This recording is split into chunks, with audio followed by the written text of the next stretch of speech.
I think we should be good. Yeah, alright, there we go.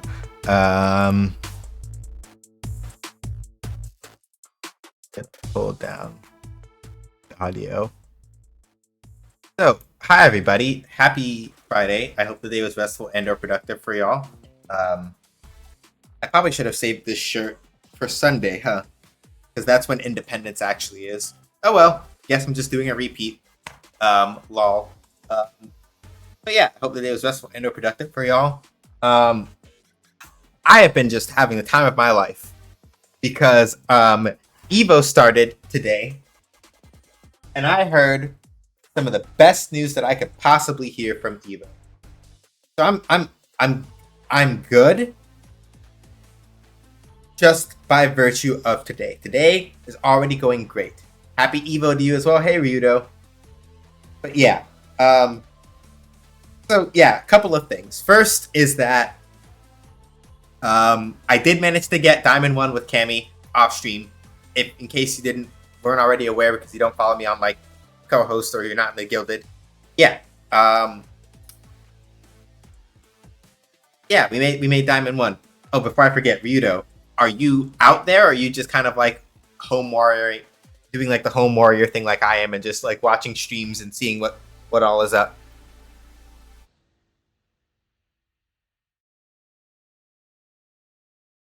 Oh wait, no, right. You said you couldn't go. Couldn't make it this year, had to break the streak. Right. Even as I asked, I was like, wait a minute, didn't I just see you talking about that on co-host that you couldn't make it? It's like, oh right. Brain does that. But next year, yeah. Yeah.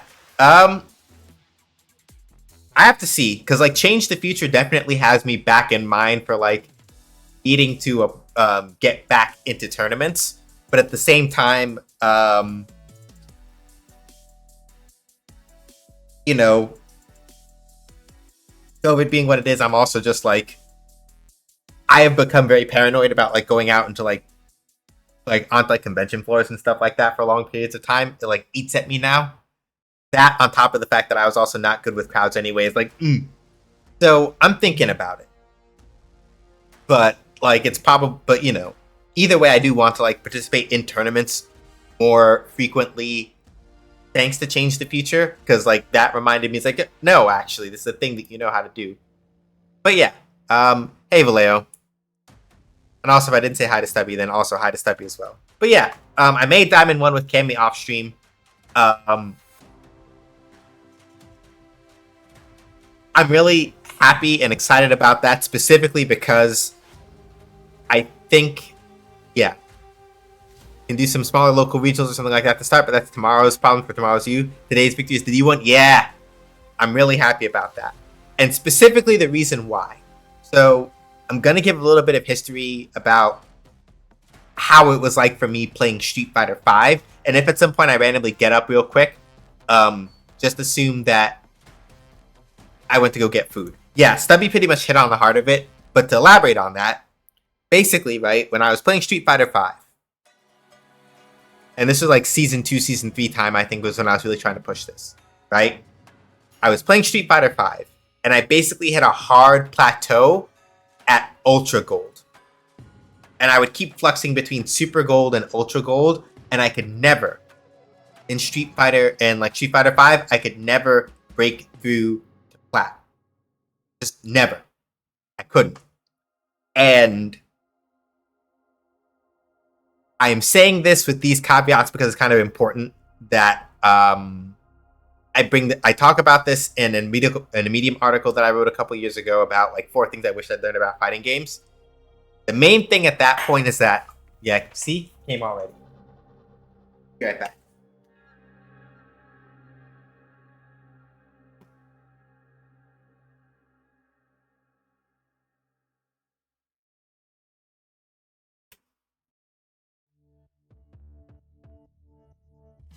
Oh, right, I forgot to turn off the Legend of Dragoon timer.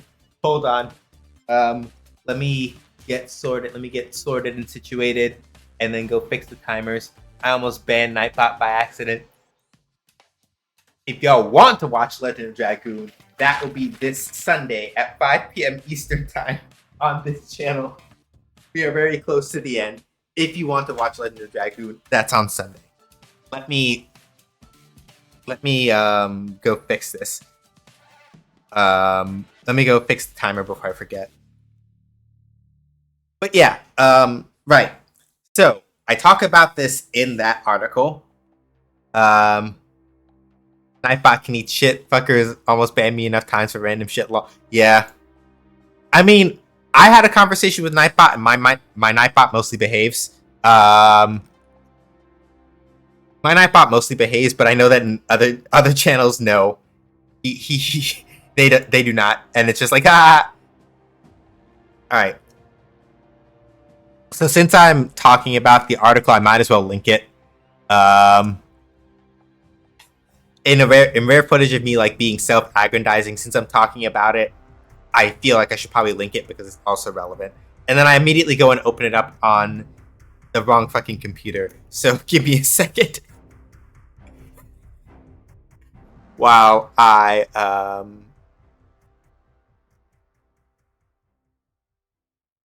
right, that one if you want to go read it. But yeah, get that banned. Lol. Yeah. But yeah, if you want to read the article I'm talking about, that's what it is there. But to get back onto the main thing that I was talking about before I got sidetracked, yeah.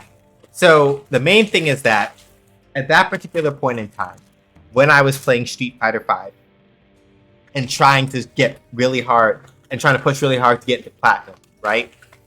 At that point in time, I hadn't really figured out kind of the philosophy that I have now, that I talk about now. Like, if you read my co-host posts, if you've been to Fighting Fridays before, you know that my general philosophy is that, like, it's not necessarily wrong to want to win, but if your only reason for playing fighting games that you like to win, you're going to get fucked up, like, mentally and emotionally, because it can't always be about winning, right? The thing about, like, only using victory as a metric for how good you are at the game, it demonstrates that you have prioritized kind of like the wrong things in learning. This doesn't mean that it's wrong to want to win, but if your purpose for playing is only to win, you are going to have a bad time. This is one reason of many, for example, why I do not like nor respect David Sirlin as either a fighting game player or a game designer, but that's neither here nor there.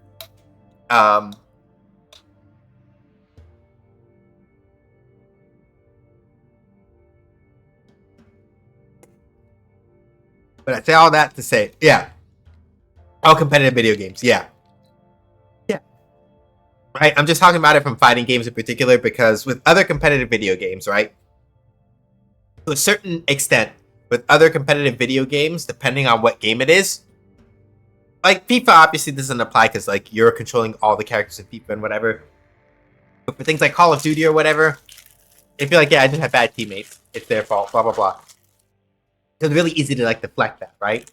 But with fighting games, and while fighting games are not the only thing where this happens, fighting games are kind of like one of the most prevalent examples of where you feel it really hard. Mm-hmm.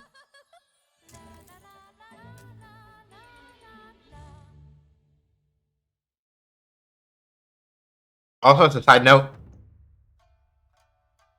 shout out to Capcom, because the entire Street Fighter 6 OST, including all the themes for all the base characters, and pretty much all the music from the game. So Rashid's theme isn't in there, but all the other music and stuff from the game is in the OST, and that's out on Spotify. So that's what we're playing right now. In the background. But yeah, with fighting games in particular, if you get over focused on like if I'm not winning, then I suck. Then what happens is, especially because it's basically when it comes down to it, right? You are carrying the weight in terms of like, oh yeah, well, I won or I lost. There are obviously other factors to that, but when it comes down to it, you have no other teammates in fighting games. Unless you're playing like a team battle mode or something. But that's, again, different point. In a general sense, right? Because it's on you, you may start feeling if you internalize too much like the necessity of winning in order to prove that you're good, right? that is going to basically put you in a hole, mentally speaking, right? You're going to hit a point where you internalize that too much and you lose sight of the of what matters, which is, are you becoming more consistent with the things that you want to do, as opposed to, are you winning all the time? Because being more consistent doesn't mean that you're perfect, to be clear, right? It just means that you have a better grasp of what it is you're trying to do and how it is that you enact your plans, even if it doesn't always succeed. For me personally, my goal is to be more consistent in fighting games. I may lose to Luke a lot because Luke matchup is just like mentally really stressful for me. But if I get better at stuffing Luke's jumping at me with that big old stank foot JHK, right? If I get better at calling out Luke's sandblasts with like drive impacts or spin knuckles when it's appropriate or whatever, I consider that a dub. If I become less held back by the things that mess me up, that is a win for me now. But me back then in Street Fighter V, I didn't get that. I couldn't perceive that. I didn't understand that. I get bad internalizing, so I really struggle with team games. I feel that. It's why I can't play League of Legends anymore. Or rather, anytime I feel the urge to play League of Legends, I only get back in for like a couple games and I wind up uninstalling. Because my desire in that game becomes, I want to do all this sick shit with Diana, but if I'm doing great and the rest of my team is not, or if I'm the load and the rest of my team is fine, I get all fucked up, right? So it's like, that's why I can't play that game long term, which is why Project L is so dangerous, because they put fucking Yasuo in there now. And Yasuo is a fucking Katana stance character. If I don't play rushdown characters in fighting games, I play Katana stance characters. So now I'm just like,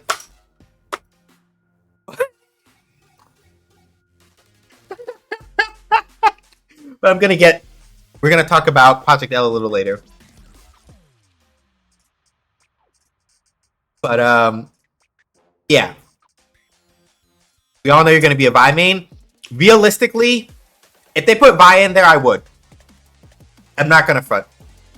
But basically, I've said that like Yasuo already kind of has me like in there, like maybe. Ahri, now that I've seen a little more gameplay, is like maybe. But realistically, if they give Diana,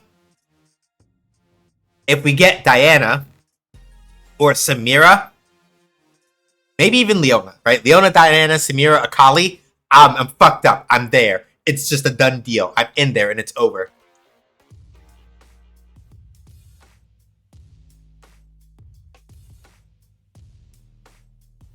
But Vi too, to be honest. Or Set. Like, there are enough people that they could pick that I would theoretically just be like, man, I'm fucked. But neither here nor there. We'll get to Project L in a second. I want to finish my thought about the Street Fighter thing. So yeah, in Street Fighter V, that's why I like hard capped at like Super Gold and Ultra Gold, because my priorities were all fucked up, and I just kept getting so angry at myself for not being able to push past it. I was just like, this is the first Street Fighter game I actually feel like I understand, because I played Street Fighter 4 for a bit, and with like one frame links and plinking and a bunch of other stuff that was required for Street Fighter 4, I felt like I didn't get it.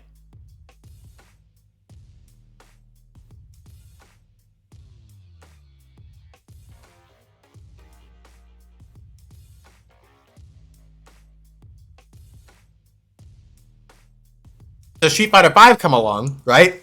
And I'm like, okay, I'm getting this, I understand this. My Cammy's pretty sick. I'm in a community where people are explaining and I'm learning things. I bet I could do Platinum, and I couldn't do it. And essentially, right, that eventually kind of like, saying broke me is a little bit dramatic, but it definitely kind of crushed my spirit in terms of my confidence in fighting games, in terms of like a lot of that other stuff. And I was just like, man, I guess I'm just a fraud, whatever. Right? And so just being, even though I know that the levels of strength are like a little quote unquote different now, right? And by the time I was trying to get into platinum, for example, in Street Fighter 5 anyway, it was a lot later than me getting into platinum now. But my point when I say this in particular, though, is that, yeah, I never made it to platinum in Street Fighter 5. And so for me, right, I'm seeing it as a mark of progress, not only that I made it into platinum, but into diamond, not necessarily because, oh, I'm super winning and all that. No. It is just that I have been able to learn and demonstrate for me, right? The ranking is not the only way of measuring that, mind you. But it shows me personally that a lot of the attitude I've developed about how I think about fighting games is now useful and relevant to actually bringing me the improvements that I want.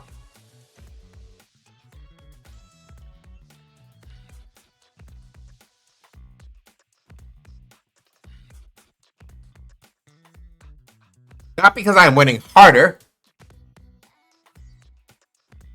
but because I'm starting to like be able to implement strategies and thoughts and plans that have brought me to this particular level of understanding with this character. That is the thing that making Diamond sort of signifies to me. It's not like, oh, well, I'm a Diamond player, so everything I know about this game. No, not at all, right? There are probably thousands of things that I'm never going to learn about Street Fighter 6 that I'm not going to be able to. That's okay, right? For me, the ranking is just a sign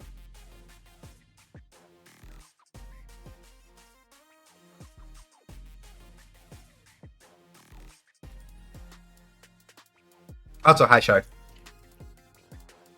Yeah, to me, right? It's just a sign that, yeah, like learning one thing a day. Exactly, Budo. Like, case in point, I am pretty positive that the reason why I made it into Diamond, and I will show you all the setup in a little bit when we actually start playing Street Fighter 6. But the reason why I'm pretty sure I made it into Diamond is because, so there's a cat that I know from the Discord I used to be in when I was playing Street Fighter 5 with Cammy, right? Eventually I left that Discord, blah, blah, blah, right? Mans hits me up after Change the Future, because we're friends on Steam. And he's like, yo, you trying to run some games? So, after Change the Future was over, I was like, alright, I'm just gonna kind of chill and decompress, because like Bobby brought up, it was a very good time to like do that and all that. Watching Change the Future was really hype afterward and everything. I'm like, alright, let me chill, decompress, and just kind of like be alright, right? And then my man rolls up on me like, yo, you trying to play games though? And I'm like, okay, sure. He and his other buddy, they run really long fucking sets. Real long sets. Like, first 10, 20, things like that. So I was in there all night. Hey, Kettle. So yeah. But like, yeah. Like, they absolutely beat my ass, right? Like, if you go look up, if you happen to go find my CFN and you go look at the replays, and you go look back far enough and you just see long sets with a Chun and another Cammy, yeah, they waxed me up. But to Rito's point, because they just said the thing about learning one thing a day, right? The one thing I learned, well, there are a couple of things, but the most pertinent thing that I took away from my ass getting beaten that set so hard was that, hey, Anomaly, we're doing good. I ordered the Burger King order got canceled, so I just said whatever, I'll order Subway.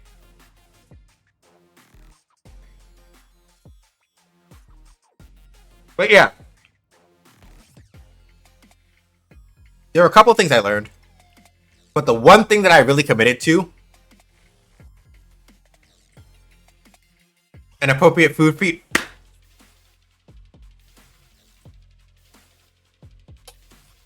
Anyway. Okay. I just remembered that the package is behind me and I had to make sure that the label wasn't showing face up so that my address doesn't get like shown on stream or whatever. But yeah.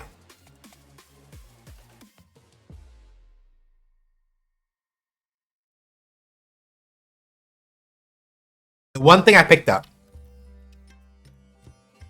was that, hey, there is a setup that Cammy can use when she is in the corner and like gets a punish counter on somebody, or even if she doesn't, that lets her do damage and switch and put the other person back into the corner. And by utilizing that more often, on top of a couple other things, that's how I made it into Diamond 1.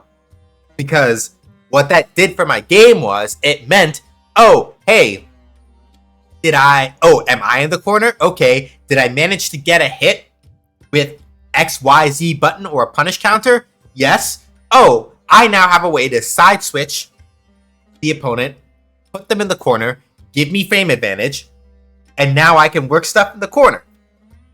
And that's not something that I had before. So like whenever... And so I made a habit now of like, okay, right, gotta work on putting people back into the corner. If I'm in the corner and I have the opportunity to force a side switch, I should be putting them in the corner. And just from applying that more frequently, I then started doing it at mid-screen. Gave me more opportunities to start getting other kinds of conversions in without always having to get a spiral arrow in. And that stacked up until, bam, Diamond 1. Here we are. Right? So, yeah. Learning one thing a day. And always keeping in mind that, at least for me, right? Everybody's motivations will be different. But my thing that I've been using is kind of like my guiding light on this sort of thing, is that it is not about... It's about playing more consistently. And playing consistently is not about playing perfectly. It's about having a better understanding of what it is that you want to do and having a better understanding of how it is to execute it. You don't have to do it perfectly. But if you play... Right, that's what I was going to say. It's not about playing more correctly. Because playing correct is like loaded. Right? It's about playing more consistently. Whatever it is your game plan is that you want to do, your goal should be not to do it more correctly, necessarily, but to do it more consistently. Be able to do it more often in the ways and dimensions that you feel most comfortable with and that bring you what you want out of it. If you focus on playing more consistently over playing more correctly, I guarantee you're going to have an easier time.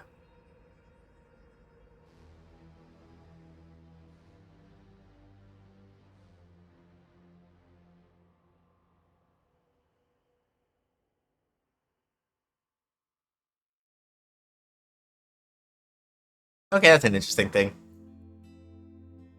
Learning one thing a day keeps the eerie away? Eh.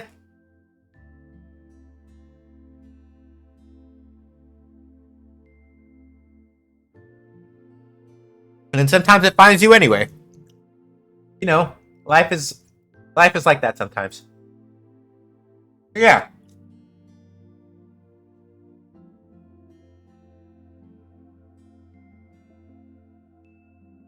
I will show you all that.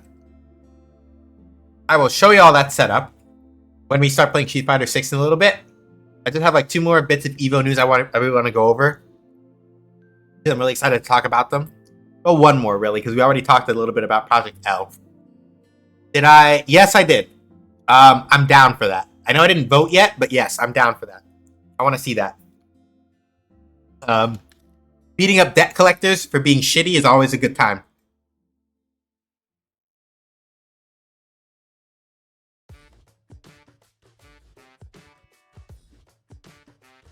So yeah. The other big Evo news. The other big Evo news that I'm really excited to talk about. And when I say I'm really excited to talk about it, or other mob people, sorry. Other mob people.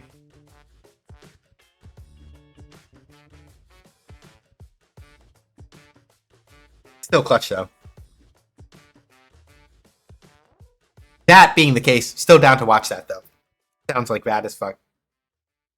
Your point about playing consistently is so important, but so yeah, And that's why I'm like stressing that it's not like a perfectionism thing, right?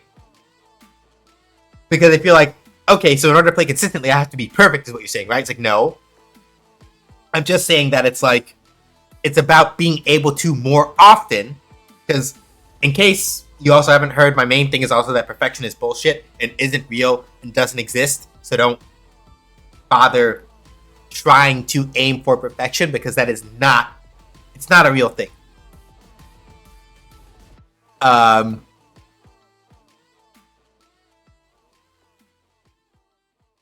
You can just kind of keep getting better at a thing, but you will never be perfect at a thing. It's kind of like the way that I look at it. And that's not like a bad thing. Humans are imperfect, so it's just what it is. But that there's something beautiful, right, in sort of the artistry of, I am not a perfect person, but I can still aim to do things that feel beautiful and amazing, even if they are not perfect either. And that's kind of like my perception of, that's my sort of philosophy on that. But I could sit here and be there for a while. But yeah, the other EVO news that I'm really excited about. We haven't heard anything yet about Guilty Gear Strive Season 3 stuff, but that's probably not going to be until EVO Grand Finals, right?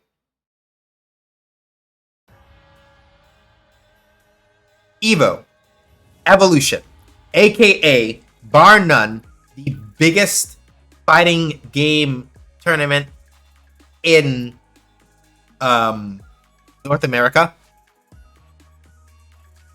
but it also tends to like pull in like worldwide competitors. The world. Honestly, we can be real. Anomaly's correct. Yeah, it is honestly like it is the whole world, really, if we're gonna be honest about it. Like EVO is the thing. It is basically the thing, right? So yeah, we also have, so they're basically, it's held like twice a year. We have EVO Japan, which is usually earlier in the year, like sometime around like January, February or so. And then we also have the US EVO event, which is in Las Vegas and is held usually in the summer. So like July, August, right? So EVO is the thing. EVO moment number 34, where you see that Ken from Street Fighter parrying all those hits from Chun-Li and then doing the combo for the kill. That happened at an EVO in like 2004 or so. Yeah, it's like almost 19, 20 years ago that happened now. It's like from a while back. So yeah, EVO is it. It is the thing. EVO moment 37, thank you. 37 in 2004, that's what it was. Thank you, whatever. Not whatever. Thank you, Vallejo, you're correct. Anyway, my point being is that, right, the news that we got that I care about. So we're not going to get Strive news until like top 8 for Guilty Gear Strive at EVO. So that's probably not till like Sunday. I doubt that by the time I'm done streaming on Sunday, we will know. I doubt it. It's just the way that it is. Unless they happen to get through the grand finals relatively early in the day. But the news I'm excited about for today, aside from Project L, right?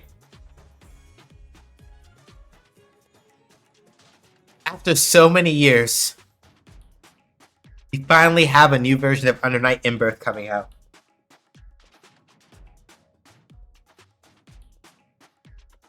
We are finally having, basically Vallejo, what they said was, please keep an eye out during EVO for more news about Season 3. It is highly likely, I could be wrong, but it is highly likely that they are probably going to wait until either top 8 or top 16 before they talk about anything else relating to Season 3. Knowing how ArcSys works, it's either that they will wait until before top 8 starts or after Grand Finals are over. Probably. I could be wrong. That said, since we talked about Arc System Works before, right? I'll go back to what I was just saying a second ago. So, Arc System Works does not develop this game. They are only the producers. Or the publishers, rather. Sorry. Arc System Works is not the development team for Under Night In-Birth as a franchise. They publish it. for the most part. I think it's a little bit different with some of the previous versions, but brain does forget. My point being, though, I love Under Night In-Birth. It is a fighting game made by French Bread, so the same people who made Melty Blood Type Lumina, as well as the previous Melty Blood game, same developers, right? Under Night In-Birth is one of my favorite poverty fighting games. Straight up. I love it very, very much. And the most current version, aside from the one that was just announced, the version that's currently out and released right now, as much as I love it, it has delay-based netcode, and it is rough to play that against somebody who has a bad connection. So, Evo today, French Bread announced Under Night In-Birth 2 with rollback netcode, new music, new art, new mechanics, new moves for characters. I've seen a little bit of the gameplay already. Y'all, when I tell you, I was crying.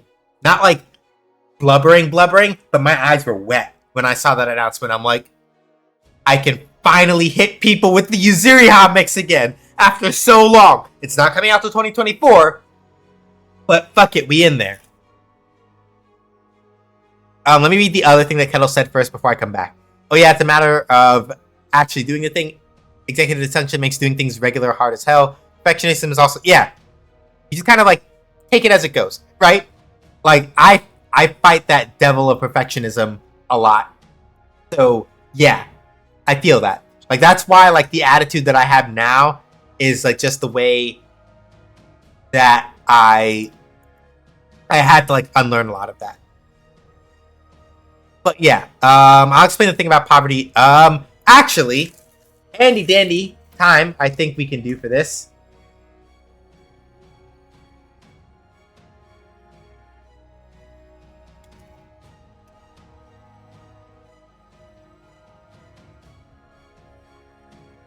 Let's see if they actually have the definition or if I have to actually do a proper search.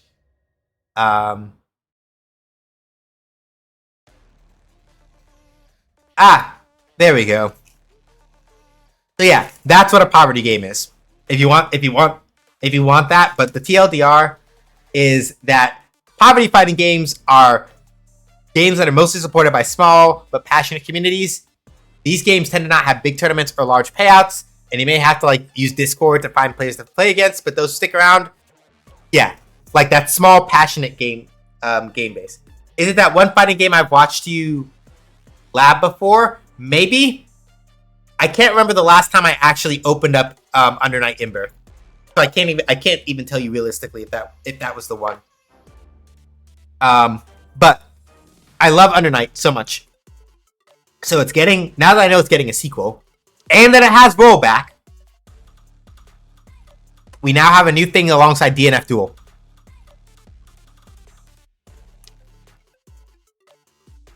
Better believe.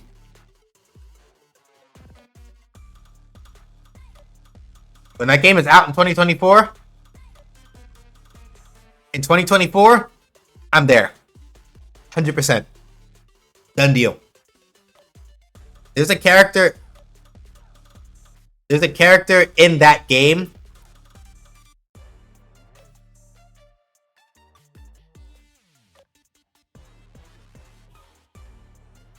that I love very much, and I'm happy to do all of her teleporting Virgil Devil May Cry flash step bullshit in rollback now. It's gonna be so good. The game that you were probably thinking of, Vallejo, is Chaos Code. You're probably thinking about Chaos Code New Sonic Catastrophe. Short-haired girl with a metal arm that does like the funny arm whip thing up and the arm whip thing forward, right? Like she's Rad Spencer from Bionic Commando. That's Chaos Code.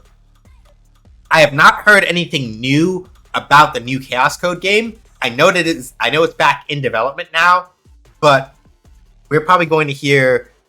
It's going to be a while probably before we hear a lot about that, if anything, because the guy that picked it up, the guy that's developing, the team that's developing it, basically only resumed after losing one of the developers. Unfortunately, like one of the developers like passed away.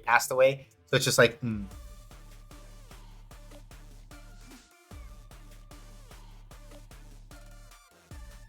Wait, hold the fuck up. We have outfit 3s coming for no way. We have outfit 3s for Juri, Marisa, Guile, and DJ. And Juri's is just like a fucking, it's just a fucking, it's just like a fucking oh my god, what the fuck? I'm here for it. Marisa in a fucking huge ass, what looks like a wedding dress, with her hair styled like the plume style of helmet. Yo. Marisa's out to be out here throwing hands in a wedding dress.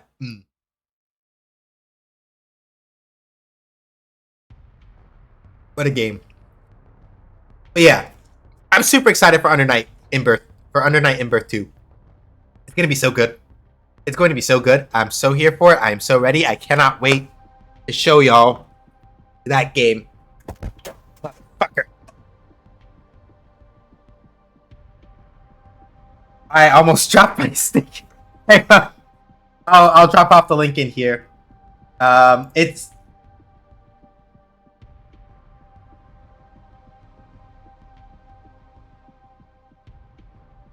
I don't know if the X Twitter breaks or not, but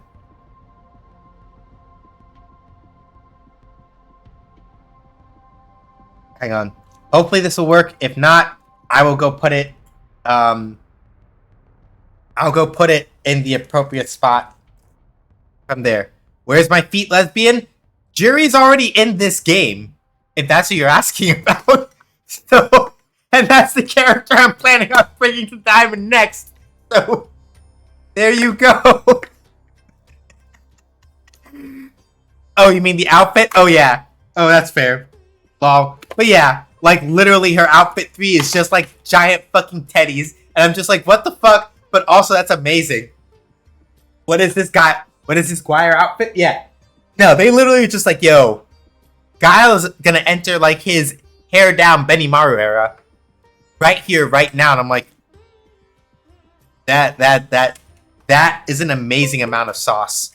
For Guile of all people, that is an amazing amount of sauce. Yo, y'all are wilding.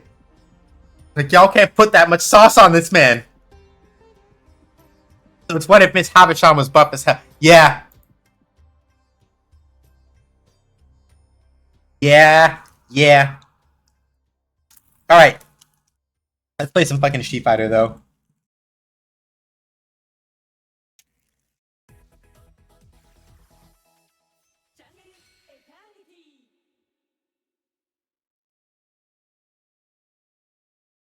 God damn it.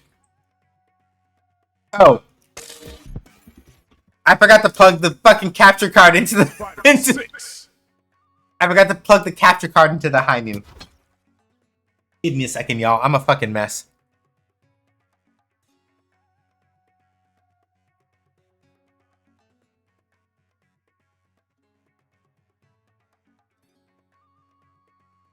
Give me a second. I'm gonna be honest, did not recognize Guile since his hair looks so different in that picture. Yeah.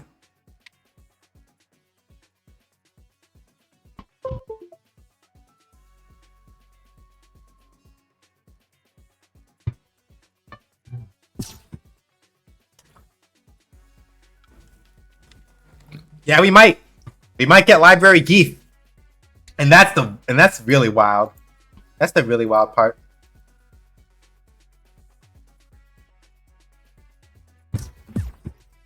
Alright.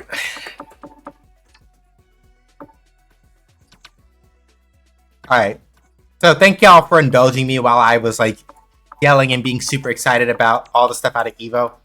So, again, really the other information I'm really looking forward to be completely upfront about it, I'm also ready to hear about what they've got planned for Strive Season 3.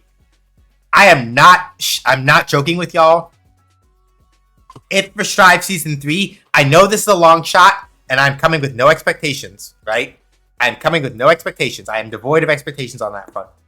But if by some chance we were lucky enough to get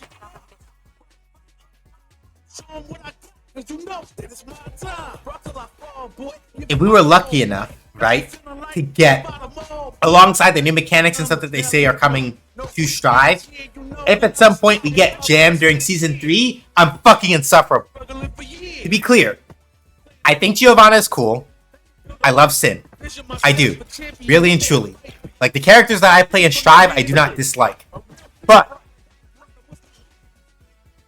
and I mean this with all of my heart, all of my chest. Big but.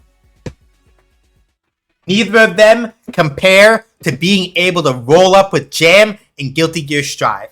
And there are going to be old head Guilty Gear players who are like, but Strive is so much more boring and more condensed compared to other Guilty Gears. Jam won't be Jam. I don't give a shit.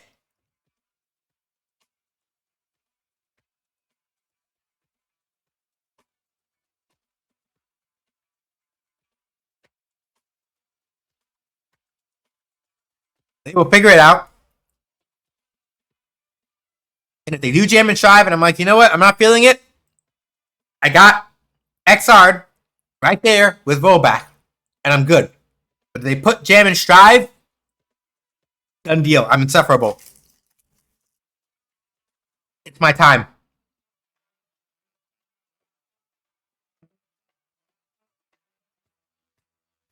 Period.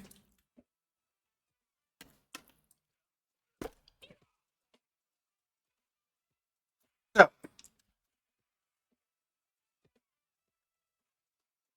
let me show you all this combo that I learned, right? So, the thing that my homie did to me, that I integrated in, right, is this. Hang on. I have to actually. I'm overthinking it now, and that's why I can't do it.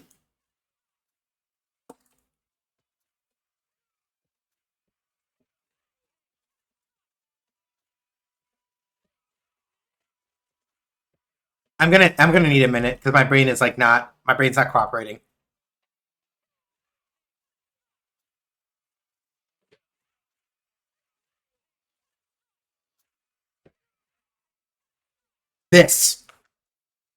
That combo I just did,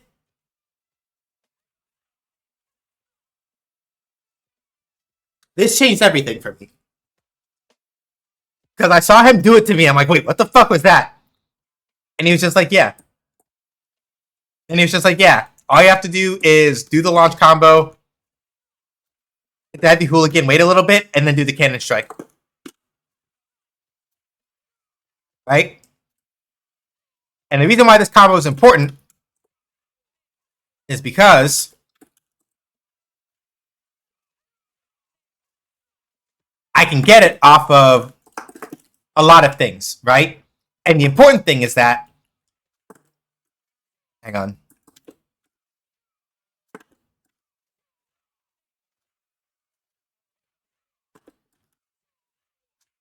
So the important thing is that you can do,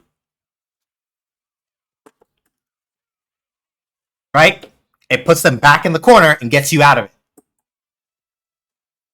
Right? And the reason why that matters and why that's important is because you also notice that I'm standing like right here afterwards. Hang on, let me look at the frame advantage even.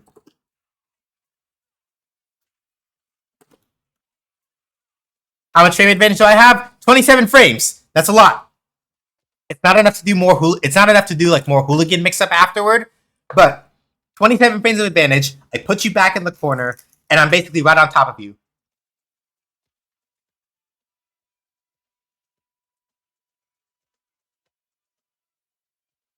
It's also just useful in general, even just to do like this, right?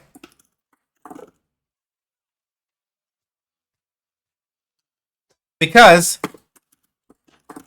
I can do that off of lights, be like right here, bop. Rampage Gatling.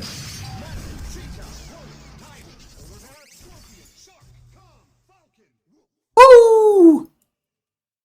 Hey, everybody from Cosmos Stream. What's up? How y'all doing? Hopefully well. Shark, if you're awake, can I get a shout out, please? Yeah, pre-roll ad help. It happens. But yeah, thank y'all for coming by. If by some chance you don't know me, hi, my name is Sean. You can call me either that or SJ. I make games. I play games. Games make me, basically. And we are currently, I was yelling a lot about EVO, big fighting game tournament that's happening this weekend. Most importantly, I was yelling about it primarily because they announced a sequel to one of my favorite fighting games ever, and it's now getting rollback. The sequel's not coming till 2024, but I'm fucking here for it. They also announced Yasuo for Project L, so I'm like, okay, I guess Riot, you might have actually fucking got me back into the stable again. Damn y'all. And I made Diamond 1 in Street Fighter 6 last night. So we're just talking a little bit. I'm doing some labbing. I may do some casual matches today. Maybe if I have time. The plan is also to still play some DNF Duel. But honestly, now that I have Cammy and Diamond 1, one of the things that I'm looking forward to doing is to bring Jury up there as well, right? And seeing how I can like sort of push forward and keep improving on that front. So yeah, I got Diamond, and again, the significance of Diamond 1 with Cammy in particular is that I have never been this rank in a Street Fighter game before. Street Fighter 5, I stalled out at Ultra Gold and couldn't make it any higher. Street Fighter 6 is the first time that I both broke through Platinum and Diamond. So, my heart is full.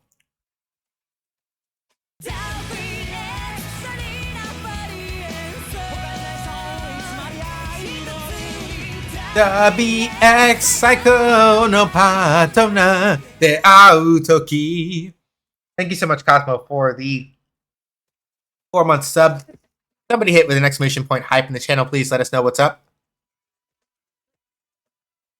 Hopefully you enjoyed the rest of Pikmin, Cosmo. As always, it is lovely to see you. But yeah, right? Like, just being able to work this combo, got through 9 expeditions, nice.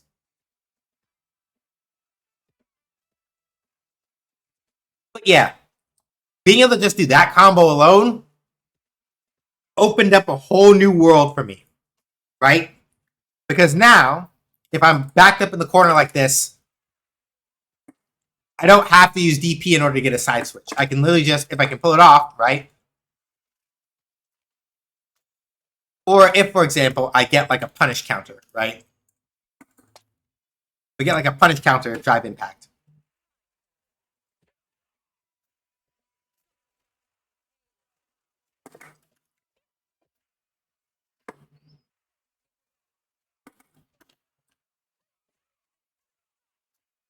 So here's an example, right? So I could do bop, bop, bop, bop, bop, bop, bop.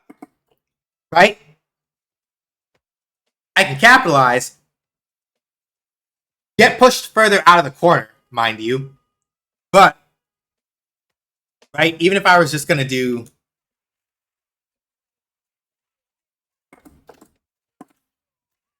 here we are, right? So just learning how to do that combo, and I can't do it all the time. I don't always get it. It doesn't always work out. But just by learning that, like Ryudo said before, when they pointed out earlier in the stream, right? He said, you learn one new thing every day, or just learn one new thing and go from there. That was the one thing for me. I did that, and very suddenly it's like, okay, do I have a tough time in the corner? I do sometimes, right?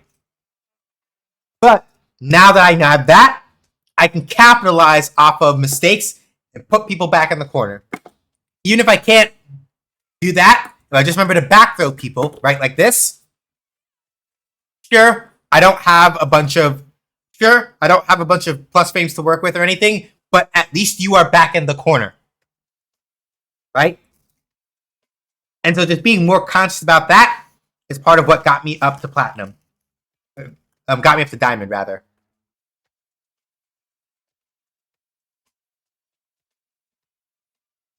Yeah.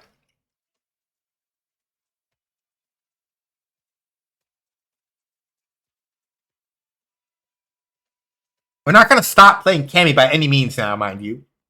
Right? We will for a little bit, but it's not like, oh, I'm done playing Cammy forever now. No. Um, I don't know yet if I want to aim for master rank. I do not know yet if I want to. And the reason why I say that is not because I think it is impossible, but because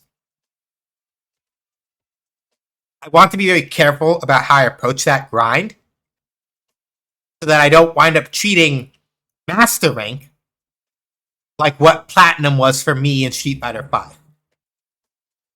So I think that a large part of what I have to do now is spend a lot of time playing some casual matches with Cammy.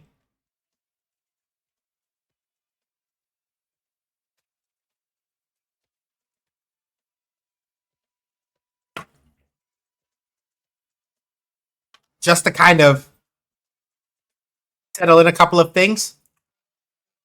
Really get comfortable with playing at the new level that I'm at and integrating a few things before I go back to ranked with Cammy. I don't want to do that right away, immediately, because I want to kind of give myself like a cooldown period where I can afford to sit down, make some mistakes, develop more experience playing before I start trying to push forward to even just Diamond 2, right? Like right now, my eyes are not on Master Rank. Not because I don't think I can do it, but because for right now, I'm not trying to set my aspirations so far ahead of what's in front of me right now. Right now, I have just made it into Diamond 1, and I'm happy and excited about that.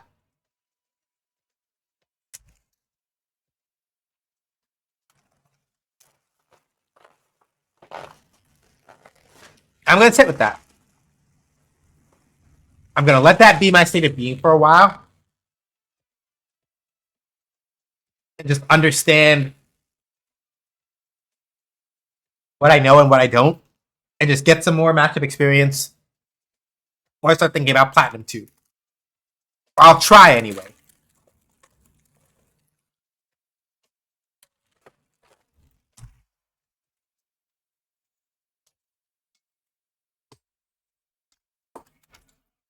And yeah, thank you, Kendall. I appreciate that.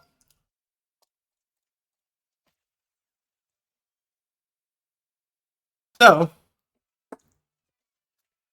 what we're going to do in the meantime is learn some Juri. Probably play some casual matches with Juri also. I would also like to get Juri to Diamond 1, right? Right now, insofar as characters that I want to learn in this game, that I would seriously play for like a long period of time, honestly,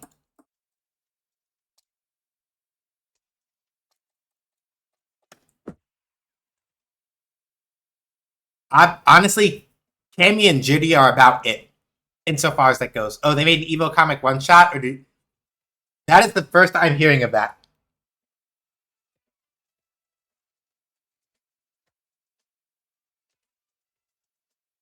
That is the first that I'm hearing of that.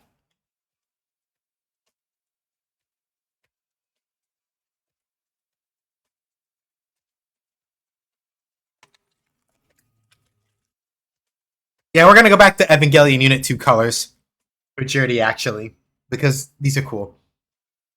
So yeah, ideally speaking, I want to just spend a little time um, learning how to play Juri.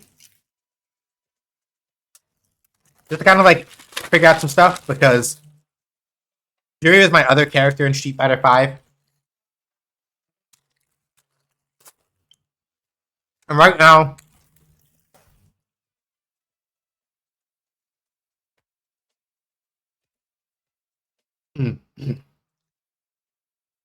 right now, no other characters in the game currently appeal to me, right?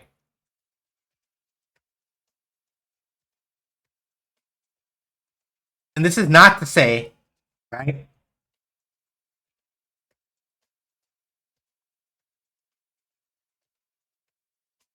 This is not to be clear, right? Um, this is not me saying that I find the other characters are boring. It's that the other characters don't appeal to me very specifically. I wanted to learn how to play Lily, but I don't have the mindset for running 50-50s the way that she does in order to really be successful with her. I'm not super comfy with that. Manon, I want to play her too much like a KOF grappler, and she's not Shermie. And so I'm like, I wasn't feeling the vibe. So right now, Cammy and Judy are probably like the two characters that I really would like to have like a good understanding of in terms of how to play. Right? And as far as other characters that I would be interested in, nobody else in season one, nobody in the season one DLC really appeals to me. We'll see with season 2 and forward.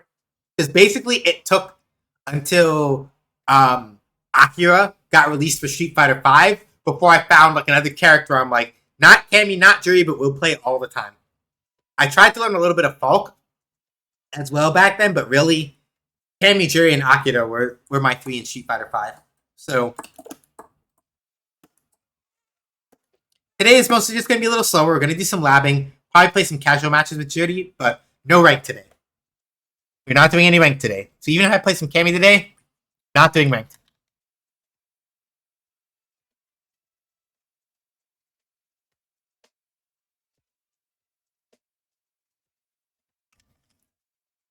Today is mostly just going to be about focusing on sort of feeling out. It's kind of like feeling out. Feeling out Juri stuff, trying to get used to the way that her combo flow works, doing some casual matches with her, so I can take a couple lumps and not go like, oh god, my numbers are going like, oh god, oh god, like I'm losing rank points, blah blah blah, right? I kind of want to be able to operate with learning curve without having to like have all that on my mind.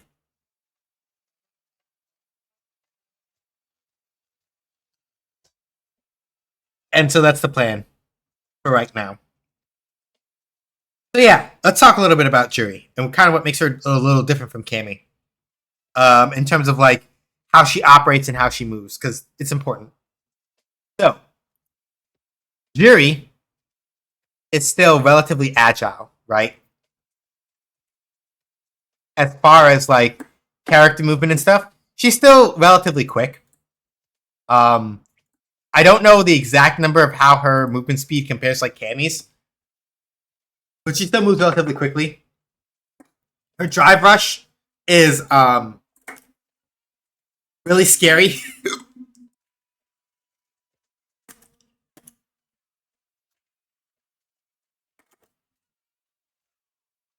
Right? Like Juri's drive rush is like absurdly scary, right?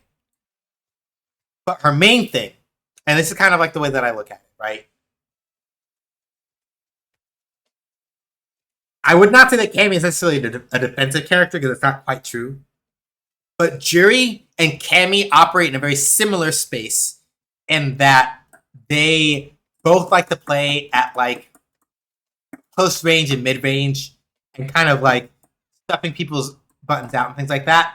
But the main thing is that Judy is usually almost always able to aggress in ways that Cammy can't quite.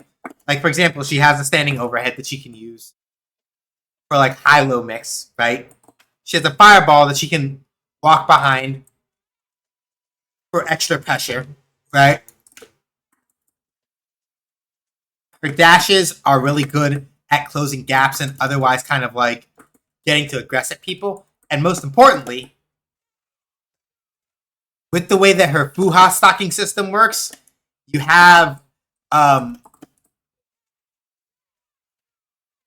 like really explosive damage options for her. Hang on.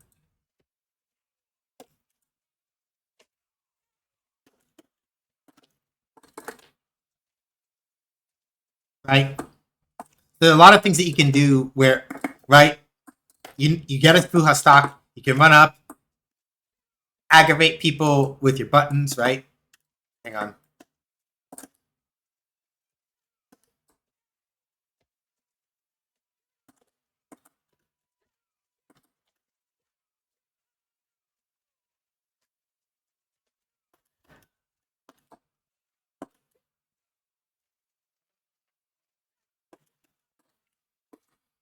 Hang on.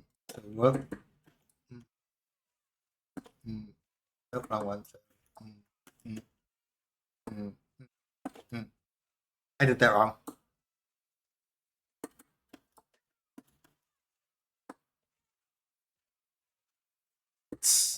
I did that wrong.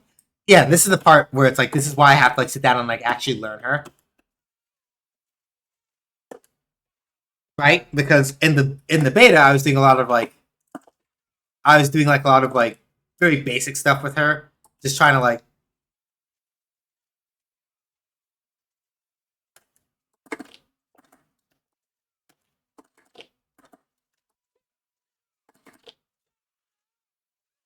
stuff like this, right? And all sorts of other things. But the main thing is that once Jury has, you see those little Taichi marks up there right next to the drive meter? Those are her stocks for Fuhajin, which allows her to cancel some of her special moves into each other, right? It also happens to power up, right? A special move when she has stock in it. So I do her fireball normally, right? Without a stock, just does this. Doesn't go very far, not very threatening. With a stock though, it doesn't go full screen, but it persists for quite a while. And she can walk behind it for pressure, right?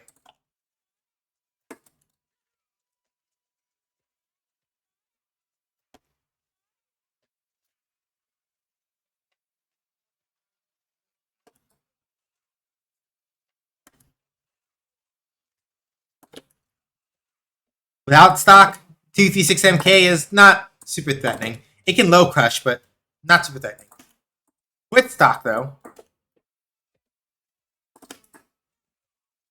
hang on.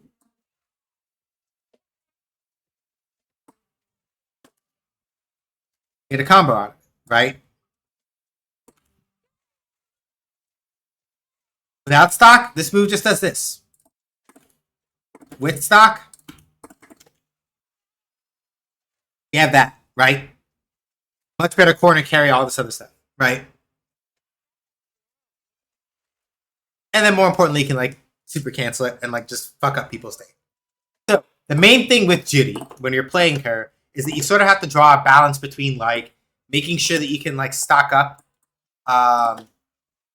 you can stock up on Fuha stocks so that you can like give people a bad time, right?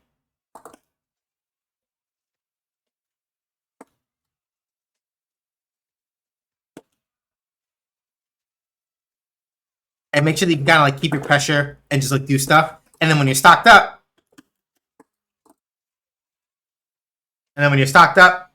right, you can kind of like just run hell down on people. And that's kind of her whole thing. But even outside of Fuha stocks, right, she just has really long reaching buttons that are really annoying and aggravating to kind of like contest with. And she can use them to cover a lot of ground or otherwise assert herself at distances that can be really annoying to deal with, right? And then because she dashes very quickly, and because like her drive rush is also really, really fat. Her drive rush is also relatively fast, right?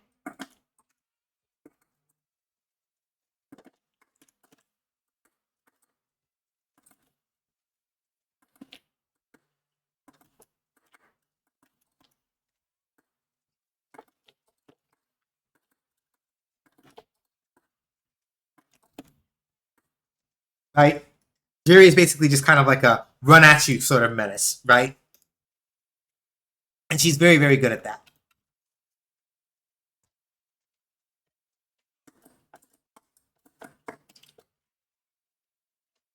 Also, unlike Cammy, she has a slightly easier time not committing to anti-airs because she can do that trades, for example. But like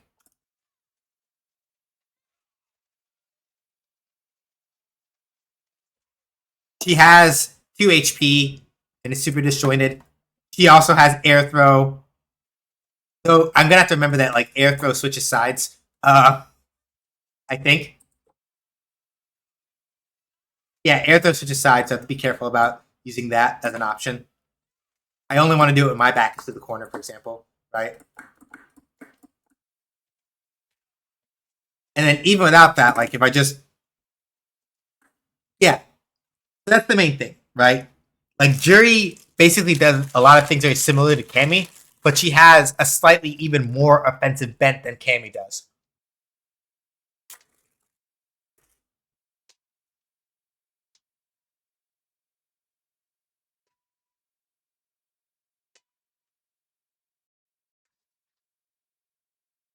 The main trade-off, in my opinion, is mostly that the compensation is that because Jury has normals that kind of reach the way that they do and do what they do. I want to say that Cammy. I could go look up the information on Super Combo if I really wanted to, but I don't want to right now. I would probably say that Cammy is slightly more comfortable in close range scrambles, but only by like a little bit, not by very much. I said it on co-host, but I think that Jury is probably one of like the best characters in the game currently as it stands right now. And Luke is like neck and neck with her.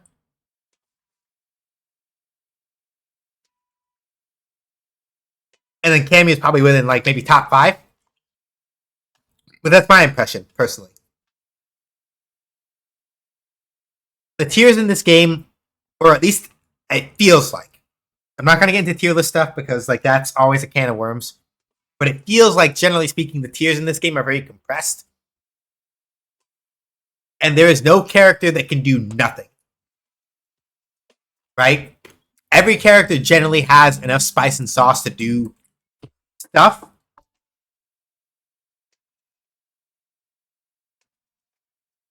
It's just not necessary. It's just that some characters have issues in certain spots, and it's kind of just what it is.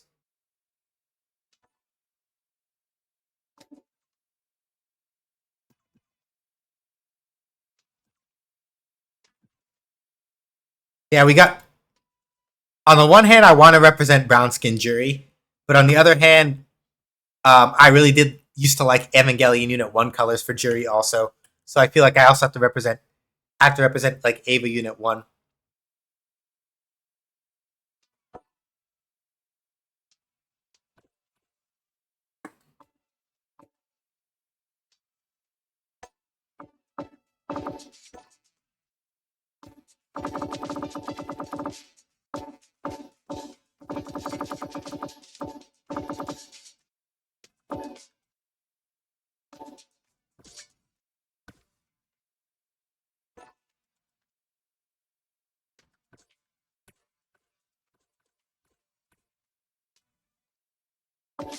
I'm trying to remember how to set my character title.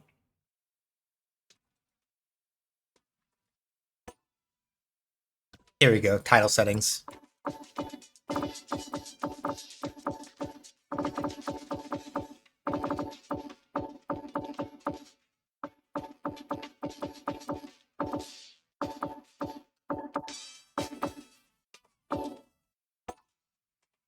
Fact, resolving tech issues my parents thought was irritating? Yeah. It'd be like that, huh?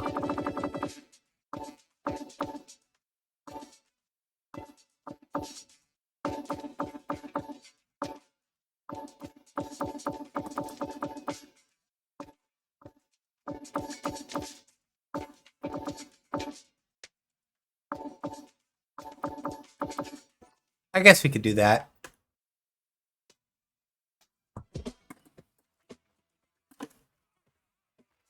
So yeah, the main thing about Jury that's going to be tricky for me, I think, is that It's a little harder for her to. I'm gonna have to like kind of like. I'm gonna have to like really sit down and kind of like learn her drive rush combos in ways that I was not really expecting. And I know that my muscle memory with Cammy is gonna fuck me up a lot.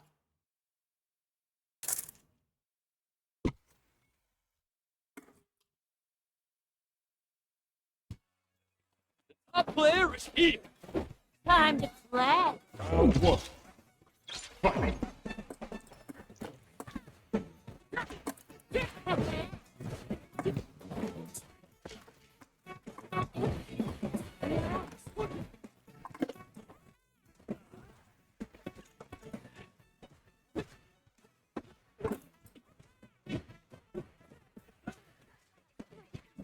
For example, like Juri's dive kick, you can't quite use it the same way that you would Cammy's dive kick.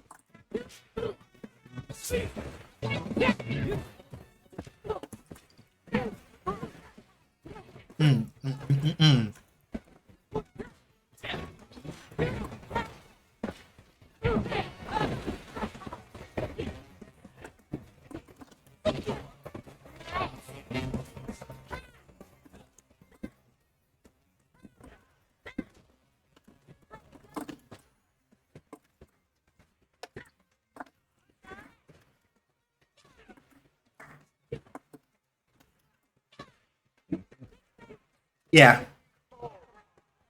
It's gonna be like stuff like this that I'm gonna have to like sort of like really figure out and relearn. Because yeah,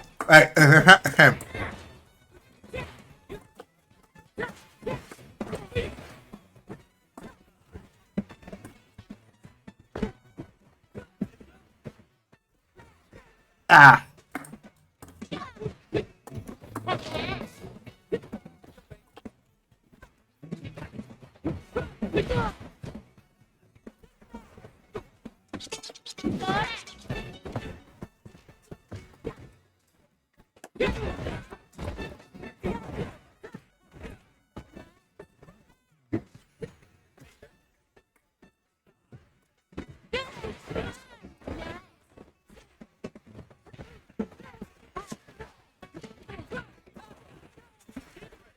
yeah.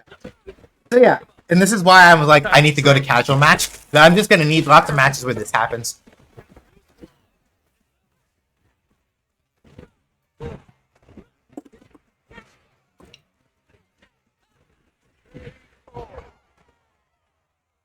Jamie wins. I just need lots of matches where I get my shit pushed in. So I can sort of figure out.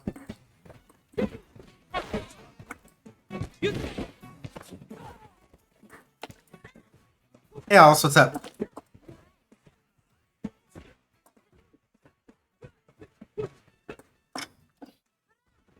To the corner with you.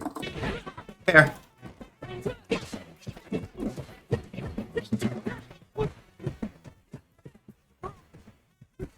Ah! Right, I forgot he has that.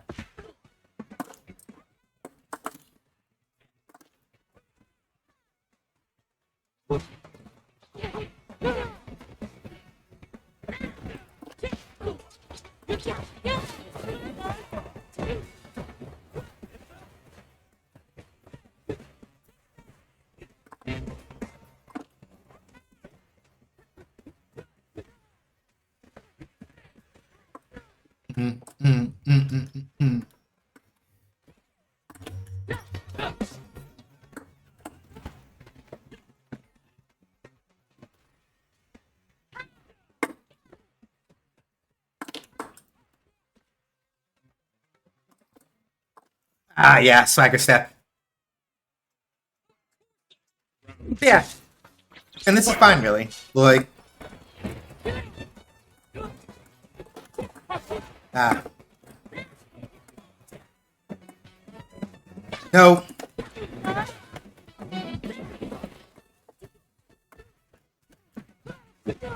Drink.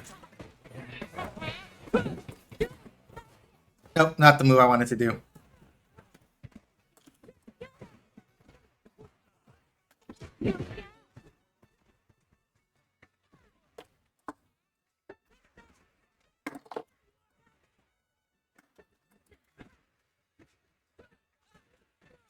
Get ready. Come on. It's time to train. You're too slow.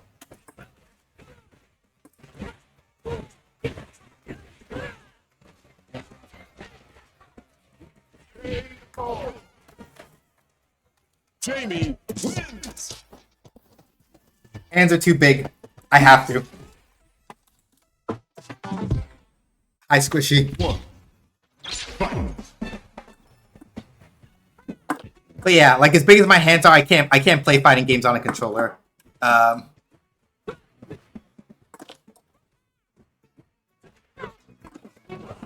What? Nope.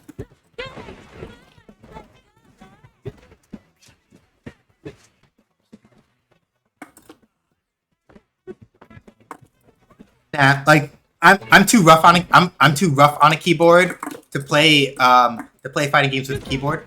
My hand falls, such as they are a little too heavy for that. It is possible though. Leo does it.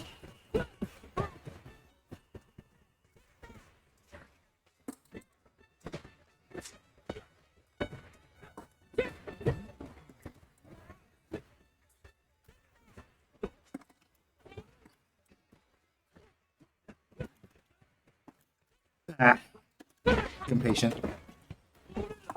Oh no.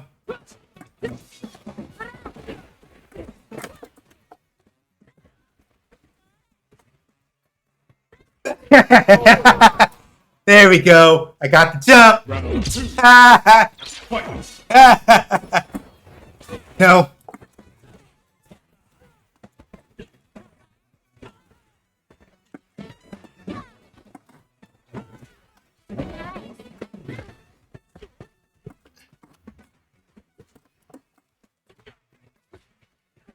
Blup, blup, sip. No! Now you're good.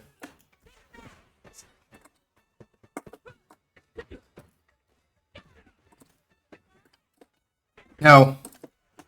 Ah!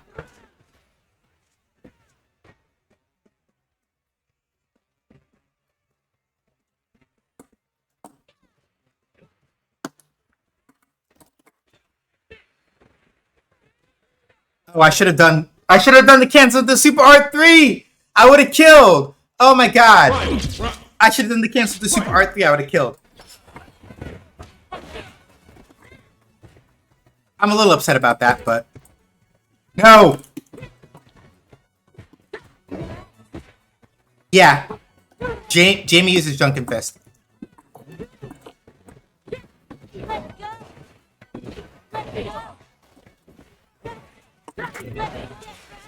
It's not gonna kill, but I want to do damage. I want to do damage. It's not gonna kill, but it's gonna do a lot of damage.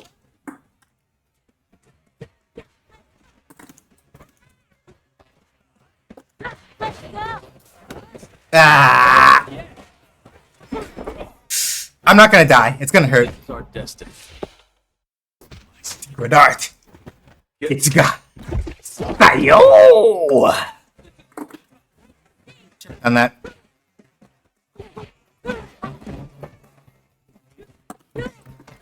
Fuck. Jamie wins. I also appreciate the fact that this Jamie is willing to run the long set, because Stip. No.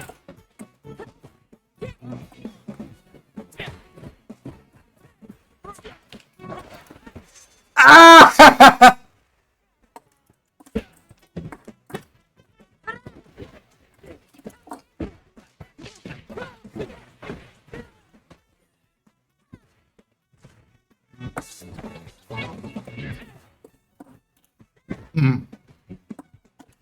Okay, that's fair.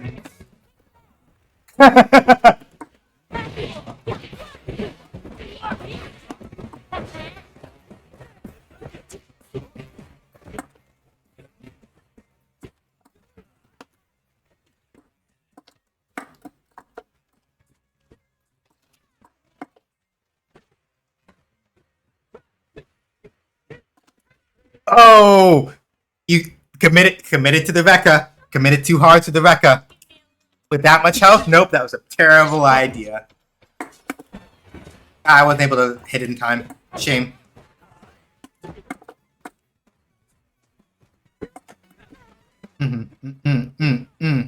Sip. Yeah, I can't use dive kick like that.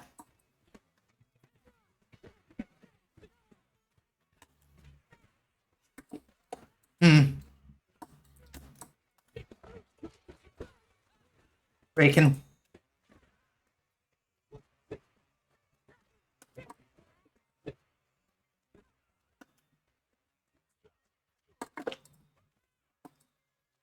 Good throw.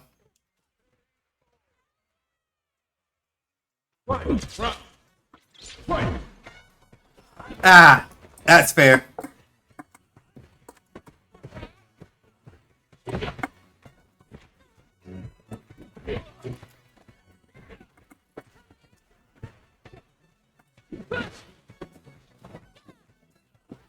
Good swagger step.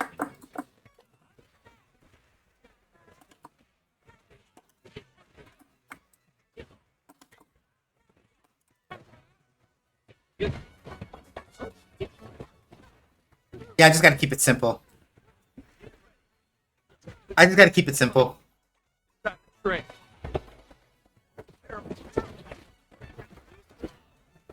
Yep, up. OD.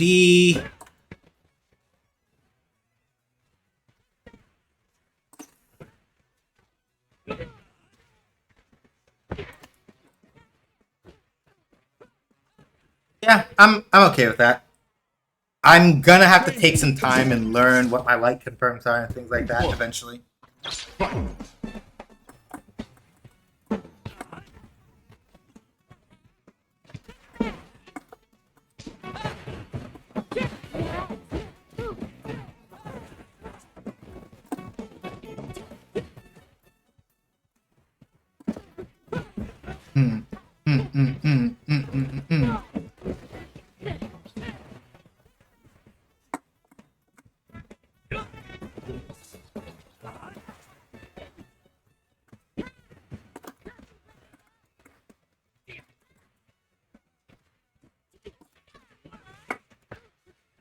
Not close enough, unfortunately.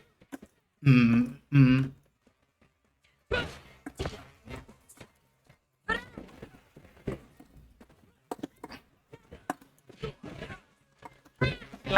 early. Too early. Too early. Too early. I wanted to do the meaty 5 HP, and I fucked up and I did it too early and I got grabbed. Nope. Nope. Okay. So that's the ideal answer then. If I'm trying to like, nope.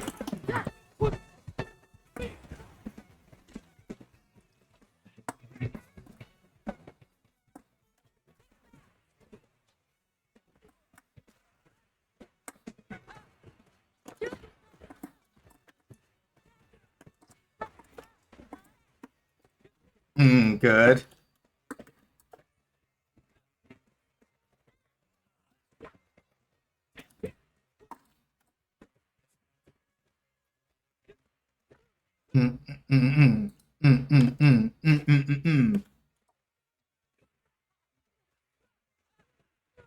Curtain call. Yeah. Okay, but now I know. Let's go. So what I'm talking about in particular is that like if I'm in a position, and this is the thing that I just figured out, right? Like for Jury in particular, her 2 MP, this, right? If I'm trying to punish somebody for doing something like up close when they shouldn't have been, I need to hit them with that basically. No.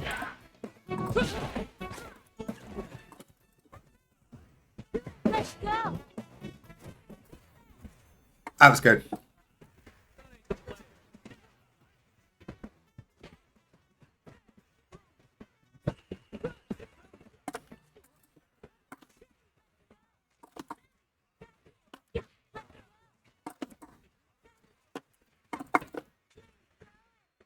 I don't think it's gonna kill, but it's gonna hurt.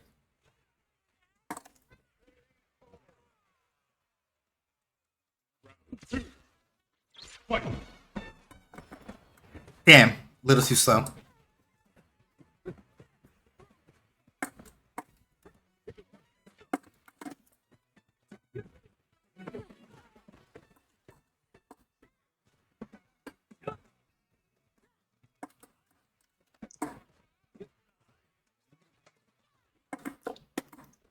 No.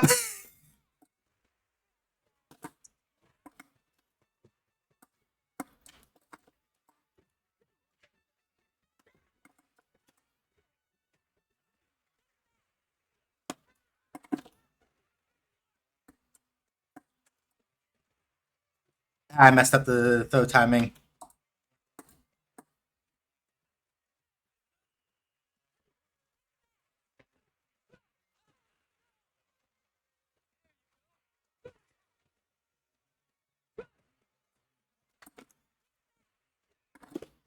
Yeah! There we go. A little sloppy, but I'm beginning to kind of feel it out, right? Like, things that are important. For example, if Jamie tries to round start drink at me and I'm already walking at him, I'll get hit by Swagger Step, mind you. But if Jamie gets too greedy with drinks, and I happen to be in round start distance, like, I'll just fucking...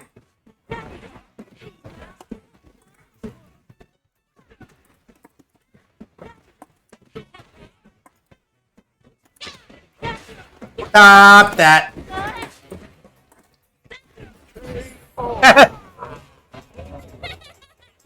Round 2. Fight. Good throw. Nope. Well, you got the drink, but you took a hit for it, so I don't know if that was worth it.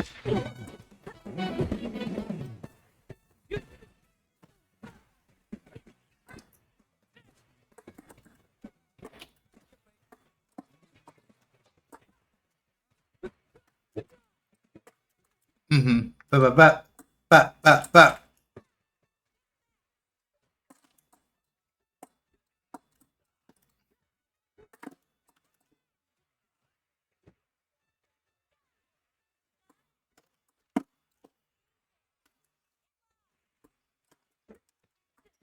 I don't know how the fuck I did that. I was got. Time to drink. I meant to hit drive impact and I hit parry instead. But whatever. We take that. It's okay.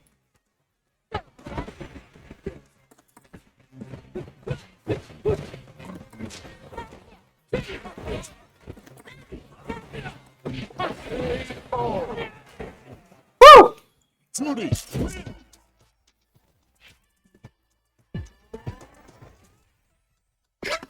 And that's the reason why I love playing this. This is why I am a jury enjoyer, by the way.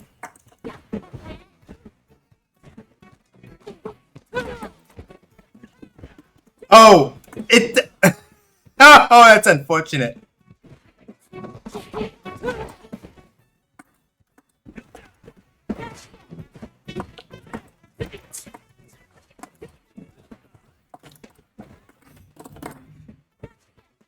Good.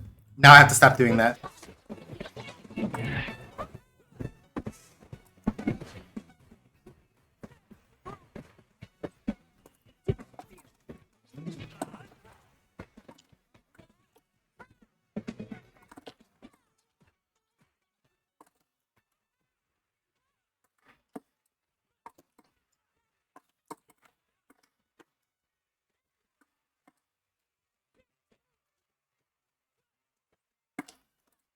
Yeah, I shouldn't have done that there. Okay. Get the kill. Yeah, I got a little too twitchy there. And that's why I got caught by that.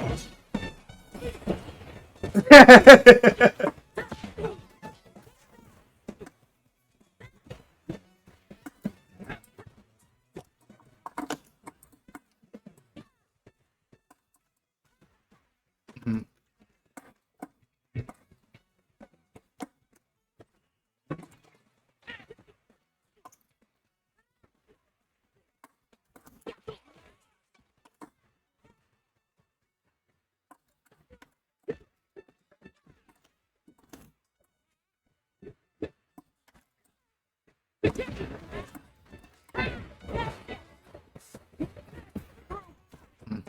That was good.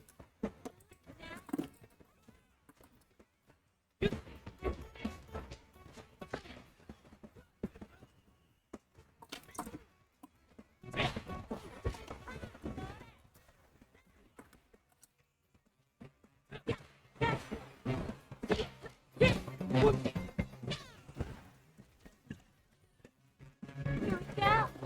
Trade all. Now. Final round. Fight.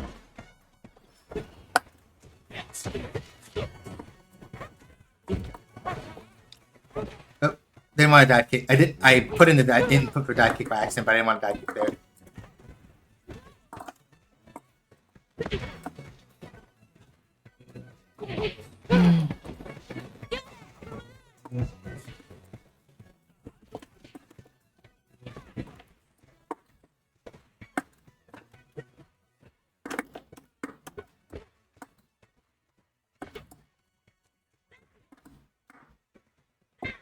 That's good. Up, up, up. Up, up, up.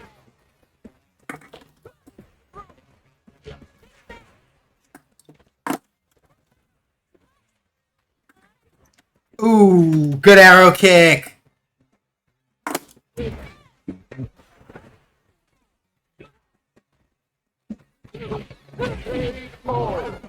Yeah, it was good. Jamie. I don't think I can control the angle of EX dive kick, so I have to be very careful about using that.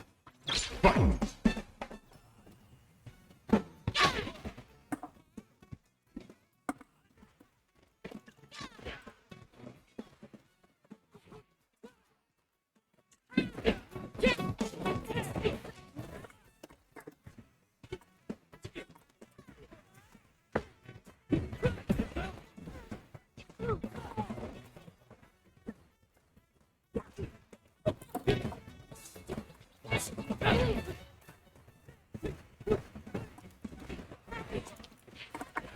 Ah, damn it! Couldn't get the super out.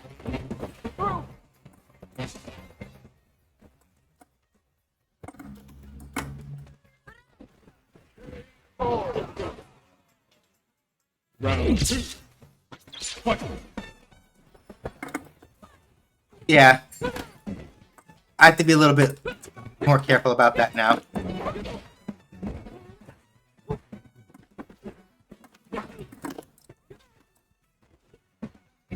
Up, up, up, up, up, up.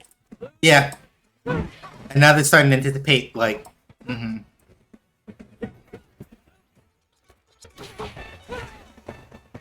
Yeah, see, that is a shimmy. You saw how Jamie walked into my range and then stepped out. That's a shimmy. Fight.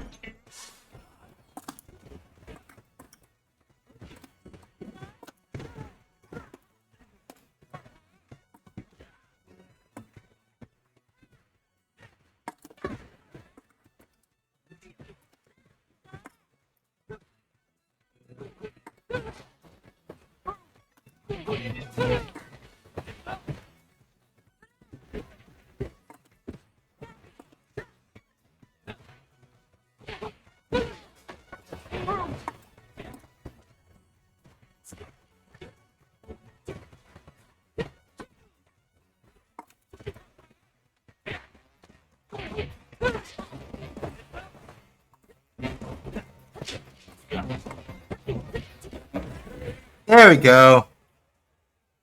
Judy. No, not this title. You want the foot? Yo, nah. Capcom. Y'all have gone too far. Good tick throw.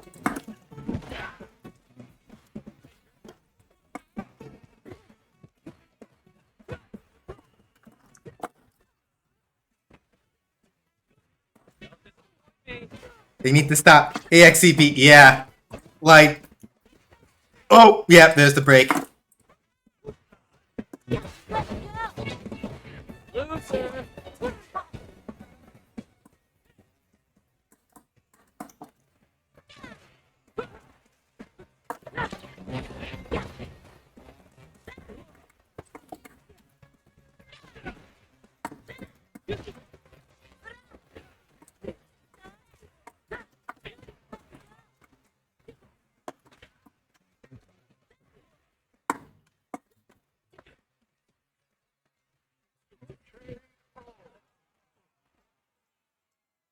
Round 2.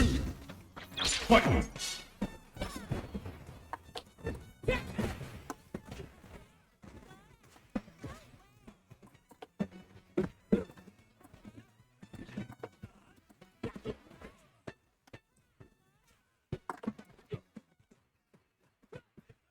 Oh, yeah.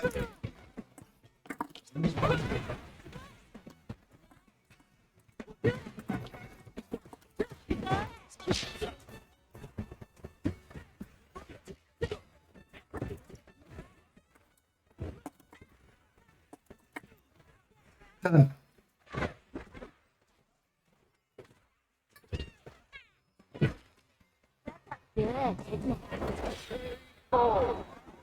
love this character so much.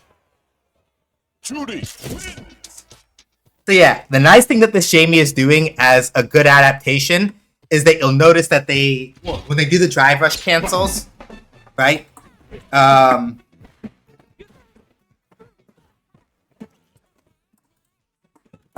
They started like mixing in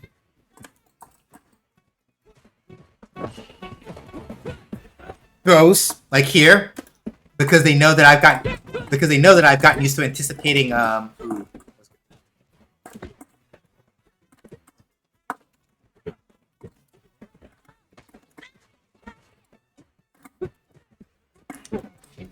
feel like that's not like I know that when I do overhead kick, even powered up, that should not be safe. Throw. Good throw. I should have just called out the fucking overhead for the drive impact. He said, "Fight these tears."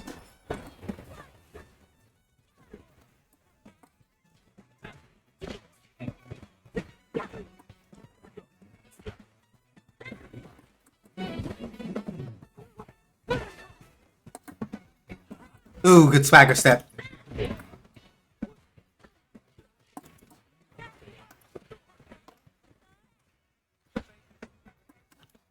Ooh. Yep.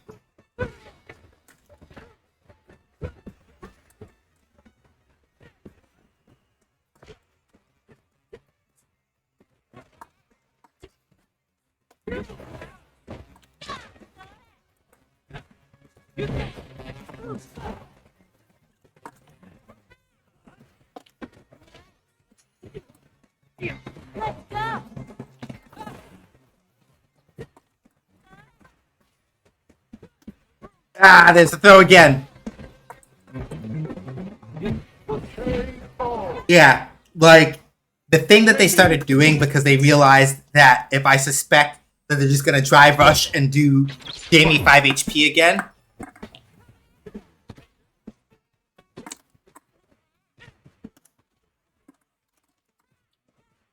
I need to stop doing that. Yeah. I'm like, I know that's fake as fuck. You should be able to blow that up. I'm like, why is Jamie letting me get away with that? That's weird. The throw, but now I'm out of the corner. So, I mean, he got the drink, but no, I didn't get to do drive rush. I get to do drive impact in time.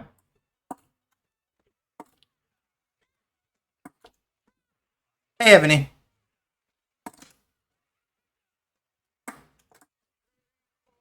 Wait, when did Juri get a Miles Morales skin?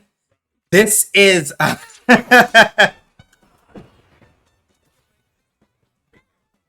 this is her default outfit from Street Fighter V. I just put it in the colors of Evangelion. Yeah, I put it in the colors of Evangelion Unit 2. It's not a custom color, it's just that it happens to match the colors for Ava Unit 2 mostly. It's one of my favorite color schemes for this outfit specifically. Ooh!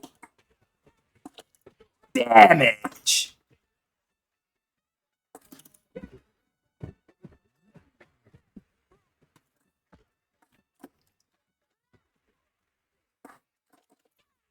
Oh no, wrong one.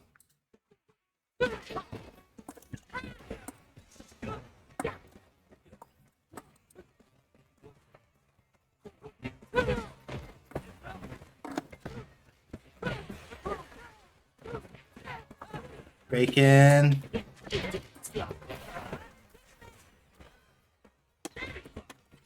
I fucked up. I didn't remember the fucking combo. Judy. Alright, but good enough. We got the win.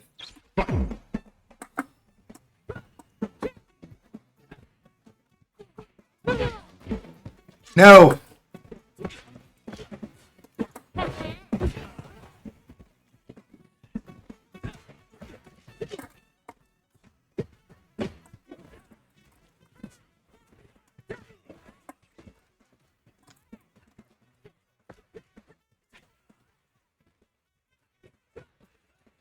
Keep forgetting how aesthetic Shuri is. Yeah.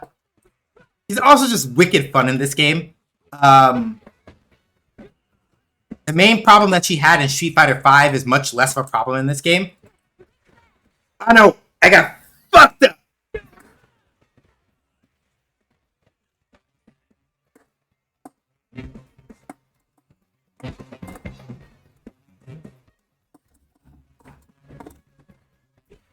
Ah, yeah. If I had a little more health, he would have just eaten shit right there. It would have been great. But I didn't have the health to take both hits.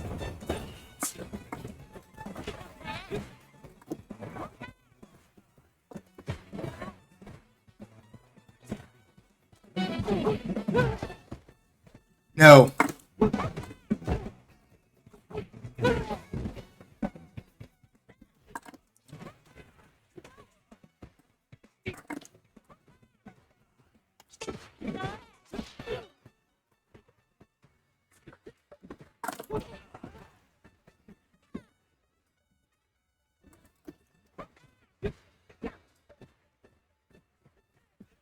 Yeah, see, they're mixing.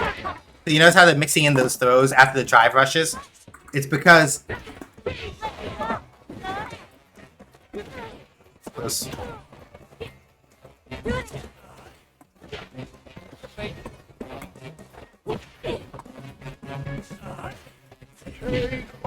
Oh, okay.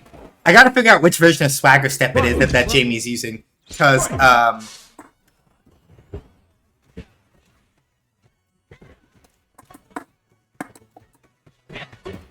Yuri and Jamie's outfits are clean. Yeah. And this isn't Jamie's default outfit. This is his outfit too. Which you get either by, you either get it in World Tour mode, or you basically pay, the premium currency that Capcom is using for this game, called, Fighter Coins. I don't think this will drain him out drive-wise. Oh no, it did. Never mind.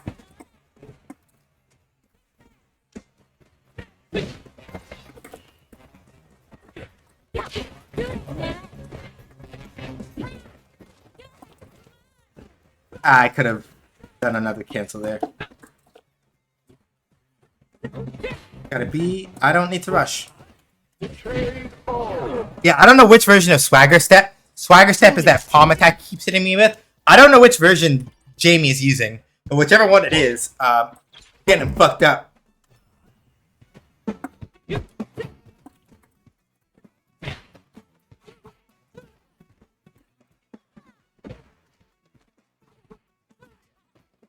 No.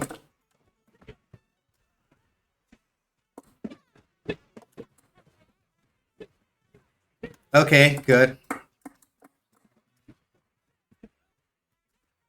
Yeah, that was good. He did the jab just to check what I was going to do next. And then because I did Drive Rush, I got fucked up for it. Or Drive Impact, rather. Because I tried to Drive Impact, I got fucked up.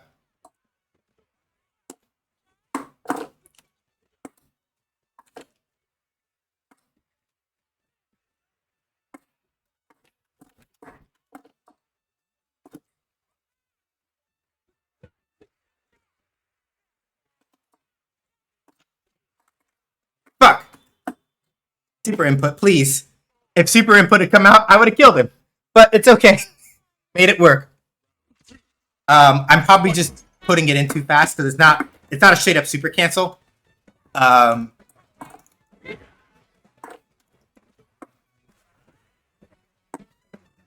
Oh, good sweep. Up. Up.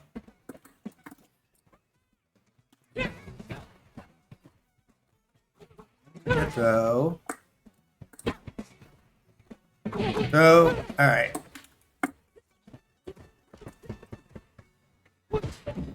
Good throw. Good throw.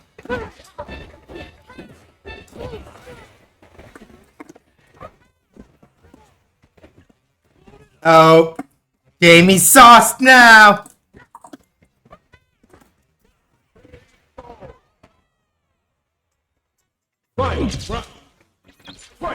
Yeah, basically the way that Jamie works is that as he gets drinks, his damage increases, and more critically, he gets more moves and things like that. So Jamie at no drinks is not super menacing. Jamie at 2 is kind of dangerous. Jamie at 4, pick a god and pray. I deserve that. You should not drive impact against jump-ins once you get past a certain point. Because, what happens is people will do exactly what just happened to me there, where they just call it out, and it's like, well, I guess I eat shit now.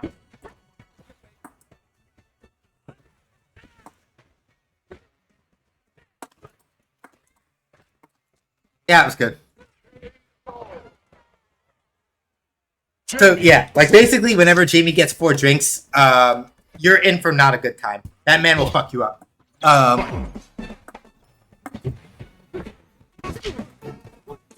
Yeah, nope, he's using Drunken Kung Fu, straight up. That, a little bit of break. Drunken Kung Fu with a little bit of breakdancing. Straight up.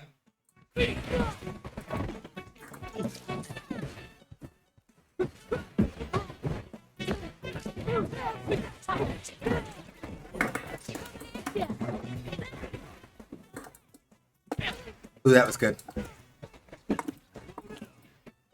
Yep.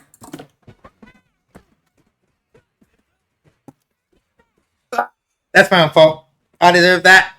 I need to stop doing that against certain normals, because Jamie will just do the Jamie thing. Nope. Please kill. Please kill. Please kill. Woo!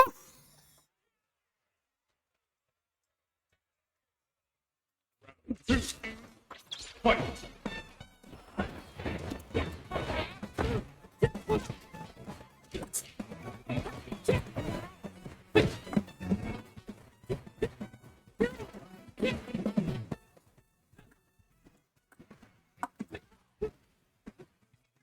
Good throw. Couldn't check it in time. Throw. Yep. Good throw. Ideally, yeah. Like, I should be able to, like, do jab, like, check the throws by, like, doing that kind of stuff.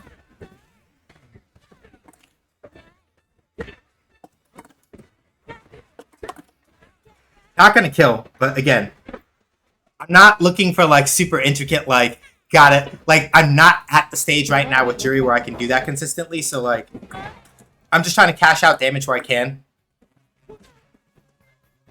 And make Jamie's life difficult.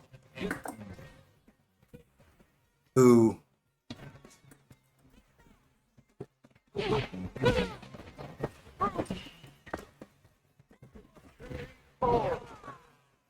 And that's the thing, right? Like, if this was me back in the day, I'd be like, I don't know how to do Juri kill combos. Wow, I suck. And it's like, that's like not the point, really. It's like, do you understand how to pilot the character, right? And if you still have to learn a bit about how to pilot the character, that's fine, right?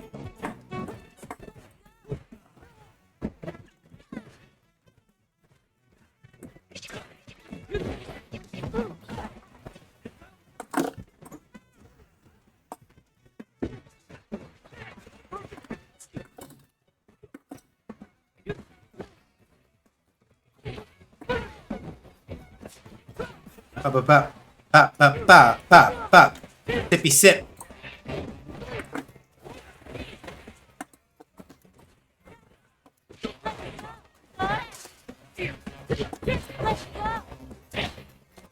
Good throw.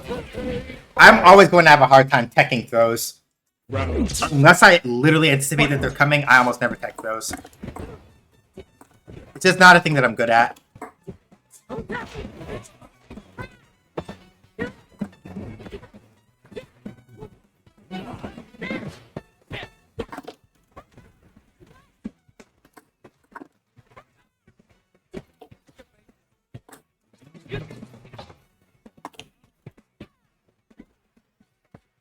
Good throw. Ooh, good sweep.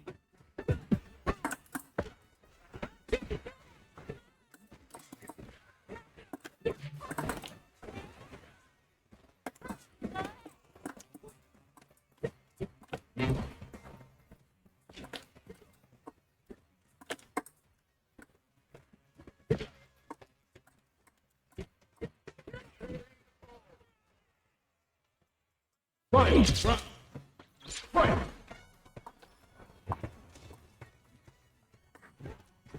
Good sweep.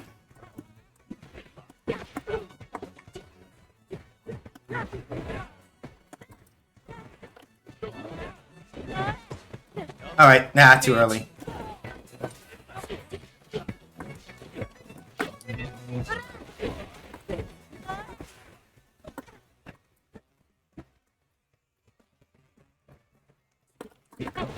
Oh, almost had it. Ah, too early.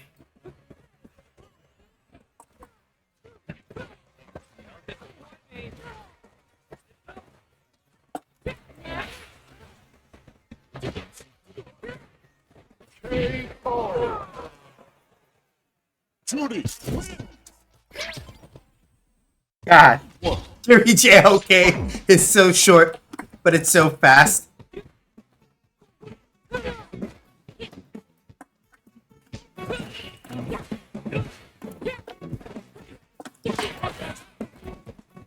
Good throw.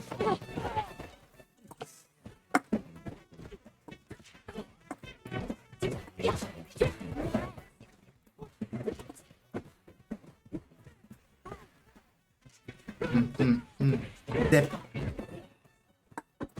So yeah, Jamie at 2 drinks is basically at normal damage scaling on his combos.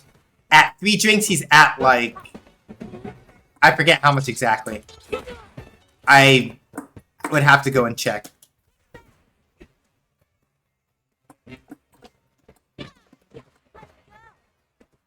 Good throw.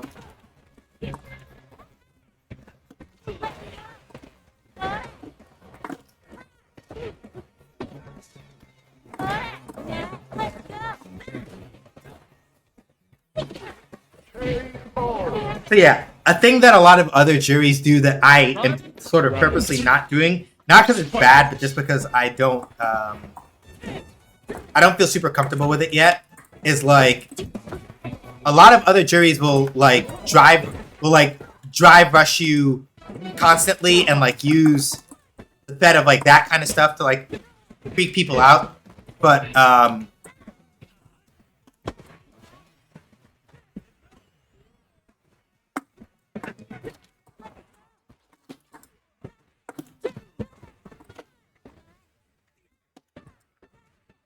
good punish. Good throw.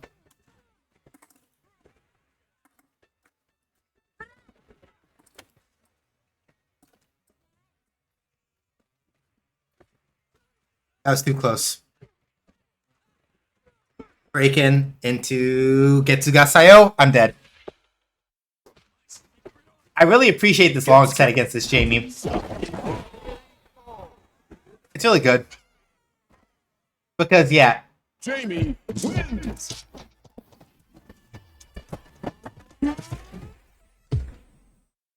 One. Fight.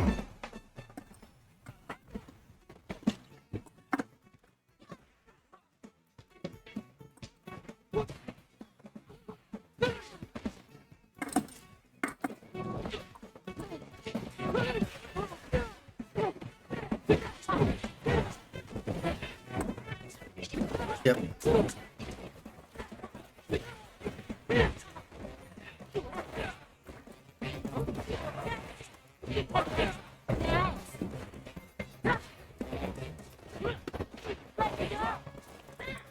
A little too early on the meaty there.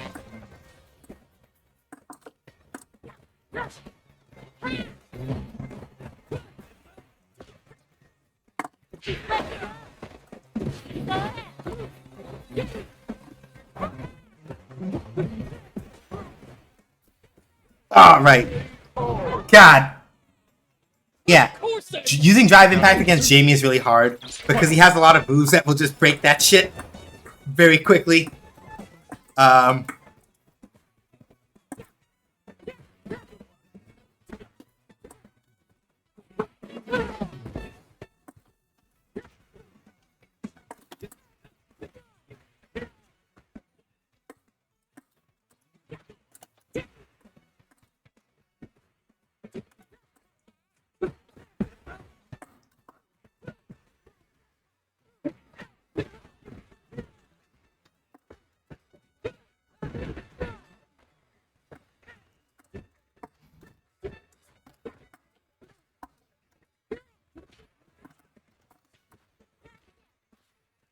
Okay, yeah, even like that, that's still not safe.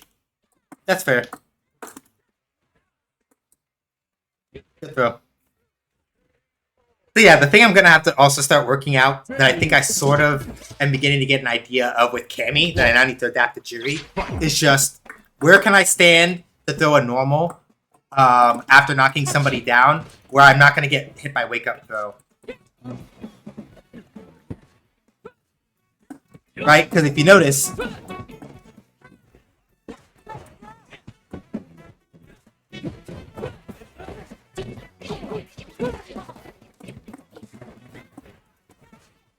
not what I wanted to do. I wasn't expecting to like land in front. I think so. I fucked up and I did the wrong input instead of that.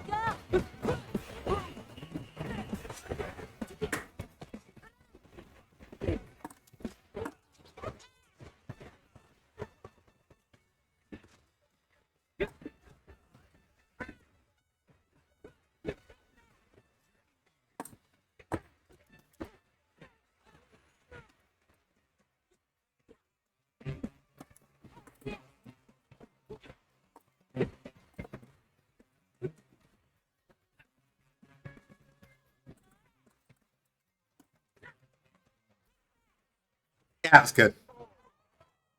If I hadn't pressed the button after that drive impact, then yeah.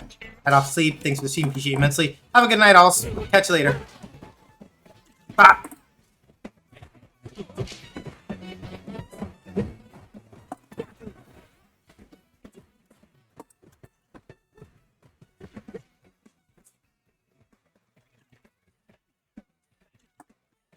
Damn it.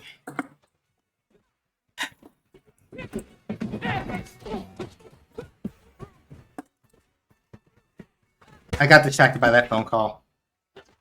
I'm pretty sure I know what it's about. It's probably nothing. It's probably nothing like essential, but I'm gonna have to use tech support for somebody about something, probably.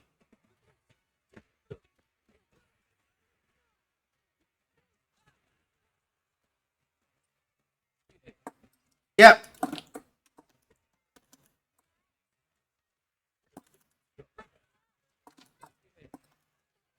Yeah, you see that? Where, like, Jamie, like, kind of grabbed me and then, like, tapped my forehead. That command grab he only gets after he's had 3 drinks. So, like, basically the only way to avoid that attack is if you,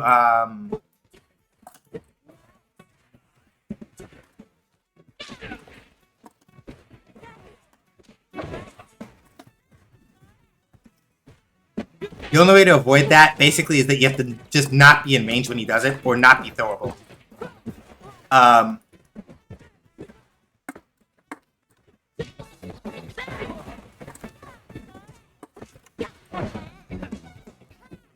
Mm-hmm.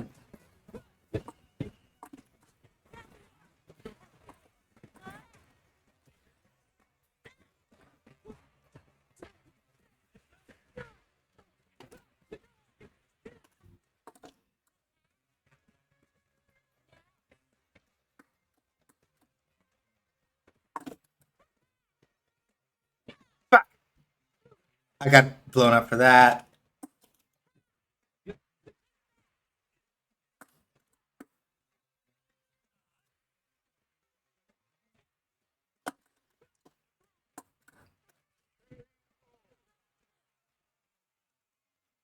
Yeah, so like drive impacting Jamie is like is not something that you can do very easily because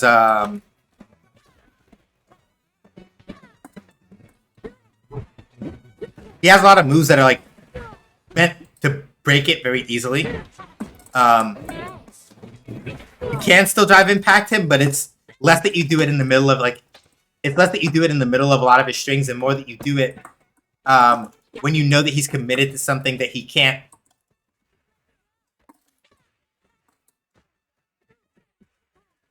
Yeah, I'm gonna have to like stop doing that as much.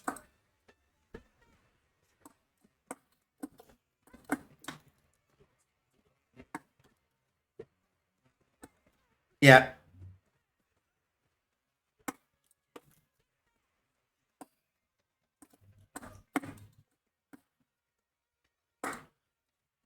Hmm.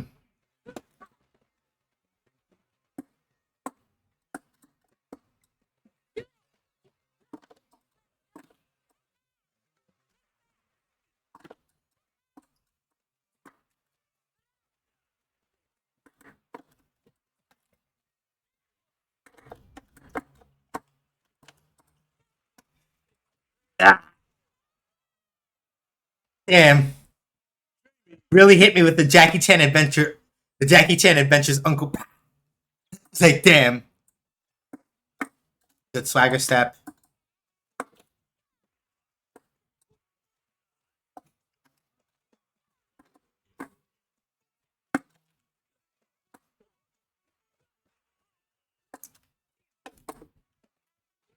So,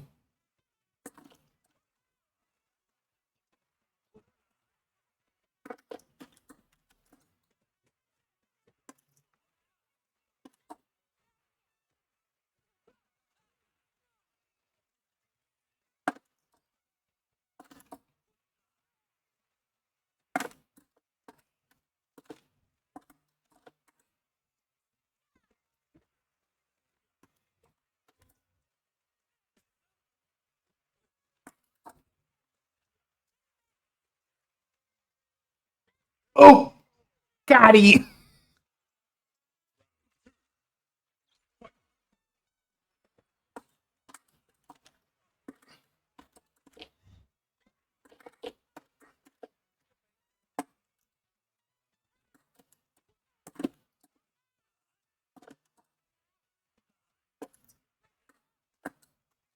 Good throw.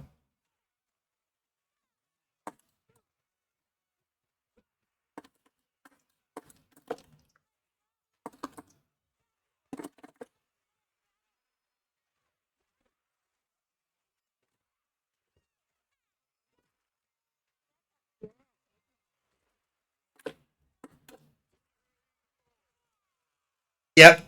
And then we got the meaty fireball for the for the lockdown. One. Fight.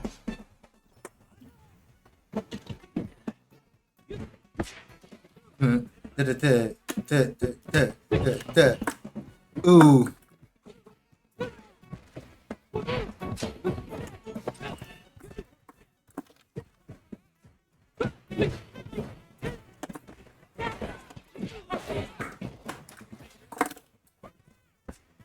Nope, shouldn't have done that.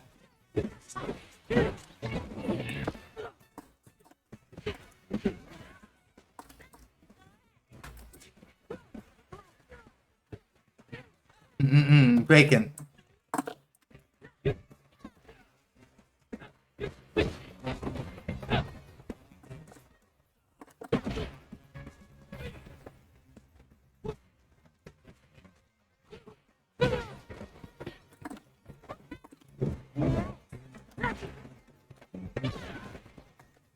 Yeah, that was good.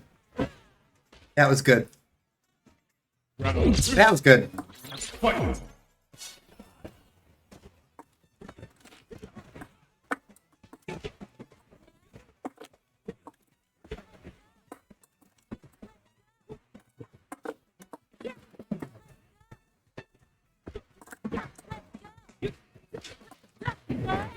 Mm-hmm. Good throw. And a drink. Nope.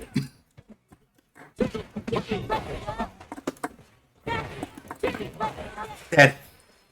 Oh no, I went too. No, I went too ham. I went too ham. I went too ham. I went too ham. Spent too much meter. I spent too much meter. That felt good, didn't Spent too much meter. I thought I had the round up. I wouldn't have done that if I had remembered I didn't have the. I could have just literally just done like I could have done anything else to finish that. A little too ham.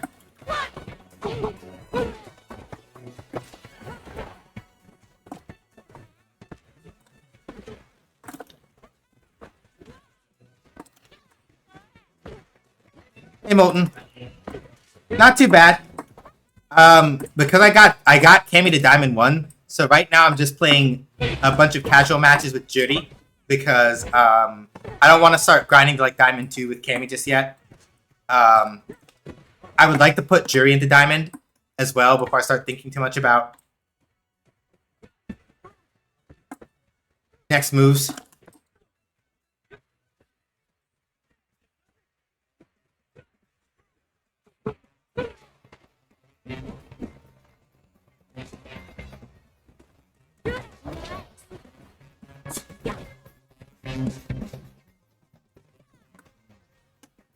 Oh, that was okay. Fair.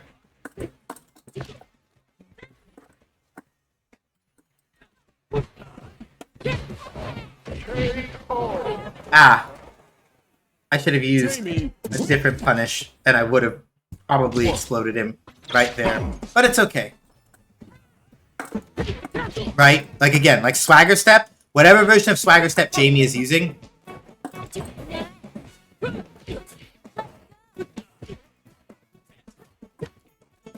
I'm able to blow it up with Light Punch, and I should really be taking more advantage of that.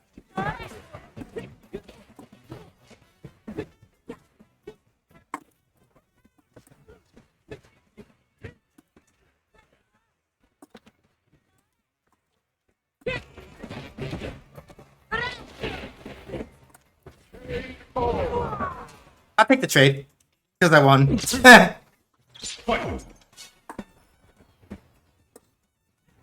Good. Caught me not. Watch my toes. 2 drinks. Up, up, up, up, up, up, up. Yeah, 2 drinks gives him that move.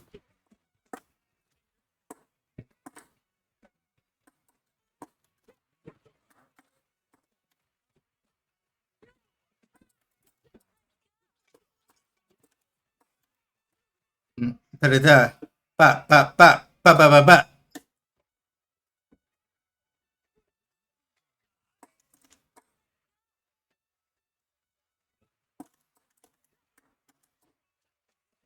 Ba, ba, ba, ba, ba, ba, ba, ba, ba, ba.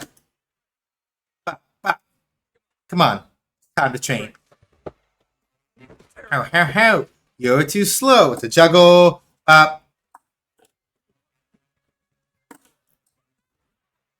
Yeah, that's my own fault. I need to be a little closer.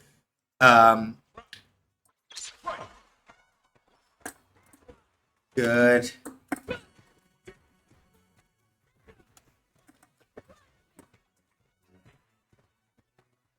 There's the tip throw.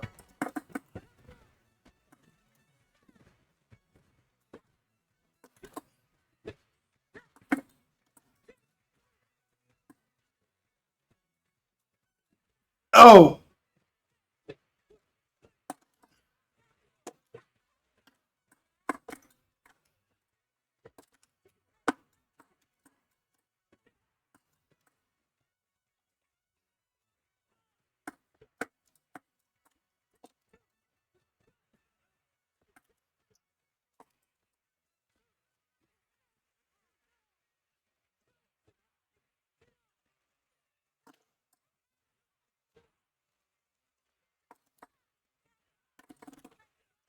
You're dead, though.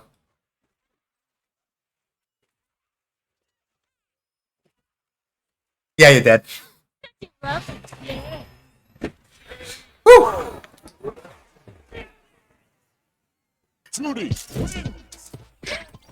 I will give myself credit for this thing in particular. My clutch factor is immaculate.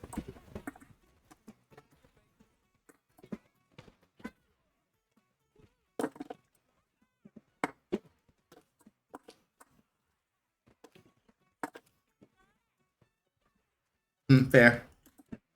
If I was gonna make them jump, I should have just done the DP. Yeah, I'm doing that at an angle where I think it's going to hit, and I'm usually wrong. Yep, good punish. Ba, ba, ba, ba.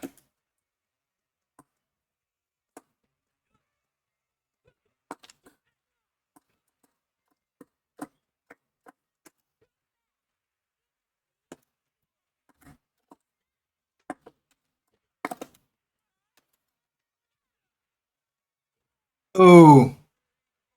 Yeah, it was good. I tried. I didn't walk close enough to actually get a throw, but I would have gotten hit by OD anyway.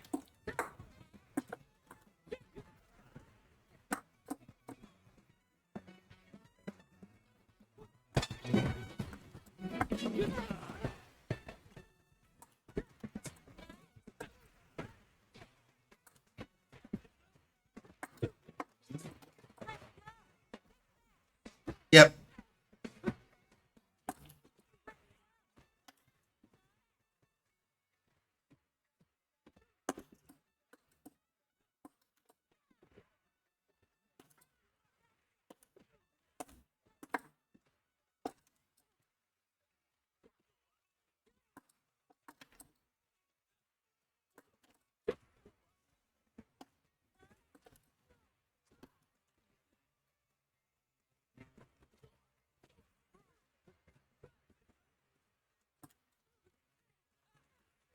Curtain call. It's 2 drinks, and it is critical art. I might die. Yeah. Yeah, like 2 drinks into critical art Jamie. still does a lot of damage. Yeah. The thing I was explaining earlier with Jamie is that basically the more drinks he gets, we'll see if they want to keep going or not. Okay. Yeah, the more drinks that Jamie gets, the higher his damage goes. He needs at least 2 drinks to actually basically be at the regular amount of damage. And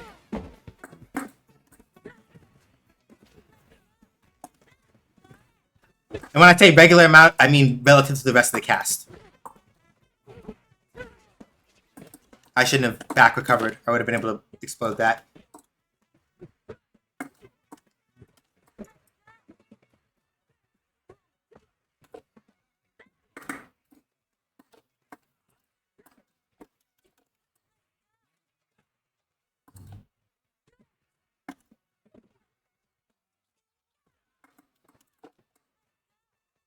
Nope, shouldn't have done that. I deserve that. Why did I do that? Why did I do that?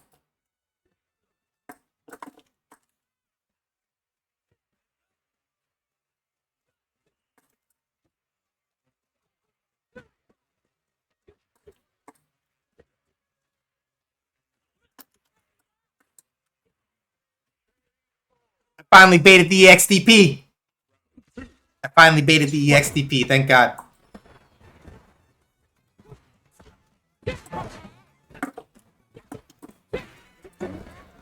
Oh! Yes!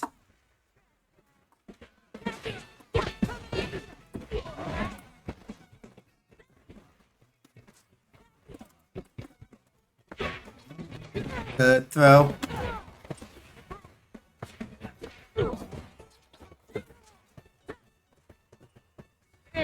I held it too long.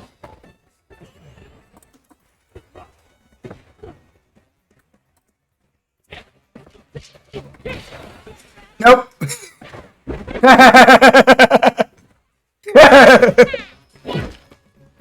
You tried it. All supers in this game break armor.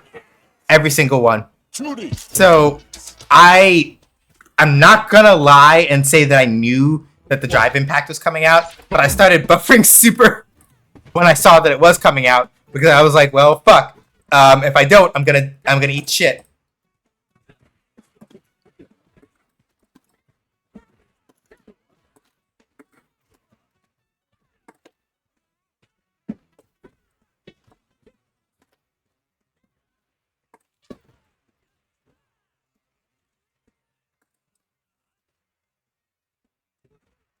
Good. Ba ba ba. Ba ba ba ba ba. Sips.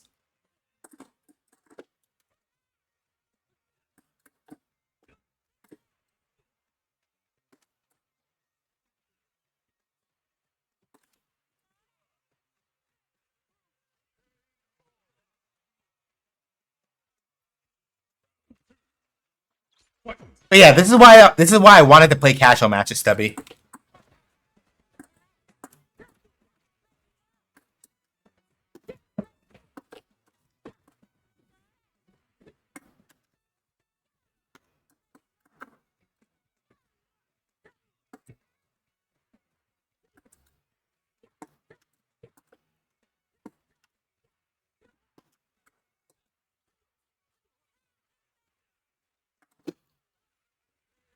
Like, this is why I wanted to play casual matches. Because now, right, I get to sit in a long set. Right? I get to sit in a long set. We get to adapt to each other. I get to sort of like figure out a couple of things that I shouldn't be doing in this matchup.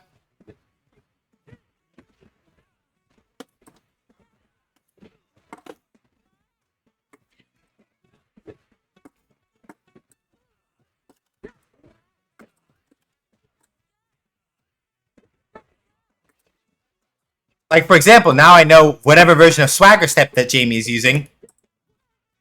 I can punish that with like 2 LP, and that's good. Nope.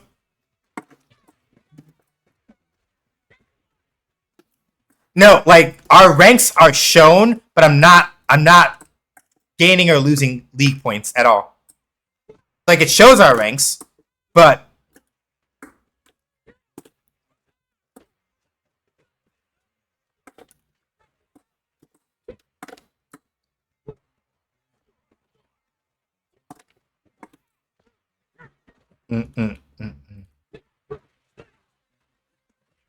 that shirtless man in the background is officially my favorite NPC, because why? Yeah. Why not? And then there's Guile in the background. They're on break from commissary. You right. Also, hey, Sin.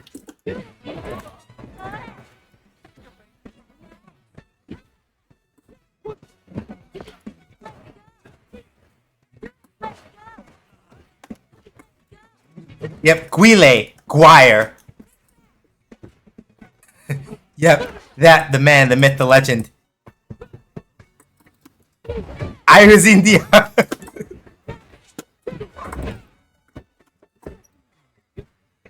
I probably could have gone for...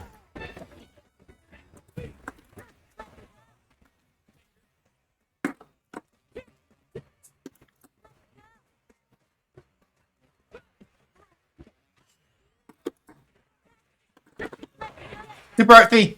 Blah, blah. Blah. Blah.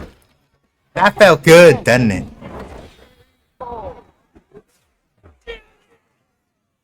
God kind of looks out of place in the overall, even though this is his stage. Hey, new game, new look.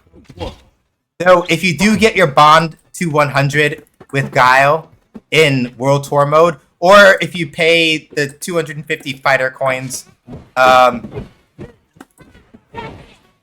you can in fact get his old outfit if you miss it that if you happen to be one of the people that misses it that much. Up. That's fair. Nope.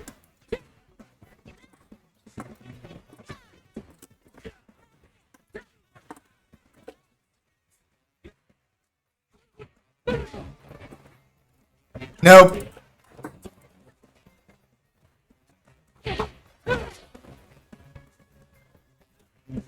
Okay.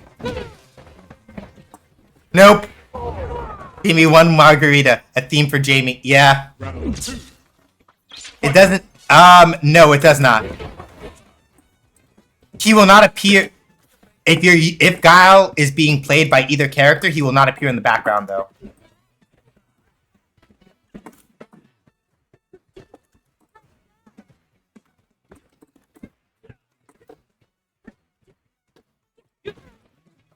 Fair.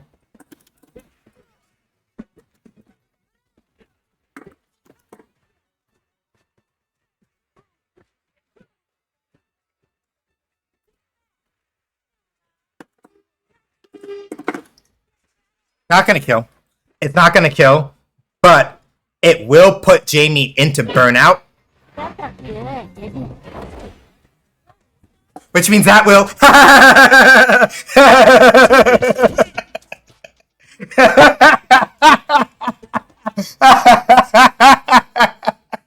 I love this character so much.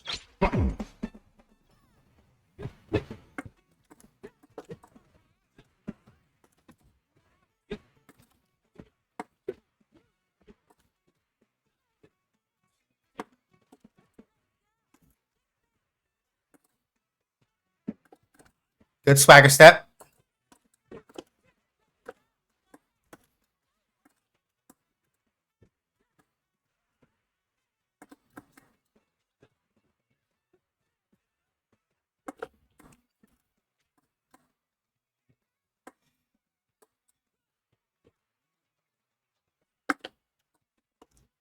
Uh, that's fair. Pop, pop.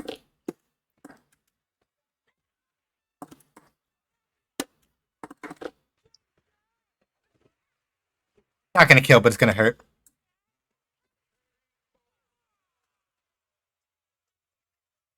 Like, respectfully, I don't know what you thought was gonna happen there if you tried to do regular ass arrow kick without meter for the overdrive version. Like, I don't know, fam. Like, respectfully, that's my own fault, though.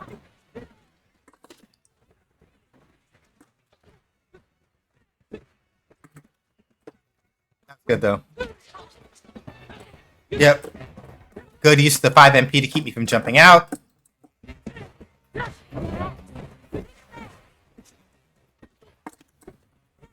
Good. Punish that, please. Part of that, I have to get out of that habit because axe kick, when they block it like that, not safe.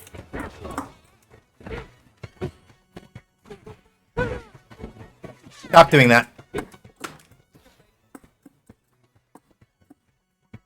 Okay, that's fair.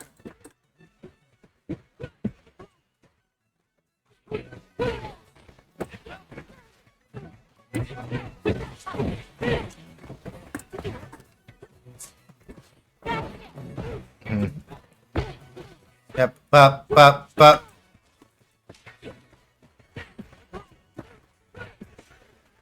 Yeah, today's just lapping with Jury. Cause like, well, technically speaking, I'm not sitting in the lab, so I'm not technically labbing with her, but it's more like I just wanted to get like today's just a study day mostly. Double also, Sunday was hella fun. Yeah. I had a really good time with Change the Future. It was a good time. Yep, I deserve that. I need to stop doing that. I gotta start mixing my other options after 5 HP so that I start getting twitchy.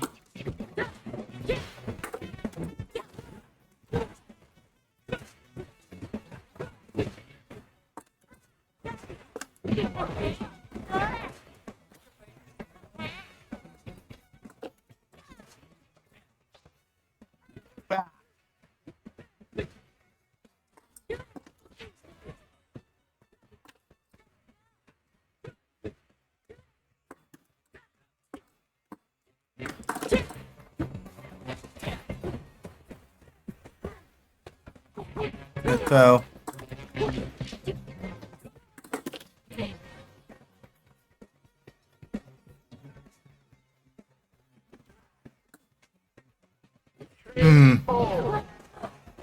not quite fast enough to walk up and tick though. If I was Cammy, that might have worked, but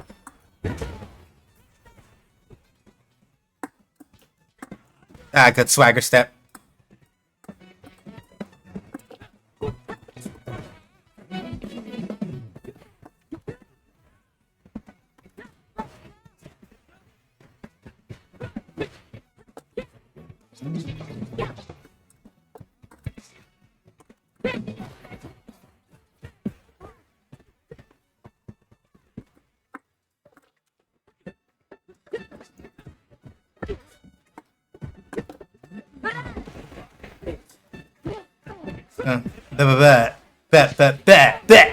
Six. Yep.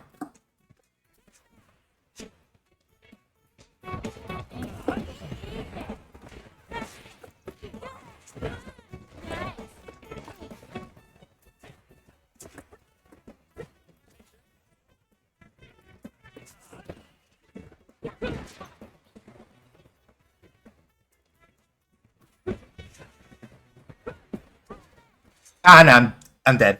I'm dead. I am dead. Yeah, Jamie. like I want to enter more tournaments for sure, right? I for sure want to enter more tournaments now. Now that I'm on the other side of.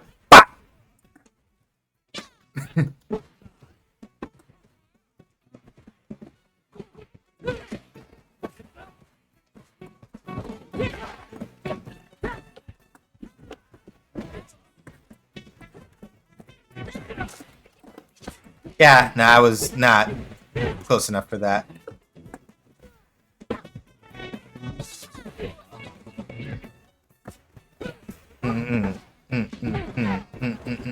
Bacon. Okay. So the option is just like kind of walk in and pop them with the elbow.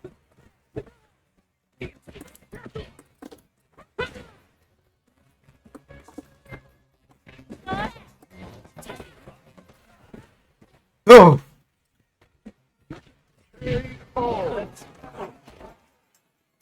Round 2. Fight.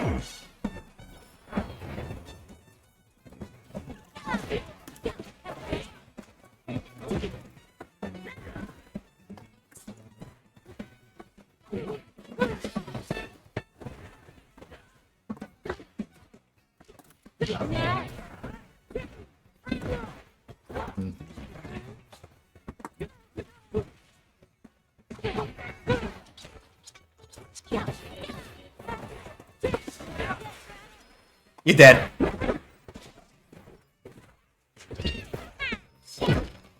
That's not good, isn't it?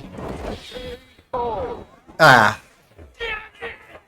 This character, like, really and truly, like, the amount of glow up that Jerry got, just gameplay wise, between Street Fighter V and Sit is absurd.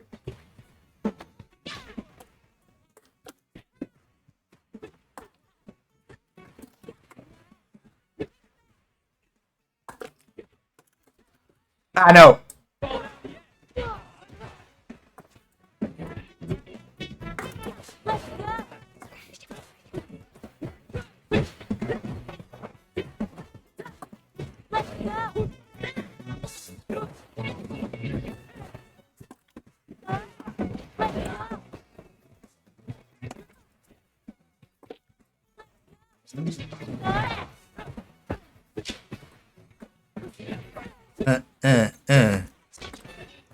Okay, yeah, they're awake now. They're gonna stop pressing buttons as much on my wake up.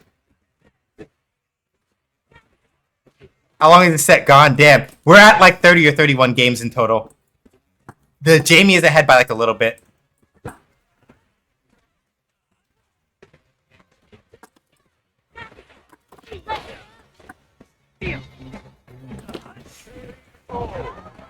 Yeah, the Jamie is ahead by like one game or two, but this is like this set has gone on for like at least 30 plus games. If you're wondering how the fuck I'm not tired, I don't know. I couldn't tell you. Yep, that's a punish. Yep, good. Oh, damn. Come on. Time to train. It's only one drink, so the damage is not going to be super great, but he does get...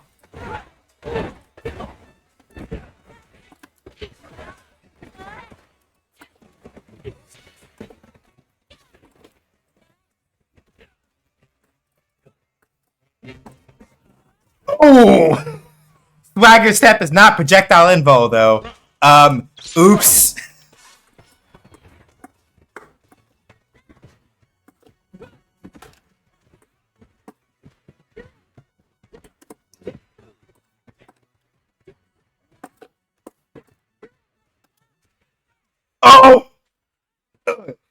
I got the burnout, but I got hit.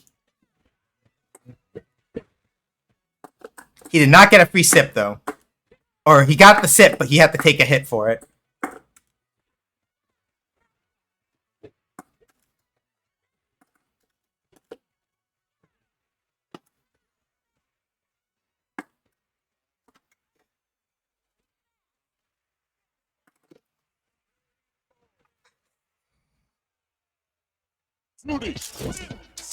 Yeah, we are at 32 games, and it's dead fucking even.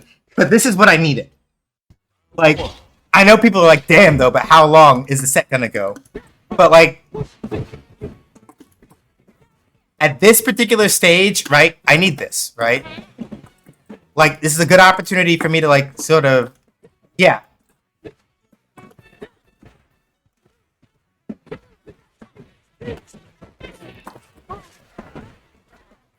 And in my case, yeah, like, my hands feel pretty good, right? Like, I'm fortunate enough that, like, somehow or another, my hands are together enough that I can do, like... Probably because I also haven't been playing this all day anyway to begin with. Like,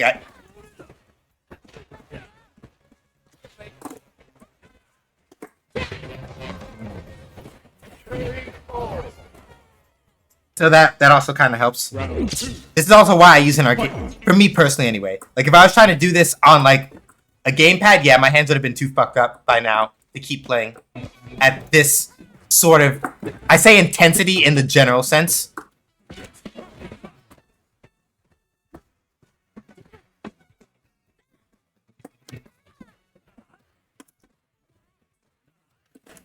Oh, okay. That's even better.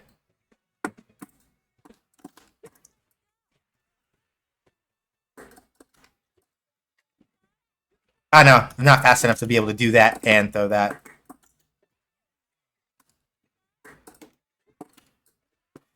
Ooh. Hmm.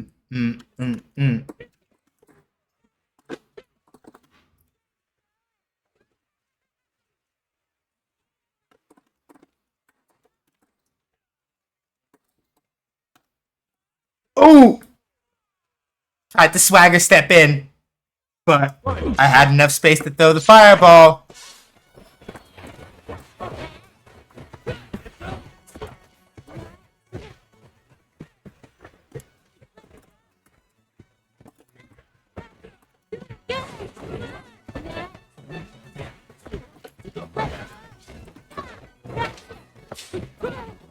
Okay, so yeah, even when they're in burnout.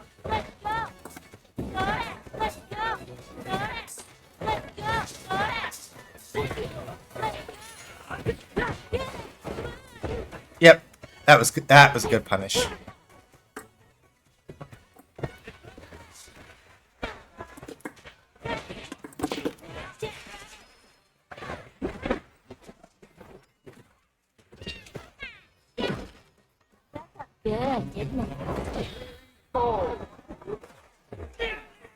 But yeah, like now I basically get to sit down and make a whole list of notes. I don't know. I will probably stop when one of us hits 20, maybe? I don't know.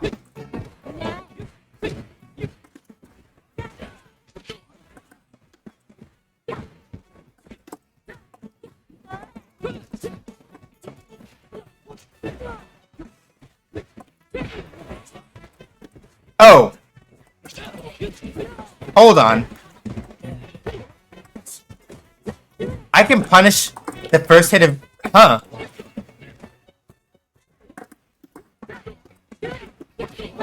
That's really inconvenient for Jamie, huh? Haha! You tried it! But that fireball was too fucking meaty!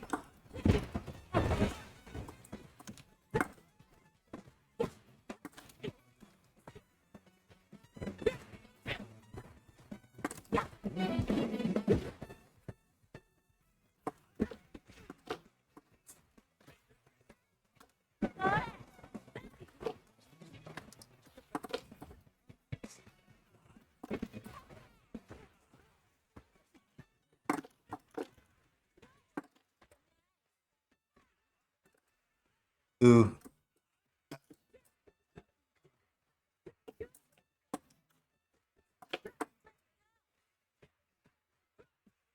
Good throw.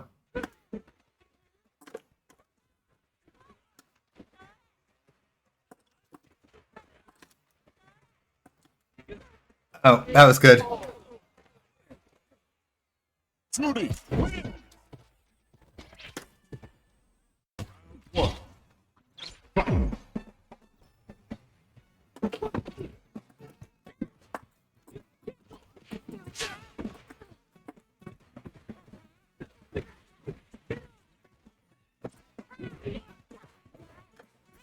Yep, I deserve that. Getting a little careless with that.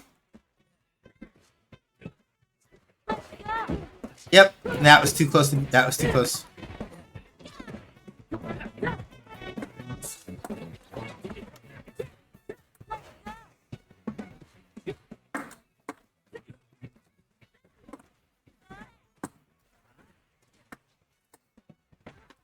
Good sweep. Oh, I wasn't looking at how many drinks he had. This could be a problem.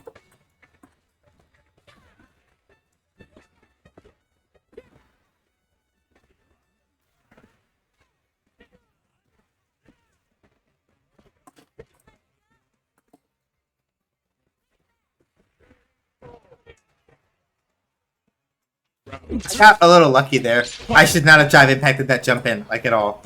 That was not a wise thing to do. Not even a little bit. You gonna drink? Nope.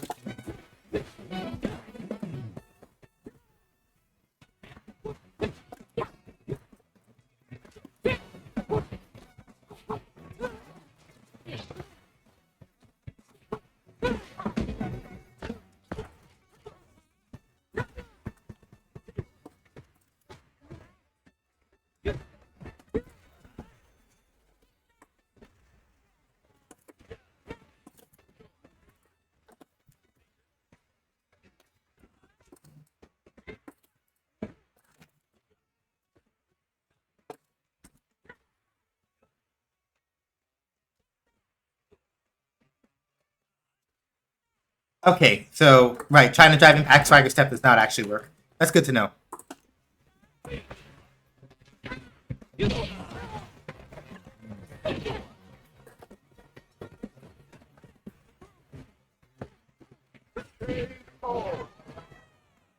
Yeah, trying to drive impact swagger step does not actually work because if he does the right version, then it's just like law.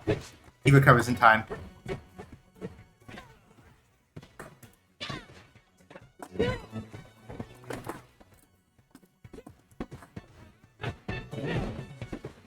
Close. Oof.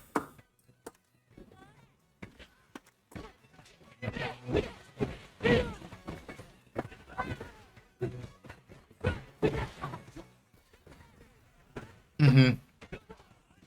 Again, like trying to drive impact Jake, like it's not that you can't do it because you saw that I have been able to drive impact him. But drive impacting Jamie is not. That's not a thing that you do.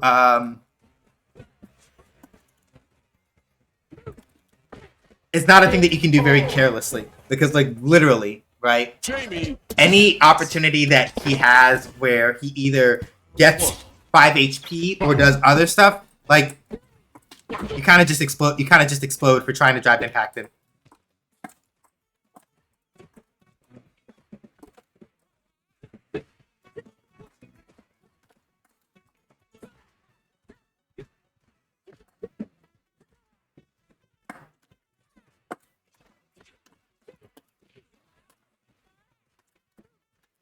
Okay, there's not that plus.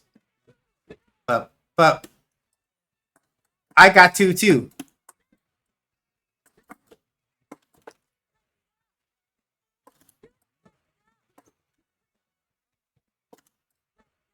Mm-hmm.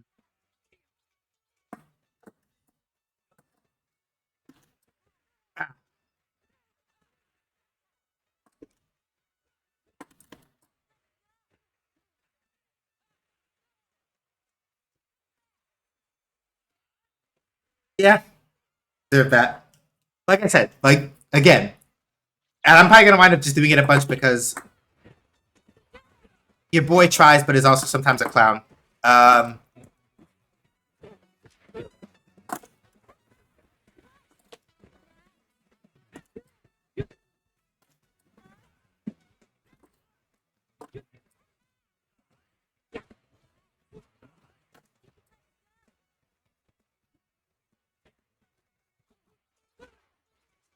I have to take a very careful look at which normal he's using, which jumping normal he's using to set up those tick throws, because tasty.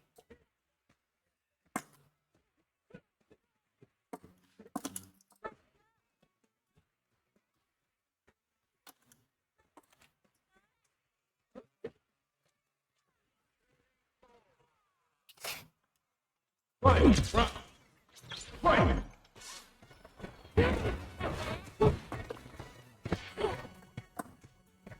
No.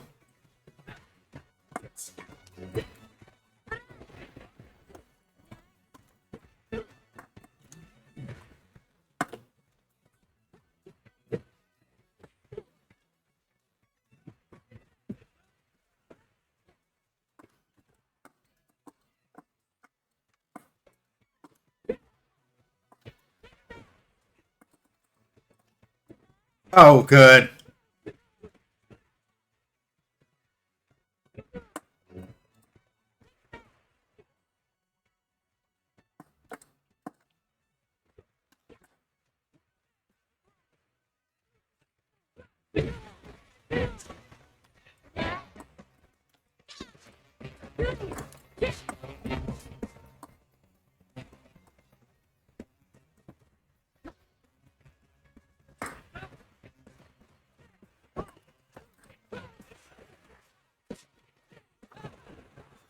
Yeah. They might get the 20. They really and truly might take the 20. They might. 'Cause I'm beginning to slip up a little bit. Jamie wins!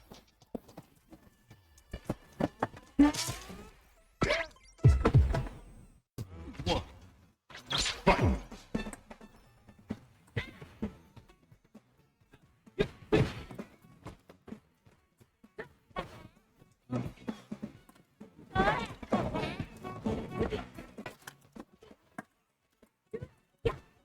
Nope, shouldn't have done that. Shouldn't have done that either. I'm gonna have to stop doing that in neutral.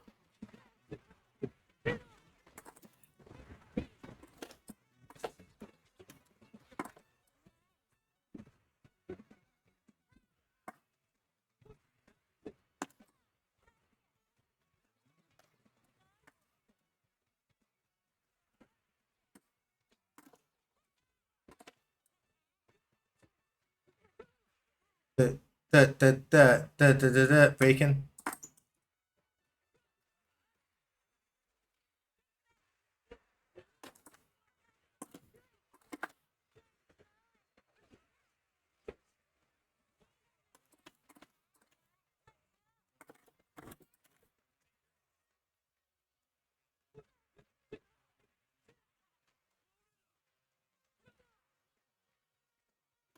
Yeah. Yep. I gotta start getting a little more awake and like trying to like actually hit DPs on occasion for some of these now.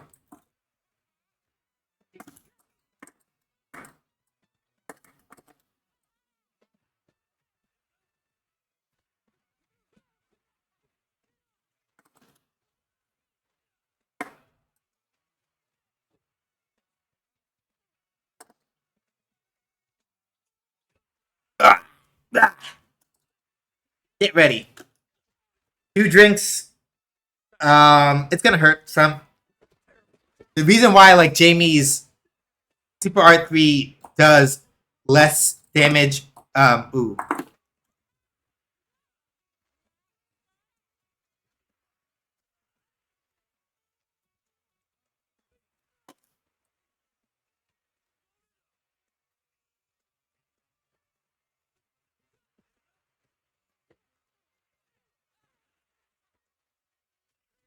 Yeah. Yeah, Yeah, they might get the 20. I have to think really hard now about how to handle this.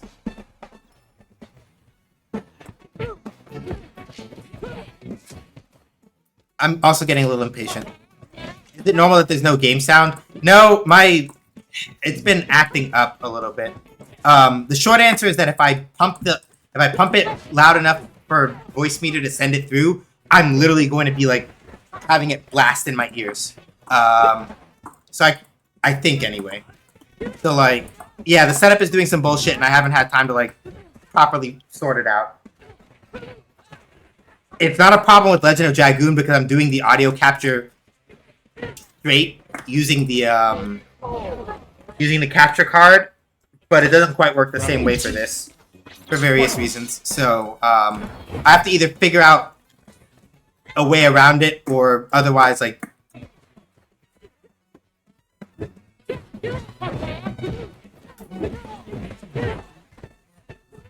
And it's something I've been meaning to do, but I just haven't gotten around to it. Ugh.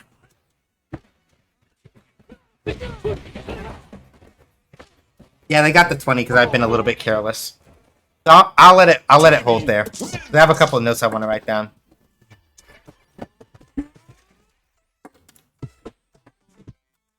I will do this, and I will send a friend request.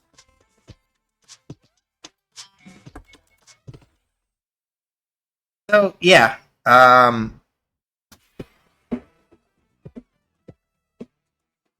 sit down and make a couple notes while I have the presence of mind. Because like, let me see something.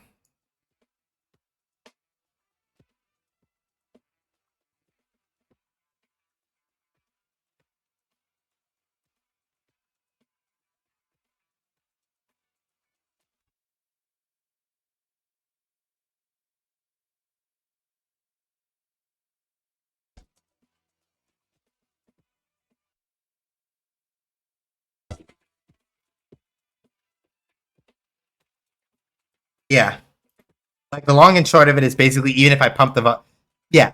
The short answer is that there's some bullshit going on with the way that the setup is working, and I need to like sit down and like fully troubleshoot it at some point. But I haven't had the energy. I haven't had the energy to like sit down and like actually grind it out or actually figure out what the fuck is going on. The short answer is that it is something to do with the way that the audio is being sent from the streaming computer, from the computer that I'm playing the game on to the streaming computer. I don't have it as like a hardwire setup.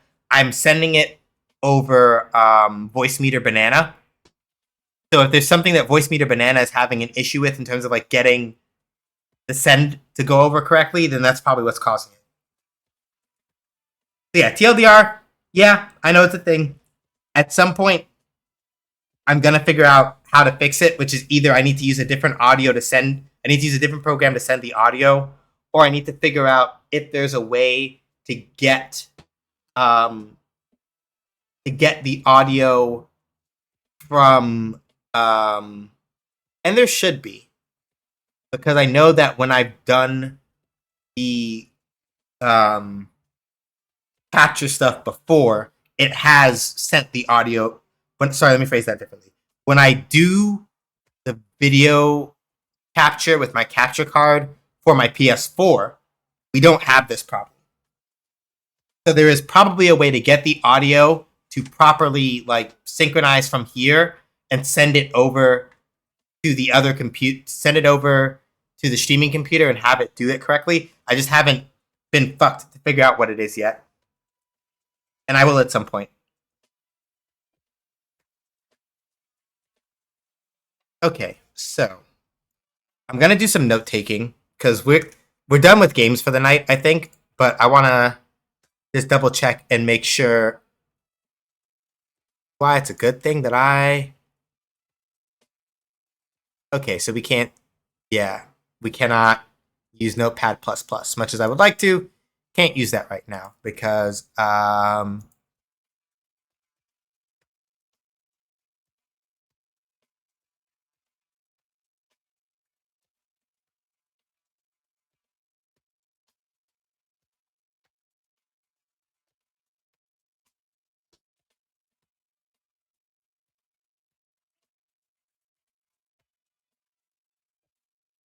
We'll just use like a regular notepad.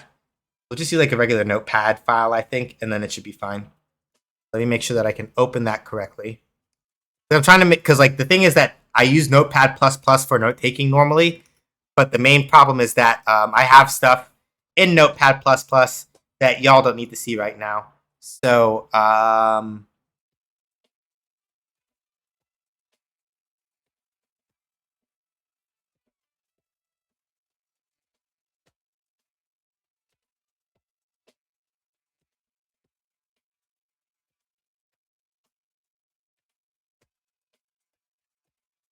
yeah, okay, yeah, I'll do the hydration in a second. Hold on.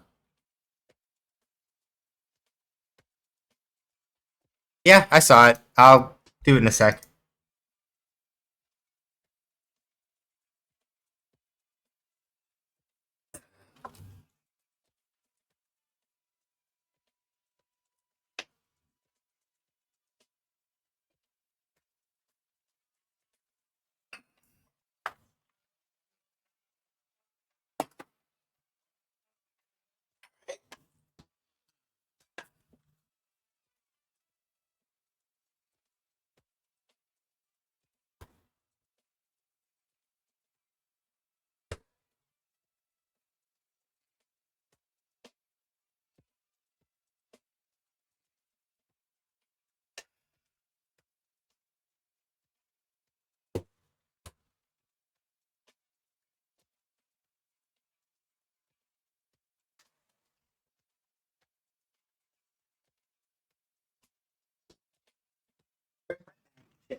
Fine. Where I put them. Even though I know, oh, they're literally right there in front of me. Good grief.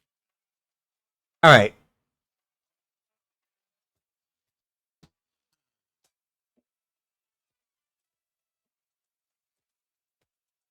Okay, so let's put some notes down now before I forget.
So, to explain these notes in particular, right?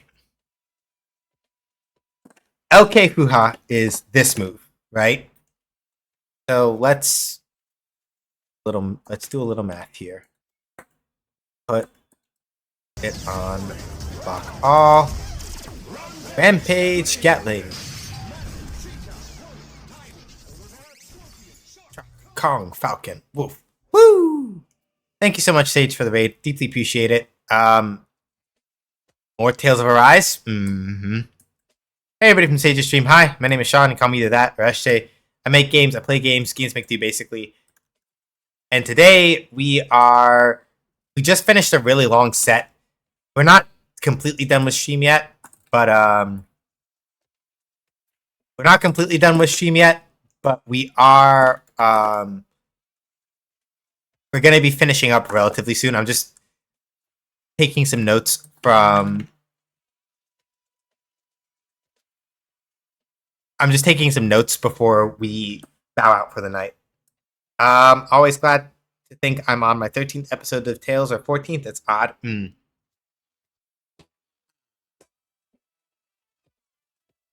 doing pretty good today, Night Bear. Thank you for asking. So let's see.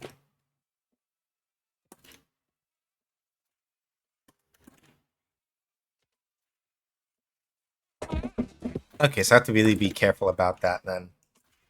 What's our record today? As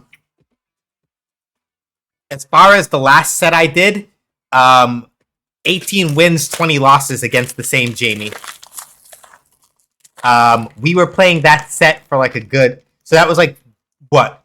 No, that's not an ouch at all. Nope. Not an ouch at all. Nope. Not by my standards. That was a near 50% win rate. That's good.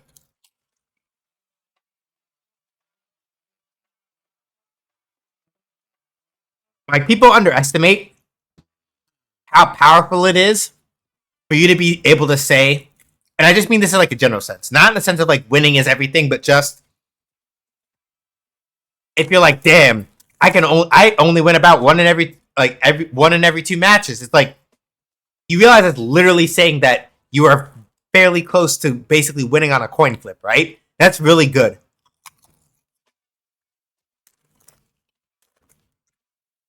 For my part, I wanted to have a long set anyway, because I'm trying to figure out how to play Jury. Thank you so much for the follow. We do keep our follow alerts anonymous so people can lurk as they see fit. So welcome on into the Gage Gang. I hope you enjoy your stay.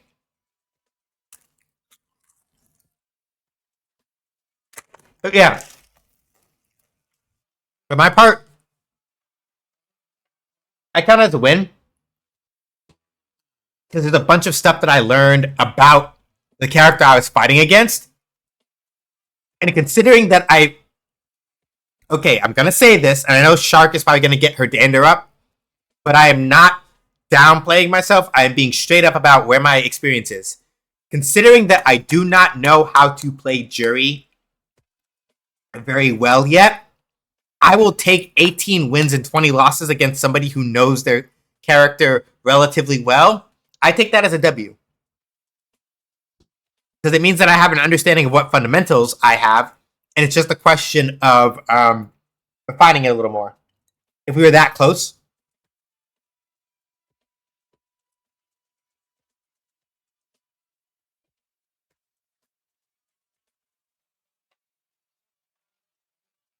So yeah, 38 matches and I won 18 of them. I'll take that. I'm fine with that.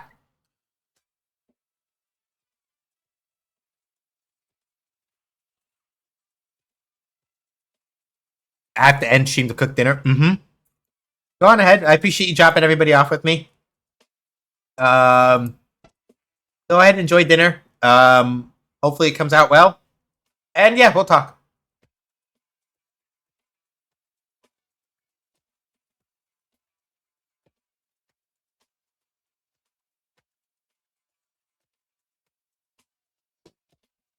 All right. Oh yeah, that's a positive knockdown.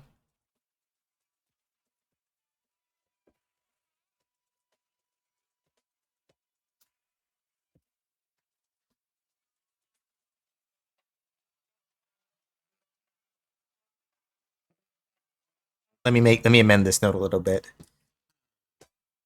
Push back. But likely to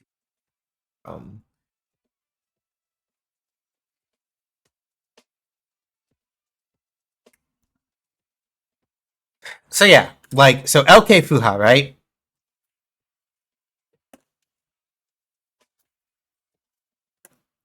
Yeah, generally speaking, if I'm gonna do it in like a block string like this one,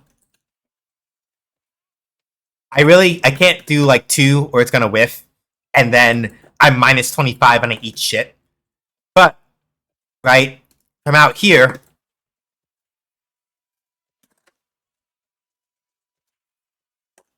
that's something to keep in mind. At the very tip, no good really. Okay. 6 frames. Mm. This distance, some characters may have a hard time. I don't think anybody has a 5-frame button that reaches the. I could be wrong about that, but I don't think anybody has a 5-frame button that reaches this far. So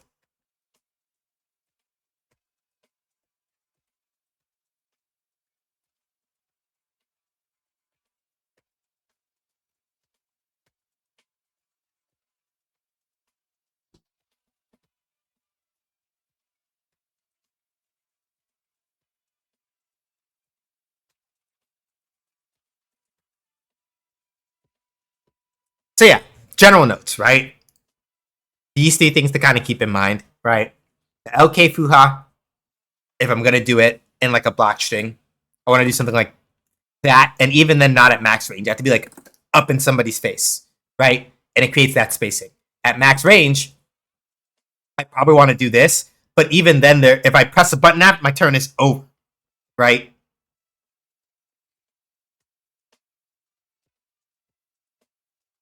If Fuha is blocked, turn is over.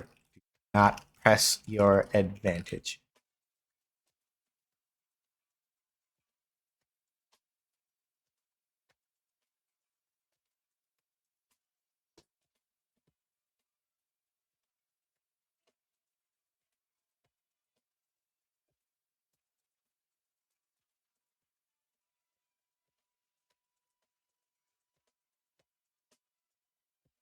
Also, welcome on in King Void Pod. I forgot to greet you. I'm sorry. Welcome on in. I hope your day is going well. And versus Jamie specifically. Okay, there is one thing I'm curious about. I need to go take a look at like right now before I forget. What version of Swagger Step was he using? So we're gonna have to go to mode select, go into the replays, and see if I can figure out what version of Swagger. I have to figure out what version of Swagger Step he was using, which means that I'm gonna have to go and look through the replays and hope I can find one where I actually punished it, which is gonna take a lot of work because damn, that was a long set.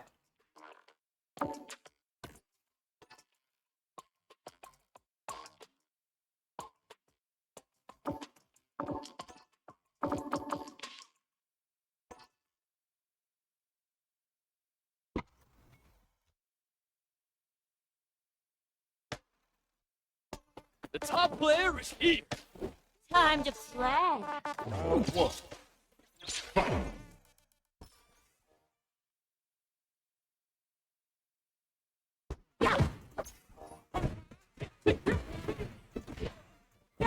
I'm gonna slow it down on purpose so I can stop and see.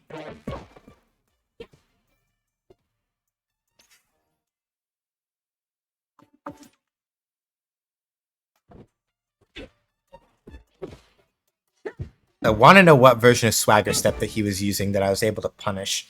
But the problem is that I'm not going to remember which fucking matchup I did it in.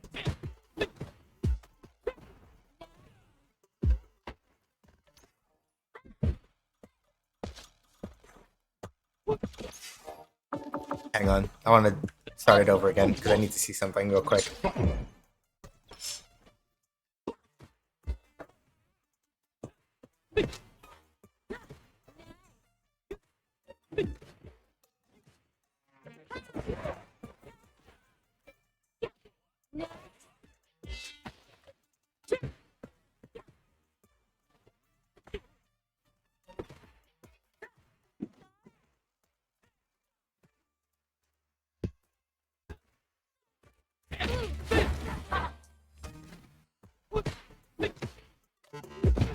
Okay.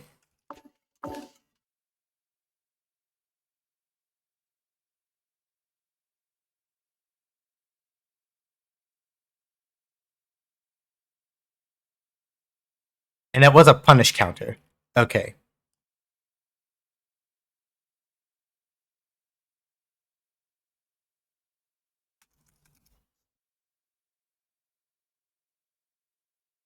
That's good. All right. So we'll continue. I really want to know what version of Swagger Step he was using, though. And it's gonna be hard for me to catch it. I have to basically be staring at this shit.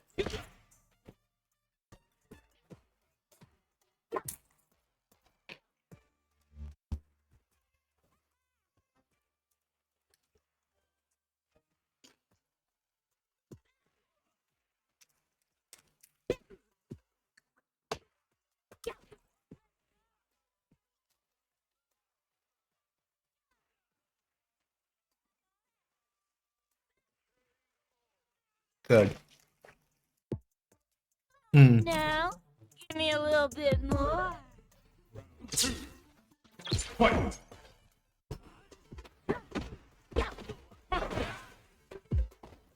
That was heavy Swagger Step. So at round start, they were using heavy Swagger Step a lot. But I don't know if that means that heavy Swagger Step was the one that they were using. That I was able to stuff a bunch.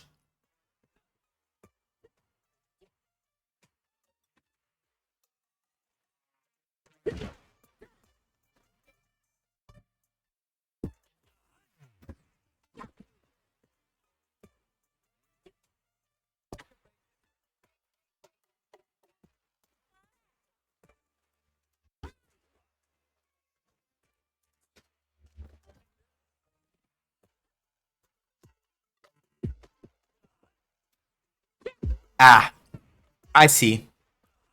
Yeah, up close, that shit is like still minus 12, which hurts.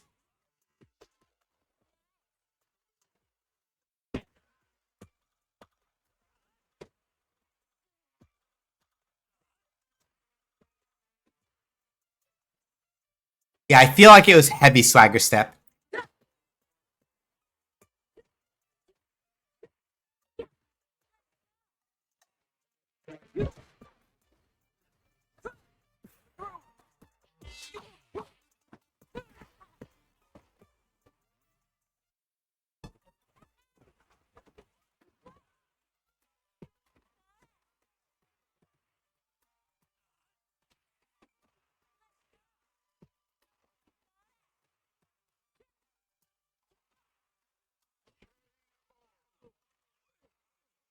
It's gonna take a minute. The main thing I want to do is just figure out which version of Swagger Step I was punishing like that. So that the main reason why is because I can then also carry that information to Cammy. But I would like to figure out which version of Swagger Step I was punishing. It'd be helpful. Time to play.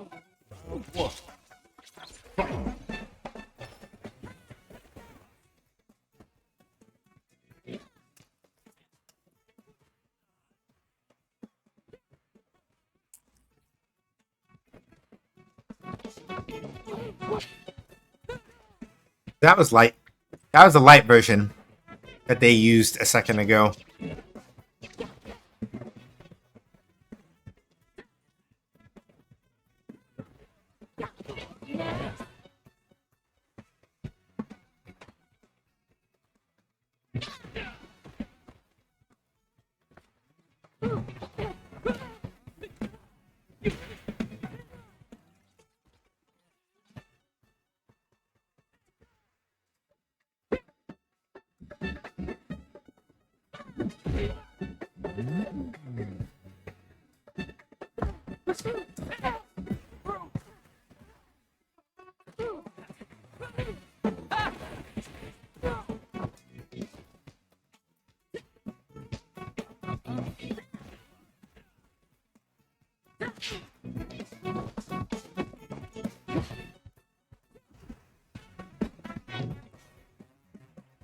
Let's see.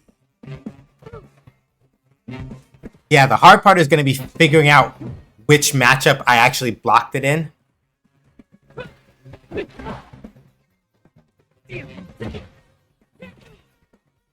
Because my gut instinct tells me that it was heavy Swagger Step that I blew up with a jab the one time, but I have no way of being sure.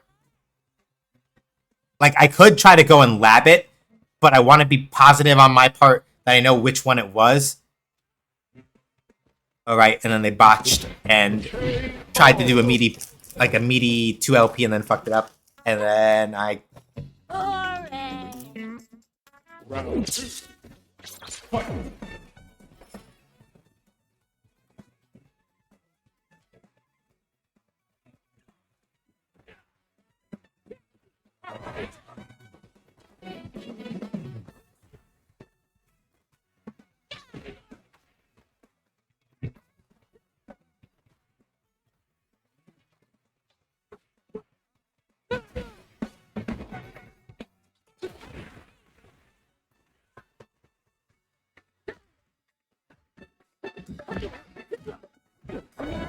I did the wrong one.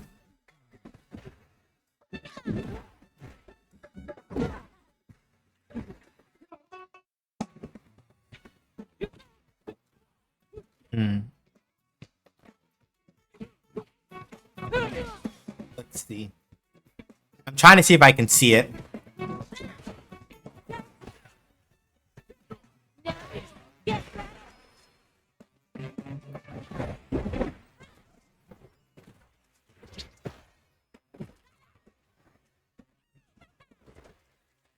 Yeah. That felt good, didn't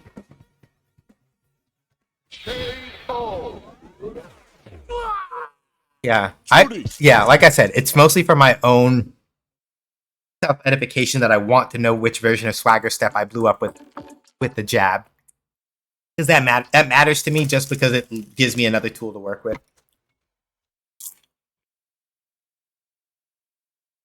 Hey, Rajo. The top player is here. Time to play. I was thinking about DNF tonight, but I wound up doing a really long set in Street Fighter. So I'm just trying to find a specific thing that I blew up in this matchup so I can make a couple notes and we're going to be getting out of here. Just because I've been, like, my hands are relatively okay, but now that I have stopped playing, I can sort of feel them going like, lol. They're not hurting, but it's like, I know I can't go play DNF Duel after this because that shit will make my hands explode. Yeah, hopefully you're doing well.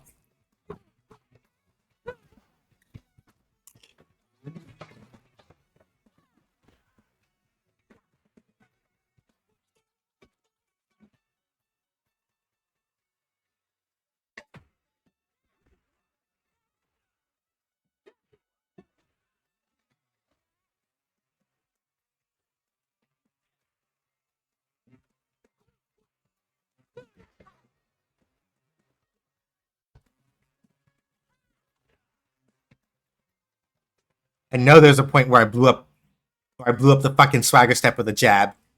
Come on. I just want to see it. I could have made a fucking note of which match it was.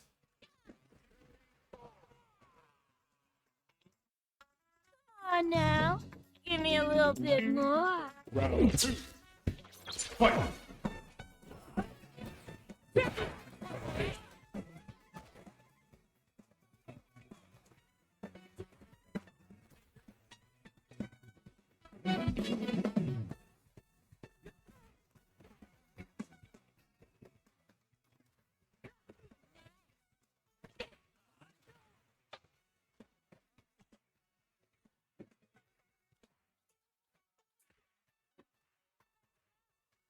Because the main thing is that the main reason why I want to know, like I was saying earlier, the main reason why I want to know which version of Swagger Step it was specifically is because I need to know if it was that Jamie fucked up the spacing, or if no, like I can flat out just blow the shit up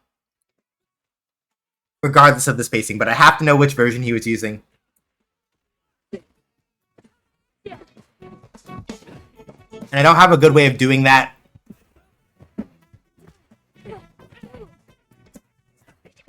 without looking at the replay and then looking at the inputs.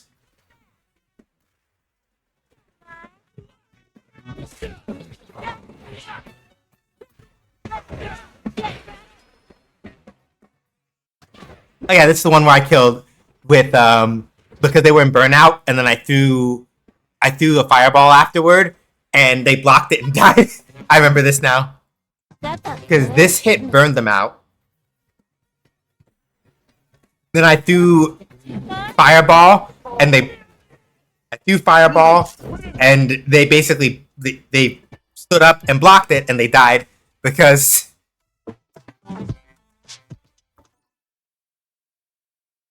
these things happen. So yeah, I'm just trying to I'm just literally combing through these replays until I can find the one that has the thing that I want.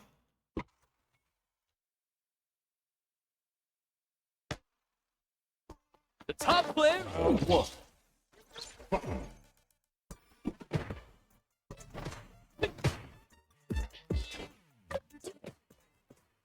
My gut feeling is that it was heavy swagger step, probably.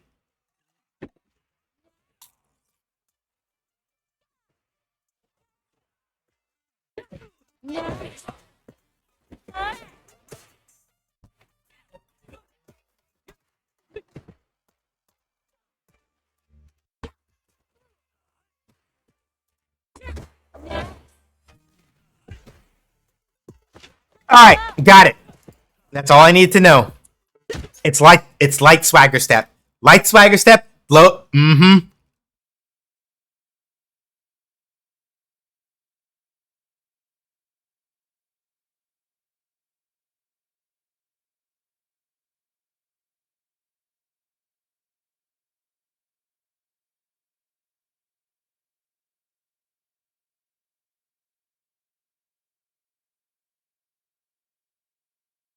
And now I can go take this to the lab and test it real quick. But that's basically the main thing I wanted. That's basically the main thing I wanted to know, right? Because yeah, like depending on the frame data for like heavy swagger step, then yeah, heavy swagger step is probably easily punishable. But I had to be sure, right, of which version that he was using, so I could kind of be like, all right. Because here's now how I can apply this in theory, right? I'm pretty sure that Cammy's 2LP and Jury's 2LP are about the same speed, right? So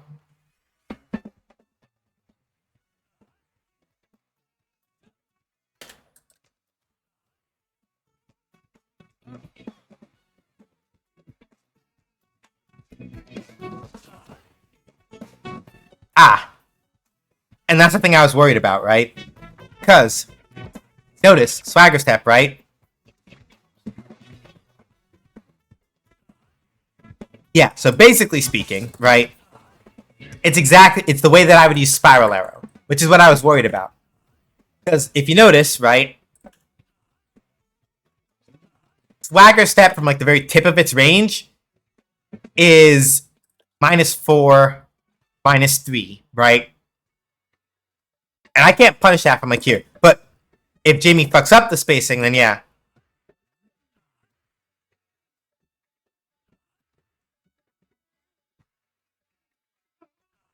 And the thing about it in particular is that with heavy swagger step, right? Hey Ryudo. We did a really fucking long set with a Jamie a second ago. I'm just sitting here doing a little bit of math. And figuring out a couple of things from the matchup.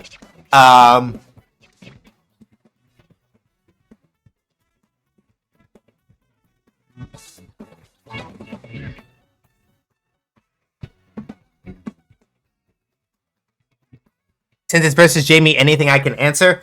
I'm trying to think of specific things from that matchup that was getting me fucked up, and I'm having a hard time remembering.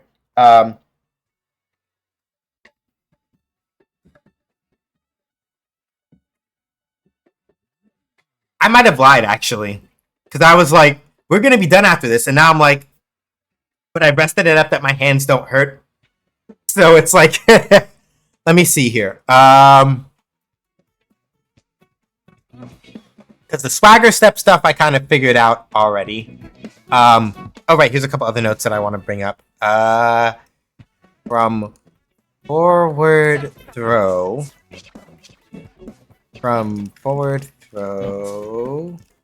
Jamie, not safe enough to get away to drink without getting hit by micro walk 5 by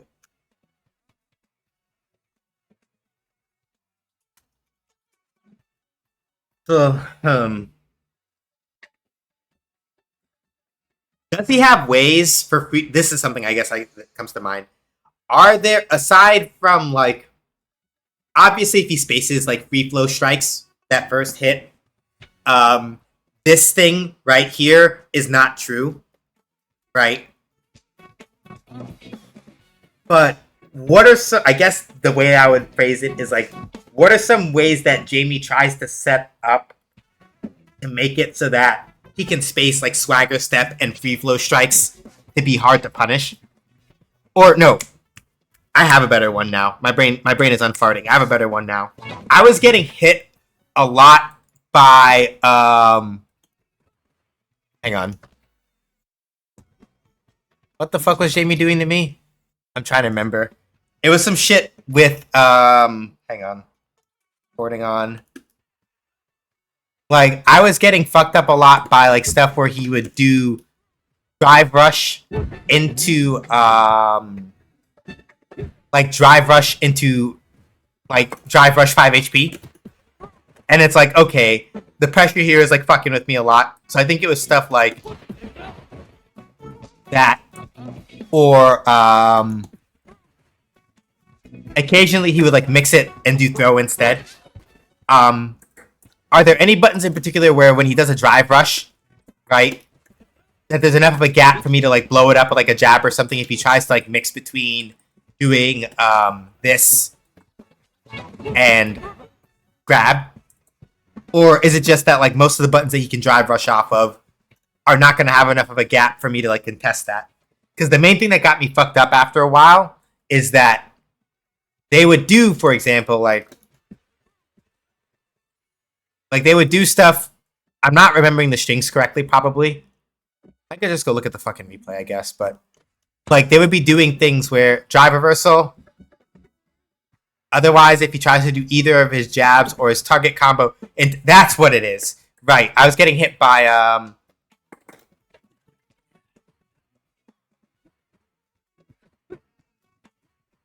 yeah, it was like that's what it was. Thank you. It was like bop bop bop bop bop bop. I was getting like fucked up by that a lot. Okay, so drive reverse. Yeah, there's a gap between the third target and anything else. Okay, so like bop bop bop. All right, so let me record this and have it do the thing.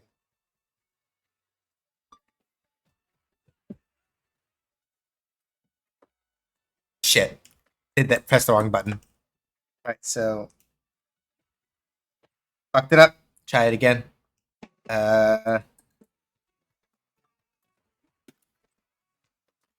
Example, I can't do that against like Zangief. It's a free unjumpable command grab.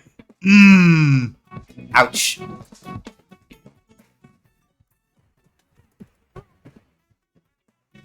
Okay, got that one. And now I want to record for slot 2.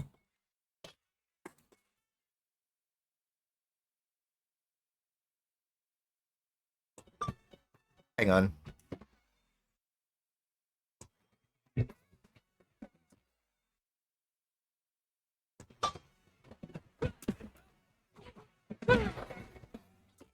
Okay, good. And now we can switch over to replay. Put on those two. Okay. And that will trade.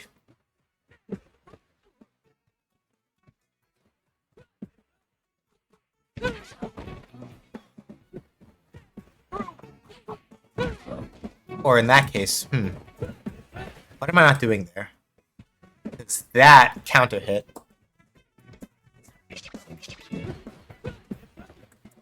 So is it that I'm not doing it fast? Because yeah, there I got counter hit. So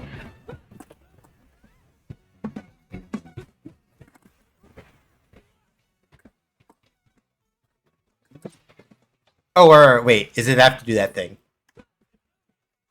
Yeah, flip.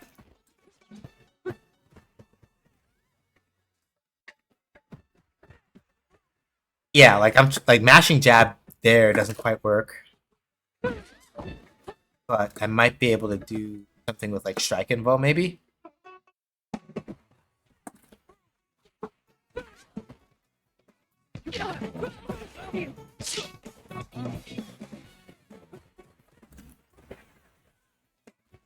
Right, that's a small gap. I think you can deep. If you're ready, yeah, that's what it feels like.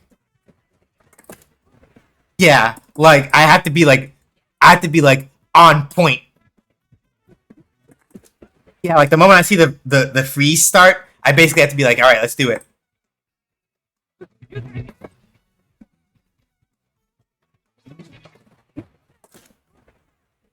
Yeah.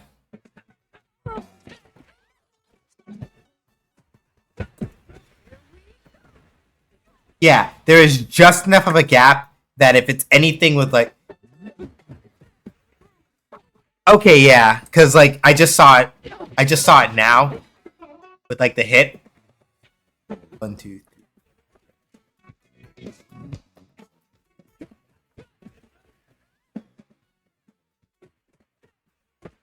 Yeah, like so at best, if I try to like mash out of it, I'll trade. But if I have something with strike invo and I basically am anticipating like the yeah, heavy anticipation. All right. Yeah, if you see the third target combo, just go for EX. If he doesn't cancel, he still takes the hit. If he Rekkas with light, there's no gap. If he Rekkas with medium, there's a gap. And then if EX comes out, then either way I'll beat it. So let's see. So let's see. DL1 getting hit by 5LP, 5LK, 5M Drive Rush on block has a small enough gap that you can strike info or OD between third hit of TC and third hit of the target combo and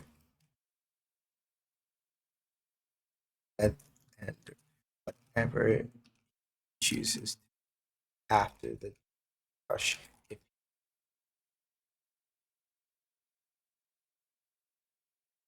doesn't the R hit way.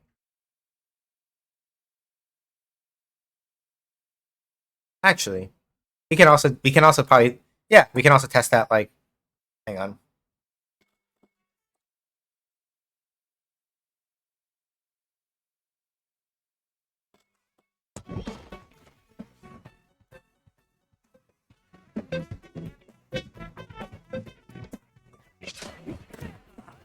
Wrong one. Gotta be record that.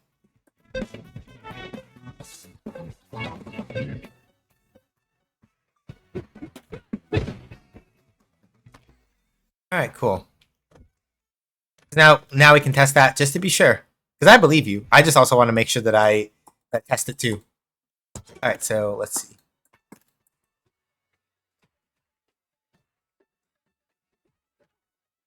Oh, hang on a second.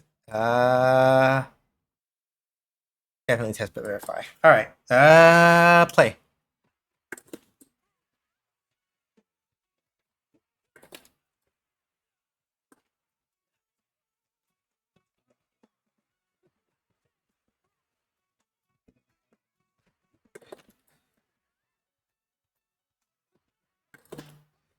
Yep, works against.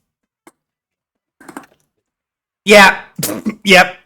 It explodes it. 100%. Yep.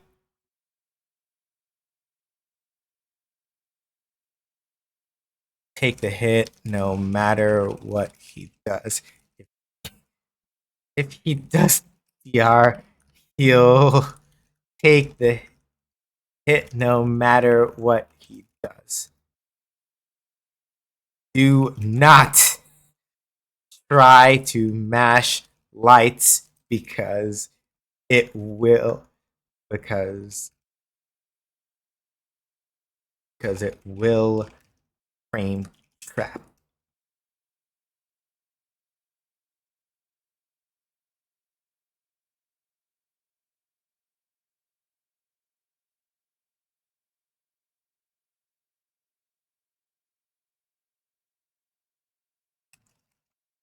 So yeah, for Jury though, right, and for Jury, even though I was using Cammy for this, if I switch to Judy, the principles should probably still be about the same, I think.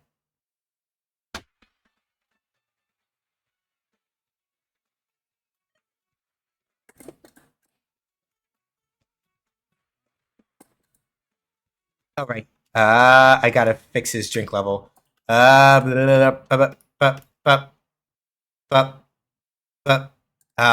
is it? There should be a character settings thing here, shouldn't there? I did that. Character specific settings. There we go.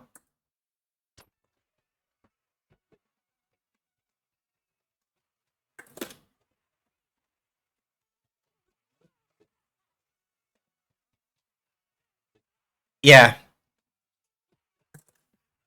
So it has to be something with strike involved, though.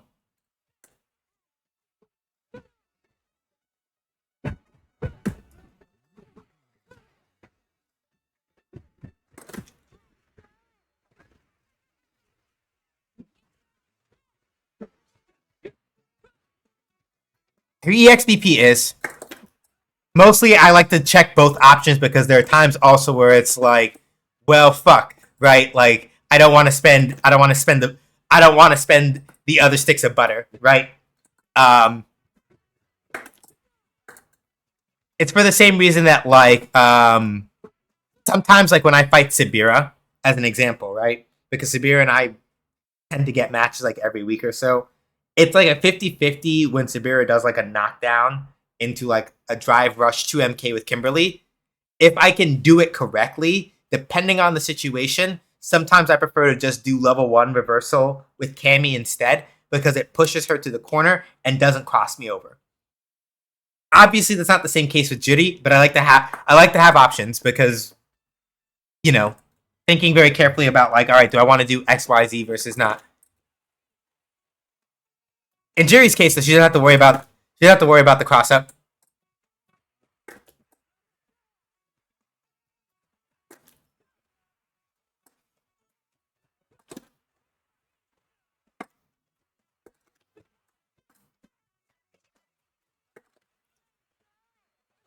Yep.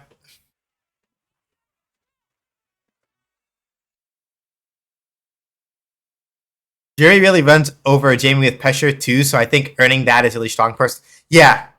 Like the thing that I was going. Actually, let me follow Rito since you're here. I really enjoyed your CTF commentary. You're a cool person.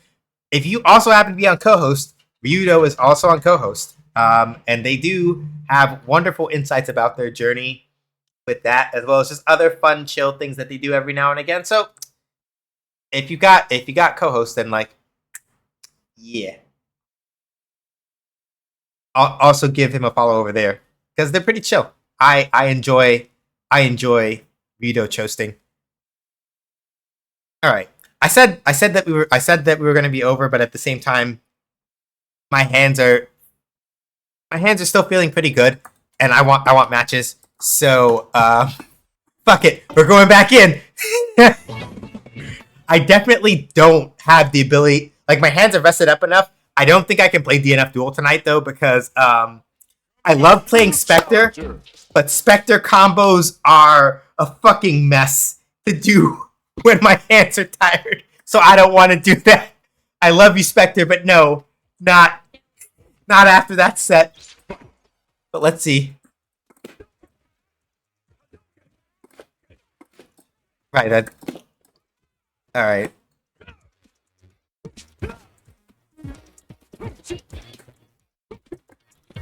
That's fair. Yep. They don't know it, but I shouldn't rely on that. Good. Okay, so that's not... Gotta make a note of that.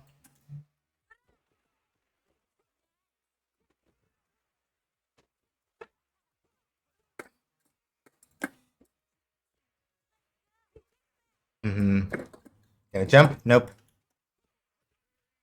Yeah, the main thing that I realize now I'm gonna be missing as Jury.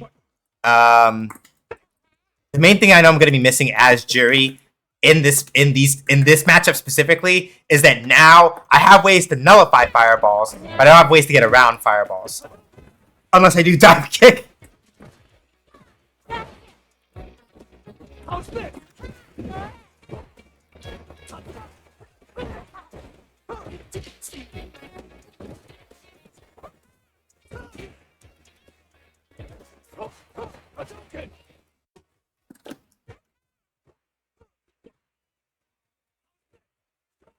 Wow, I was expecting a tick throw.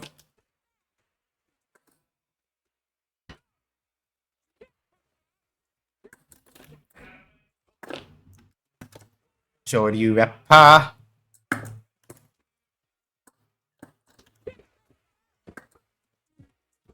Still stuck in Platoon Street Fighter 6. Yeah, like I literally I just got Diamond yesterday. I just basically had to get my shit pushed in by somebody else I know that also, ouch. I could have, if I'd been reacting correctly, I could have like maybe return impacted that and blown that the fuck up, but it happens. Yeah, like I literally had to basically have somebody beat the like holy fuck out of me in the Kemi mirror for me to pick up a couple of things that I needed to get me into Diamond. So yeah. And that's why we're not playing ranked tonight, just because like I need a break to kind of like sit down and like, one, I wanted to like pick up Jury for reasons, and then the other is mostly just that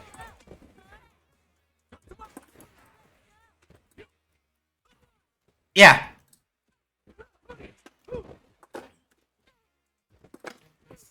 Messed up the timing of the reversal a little bit.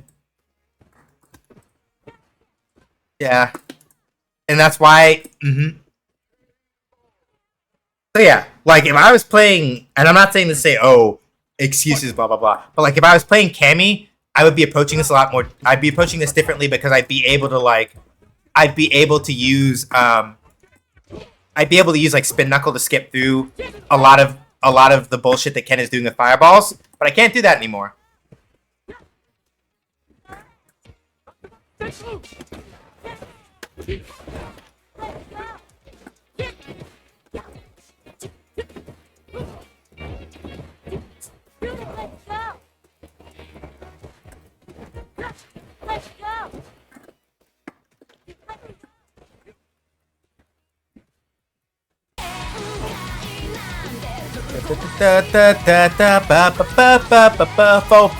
Switch on. Yo, step up. Thank you so much for the 4 months of beer. I appreciate it. How you doing today? Hopefully well. Fuck! Didn't want to do that. Uchukita! Yep. Alright. But that was my fault for getting level 3 super art there because I was mashing. So that's on me. I've been watching a lot of Evo and only playing casual matches. Yeah. Like we just finished an absurdly long like 38 we finished like a 38 yeah, we finished like a 38 game set in a casual match with a Jamie. I friended them afterward because it was good. The final record was 18-20 in their favor, but it's exactly what I needed with Jury because I do not know how to play this character. I do not know how to play this character yet. So I just needed like a good long casual set where I'm not like having to sweat a bunch of shit about like losing numbers and shit. Jump. Nope.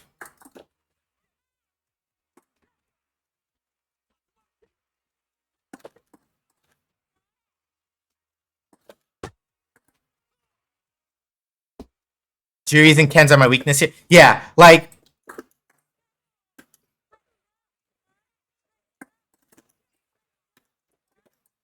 Yeah, with Ken, it's a little tricky because like he's built for like really aggressive bullshit, and it's very hard to know how to deal with that. It's really hard to deal with that if you're not prepared for it. But with Ken in particular, um, it's a secret. Don't tell anybody that I. Oh no. Let me put it like this: the way that I think about how it is that you have to kind of like fight against Ken is that you have to. It's a lot like playing against Ryu, with the exception that you have to, because his buttons are a little bit shorter in some aspects, and usually not as plus. The trick about fighting against Ken is that you have to a certain degree, you have to commit a little bit more to calling out his bullshit so that he doesn't get a chance to, like, run up on you. Fuck. Wrong version.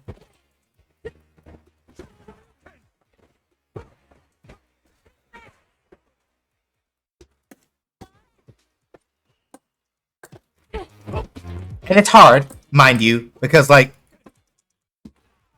it's still Ken. Like, he is aggressive as fuck when he wants to be, but the main thing is that you, I deserve that.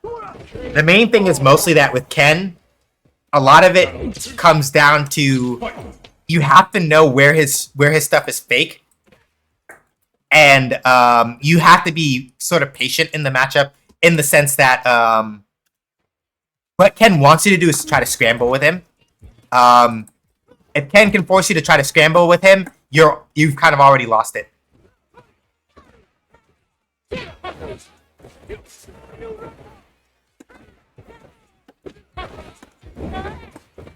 So a lot of it is like stuff like what I'm doing, where it's like, yeah, he can cover a lot of ground very quickly, but it's very easy for him to overcommit. And so part of it is that it's you sort of have to draw out from him kind of like that really risk-seeking behavior. Yeah, and Street Fighter is also one of those games where nah, you tried it. Nope. Jury's dive kick is also better for approaching. Well, that's a lie. Cammy's dive kick is not bad for approaching, but the angles that hers travels at makes it a little harder to like. Sit down. Ooh, good. I should have gone for the throw after the fireball landed. I'm also not calling out those sweeps nearly as much as I should be. Because, like Ken's sweep has a lot of range, but that shit,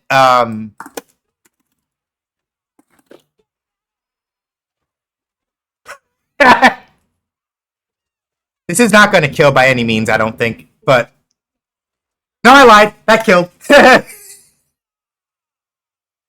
Yeah, so stuff like that, right? I've been liking Luke, Jamie, and JP, though. Yeah. With Luke in particular... Thank you. With Luke in particular, the thing that Luke will have as an advantage against Ken is that if Ken fucks up and presses buttons when he shouldn't be pressing them, Luke has an absurd amount of movement on his Luke has an absurd amount of movement on a lot of his normals. So Luke is really fucking good at whip punishing people for pressing buttons when they shouldn't be pressing them, because he'll just like move. He'll move like right into range and kind of like make them eat shit. He's really good at that.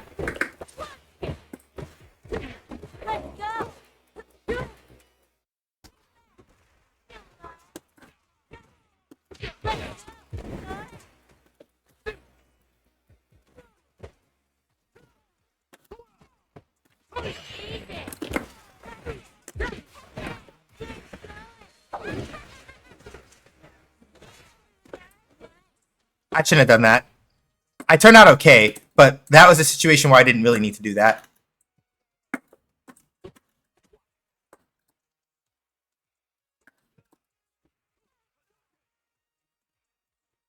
Yeah. The Ken is kind of afraid of throwing, like... Ooh, that was good.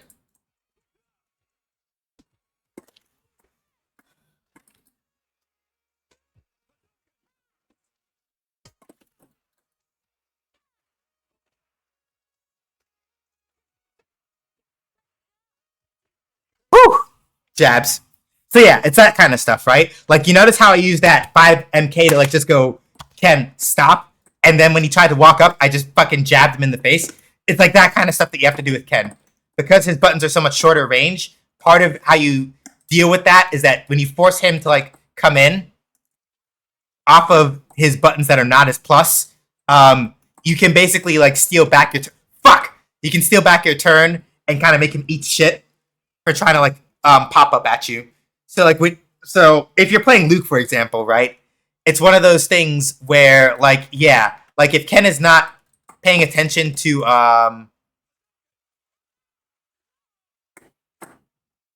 if Ken is not paying attention to where he's putting his buttons, right?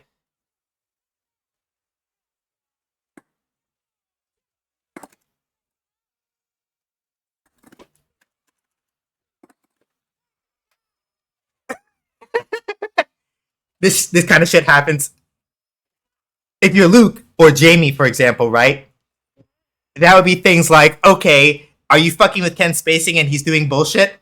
Well, Jamie, if Ryudo is here, if Ryudo is still here, he can probably give you what tips for what they do against Ken as Jamie, because they would know that matchup better than I do. But yeah, like, as an example as far as Ken goes. But yeah, with Luke, I would say probably like perfect flash knuckle and stuff. It is important to learn it, but I would say that probably... What's the word I'm looking for?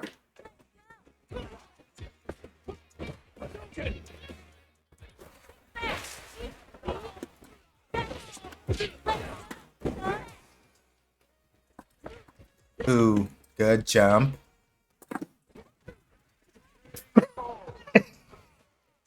You did raw run right at me. I respect the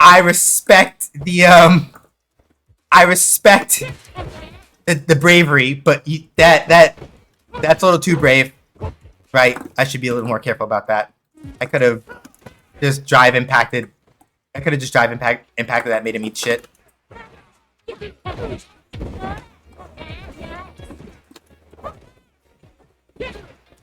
Yeah.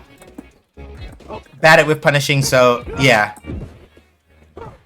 Yeah. Jake. Oh no, fuck! I was mashing that. That's why I got that. It's okay.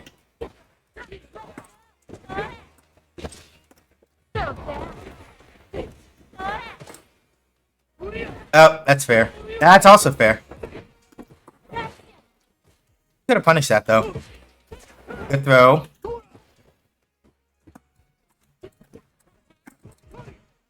I should have just dive impacted that. Oh! I respect it. They tried it. But, like...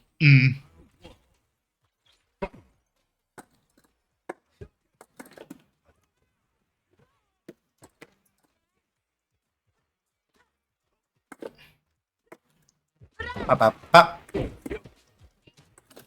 Oh, I could have punished that. Whoops. Nope. Didn't need to do that at all. Don't know why I did that. Good.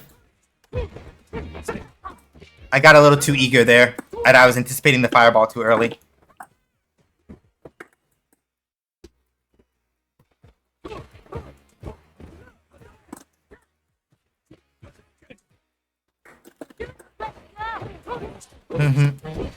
Nope.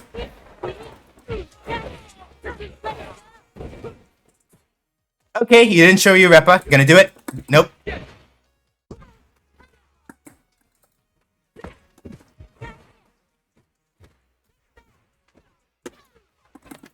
Fuck!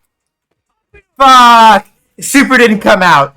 If Super had come out, oh, that would have been delicious. I probably could have just done, I probably could have just done the standing heavy kick straight into super, standing heavy punch straight into super rather, and that would have been a wrap. But I kind of fucked it up. Don't do that.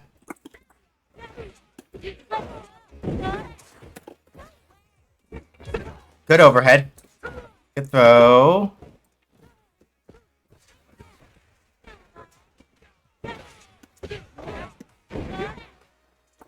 Nope. Good.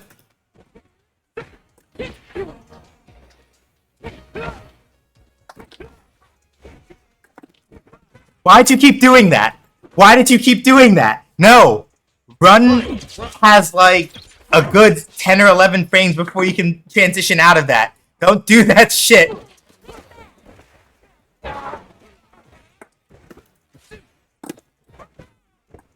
Like, yeah, like, no, like,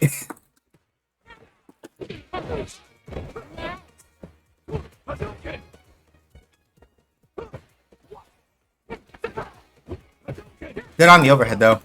Good.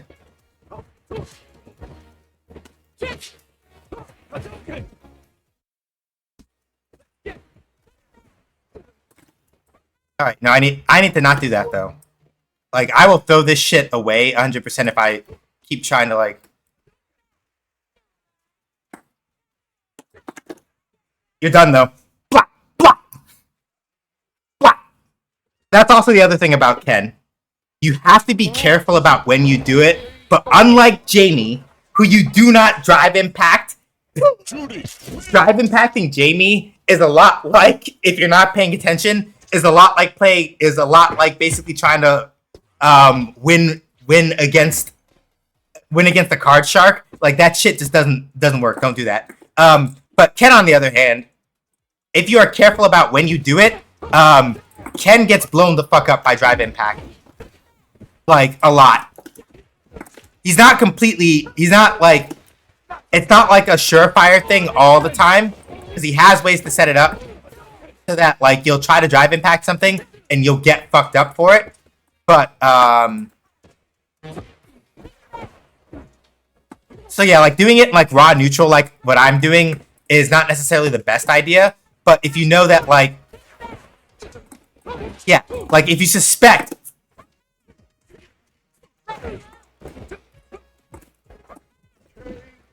I went a little early there. But if you suspect, for example, that Ken is gonna do a follow-up to Jinrai kick, fucking drive impact that shit. Even if he delays it.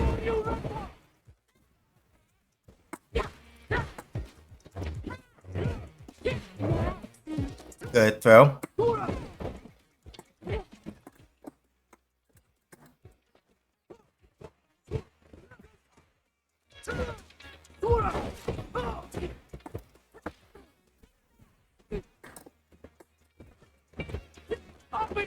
Good throw. Uh-huh.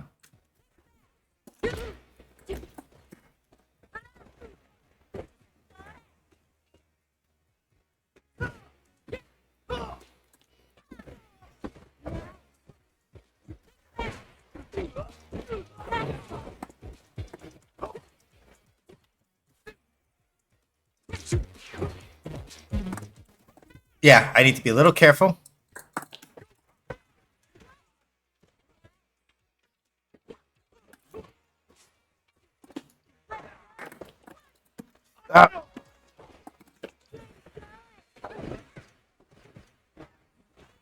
Punish that, please.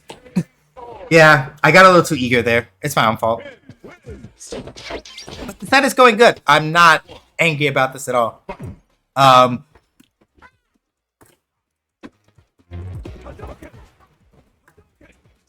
Okay, yeah, I can see now where that becomes really risky as my way of getting over Fireball. I have to be very careful about that. So it's roughly the same amount. Actually, it's even more committal in that regard. I should probably just stick to parrying those. That was good.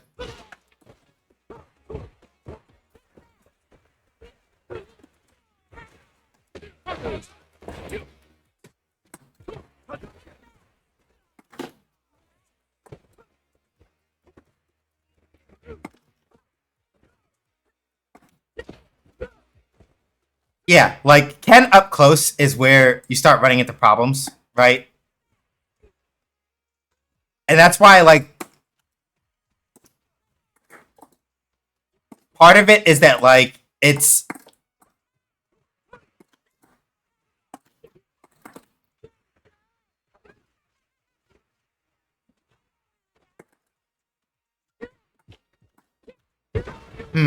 That's fair. Yeah, good tick throw. Yeah, tick throws from jump ins I have a hard time with because my anti air ability in general in this game is not super great.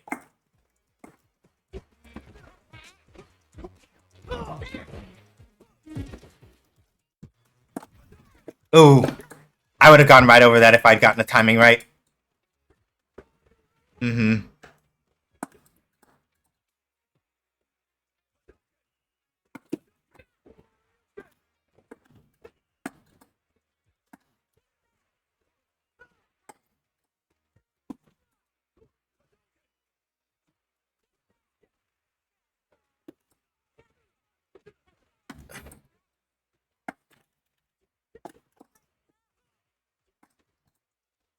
Yep. Yep. Good jump.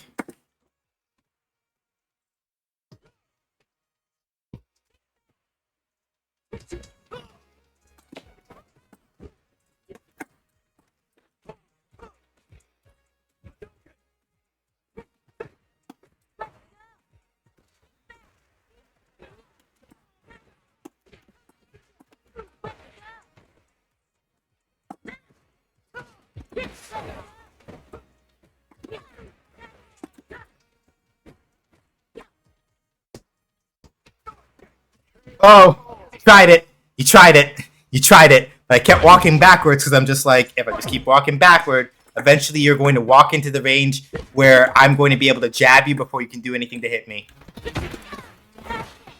Good punish.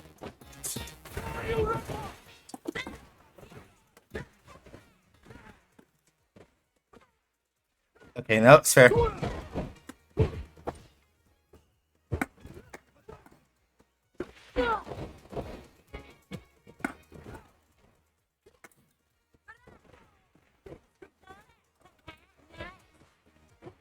Yeah, I was a little too greedy there. Ooh.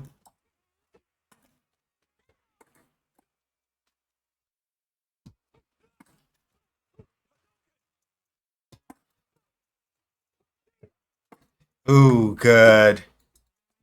Good. You notice how they didn't do the. Ooh. All right.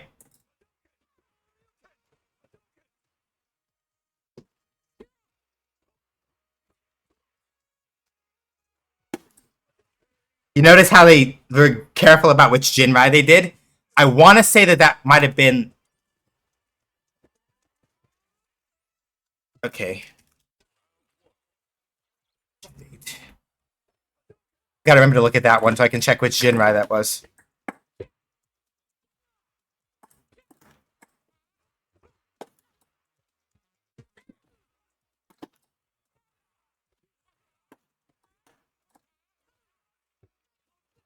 Dragon Lash is like HK Dragon Lash is plus. So that's a little tricky. Yeah, I dashed right into throw range.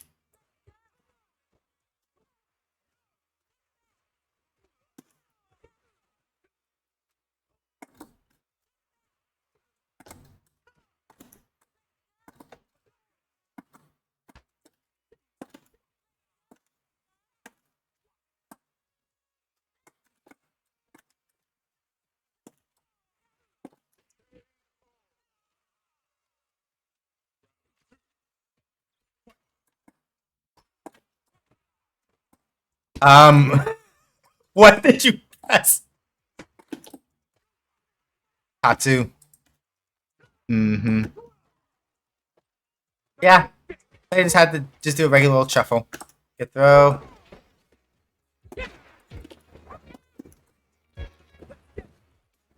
Yeah, that was plus. I should have. I had no business pressing a button there.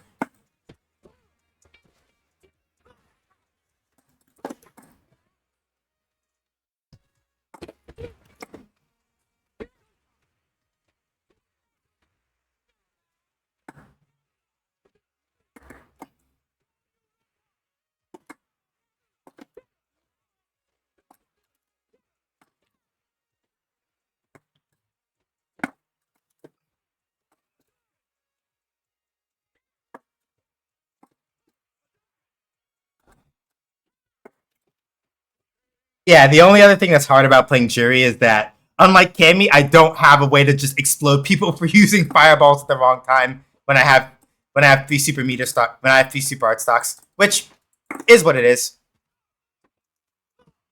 Can't have everything. Ooh,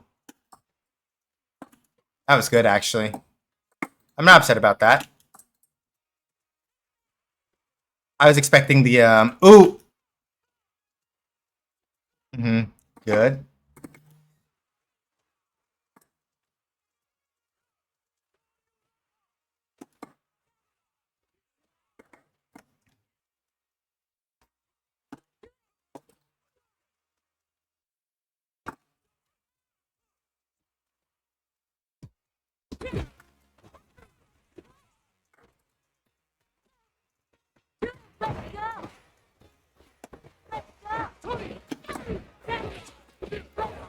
There we go.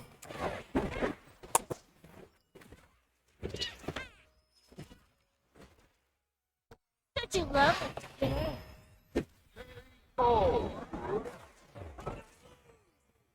But you notice how the Ken has become a lot more careful about doing things that I can't drive impact so easily, right?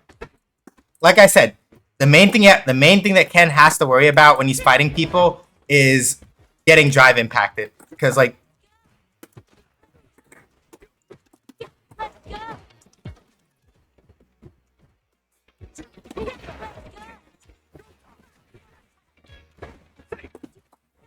nope. Yeah. All right.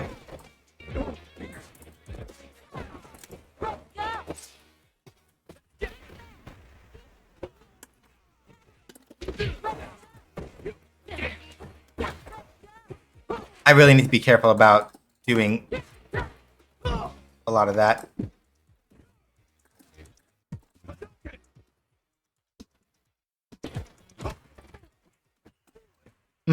If I'd held it a little longer, I wouldn't have eaten that crush, but it happens.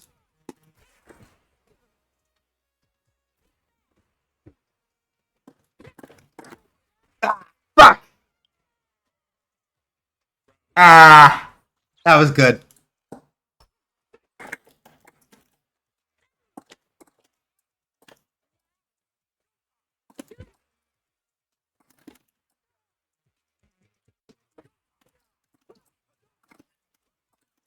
Damn, how active is that shit?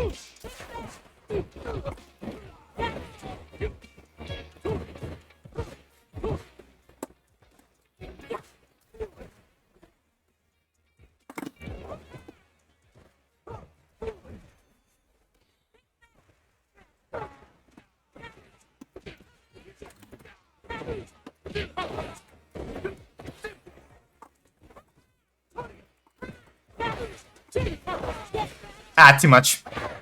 Too much. Too much. Did too much there. I didn't have to do that. I did not have to do all that. I could have just done the same drive rush combo I did and gotten the kill without burning that entire stick of butter. But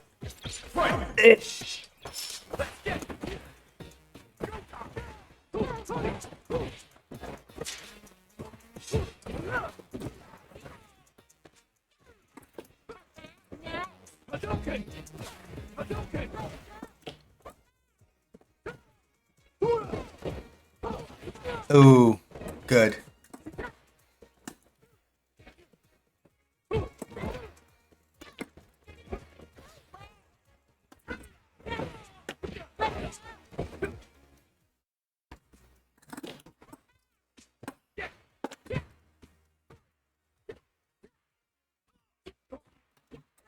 Oh.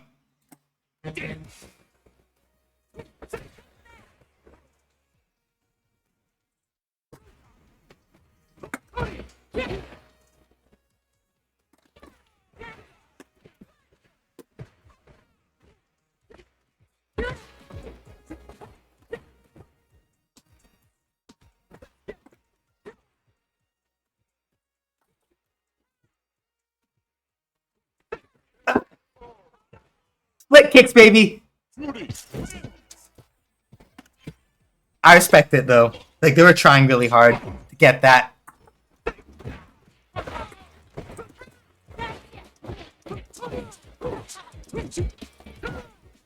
Good throw.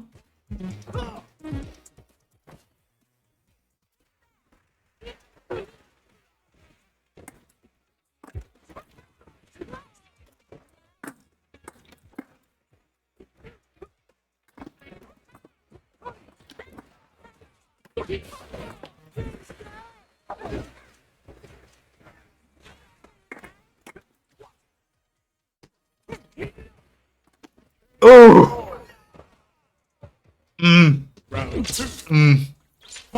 I respect it.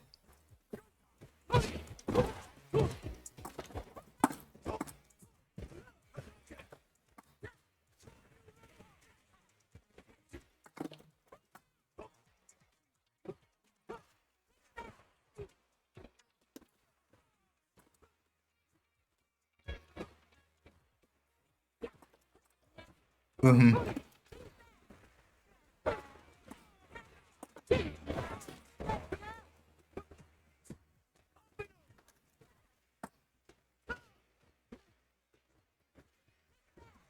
Good. They went for light kick instead so they could react to that, bring in the heat. I have a little bit of drive left, but not that much. So I need to be careful in this situation.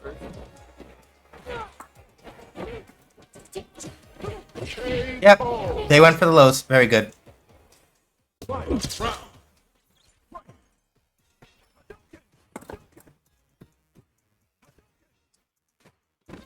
Yeah, like those light kicks as checks now are very good.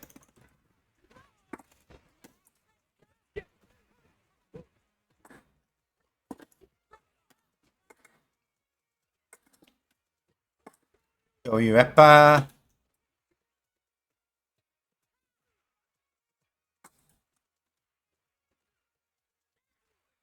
I know I didn't make it back in time. Ah. Good throw.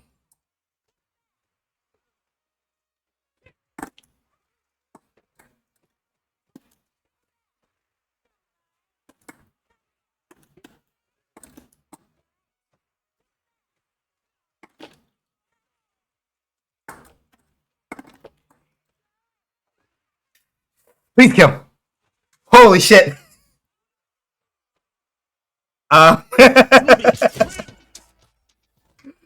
I made a really hard guess there. I meant to actually do Super Art 3, but I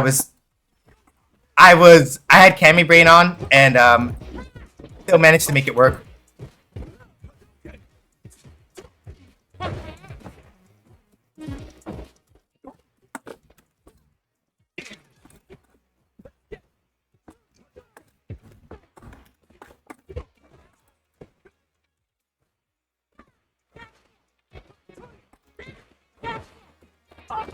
Yep.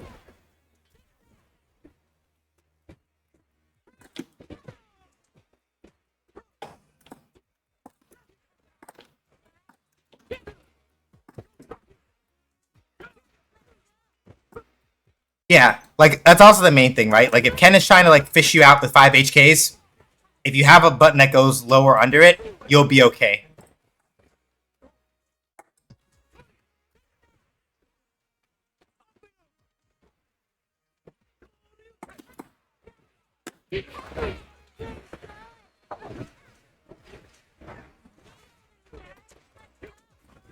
Ah, that was my own fault. Why did I do that?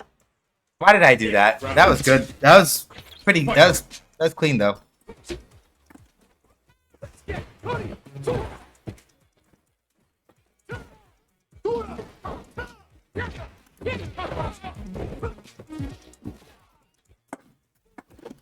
Thanks.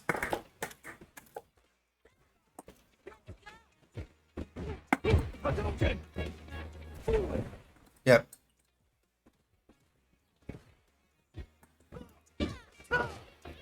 Ooh, that's fair.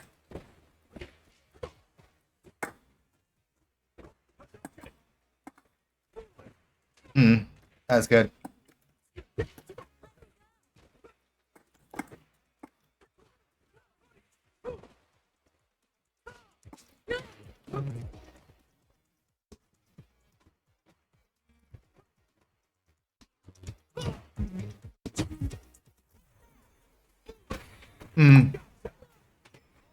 Yeah, I'm dead. You notice the thing that they're adapting to now? They're being a little more careful about what buttons they're throwing out in neutral. They're doing a lot more 5LK so that I can't just like drive impact the 5HK and just explode them for free, right? And this is why I like doing long sets. Because like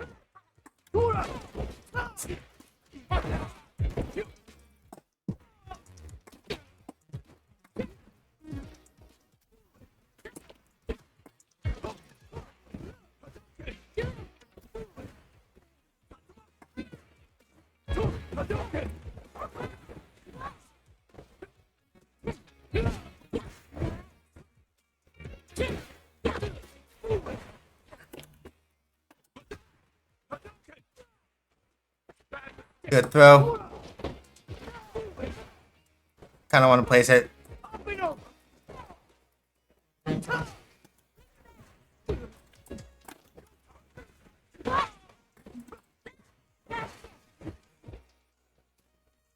It may have to be next week, if you are free next week, if only because fuck.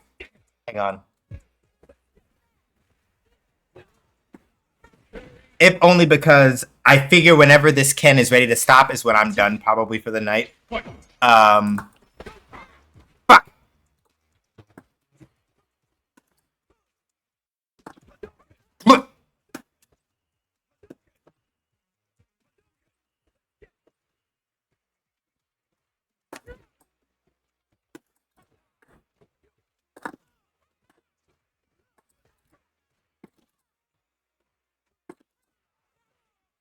Okay.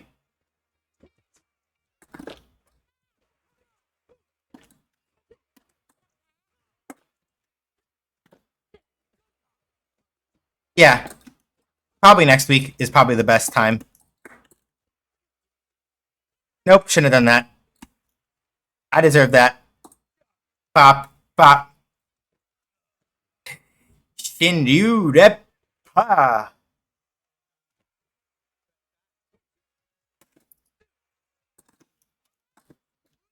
Oh.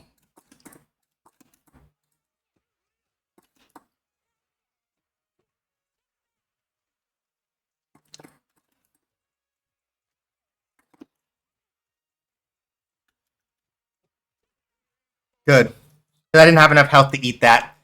And even then, they could have canceled him to drive impact, and I would have kind of eaten shit.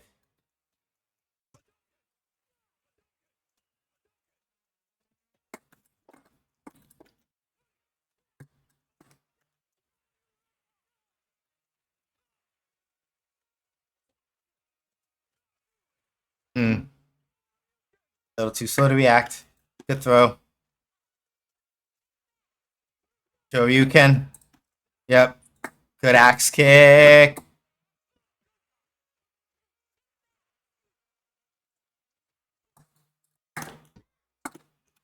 Ooh.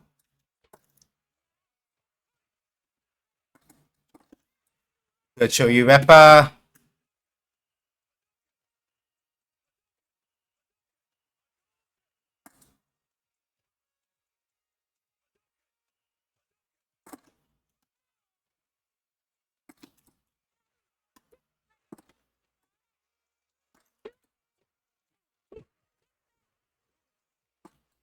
Yeah.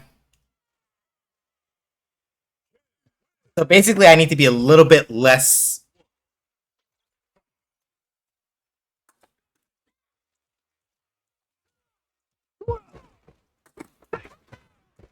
I need to be a little bit less free with the drive impacts now.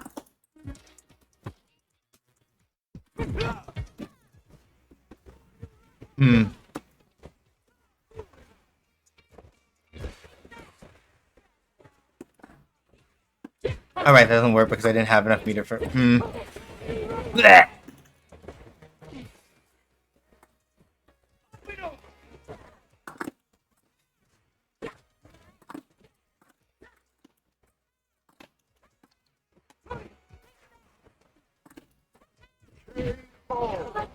Yeah, I think the thing that they used for the frame trap for that must have been.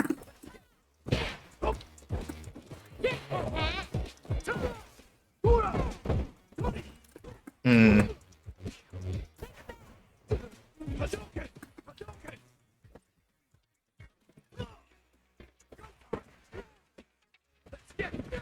Okay. Yeah, I gotta pick something that, like, I gotta try to, like, stuff that shit with, like, 2MK.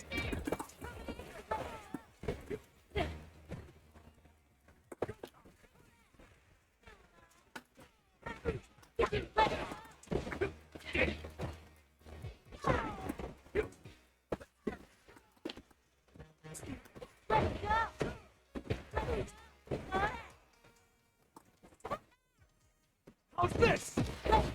Tony!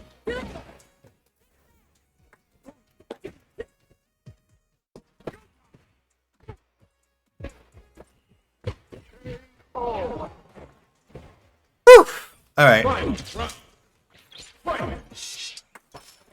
Okay.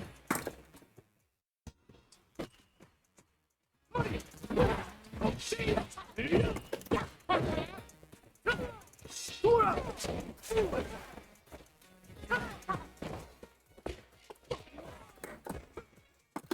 Hmm.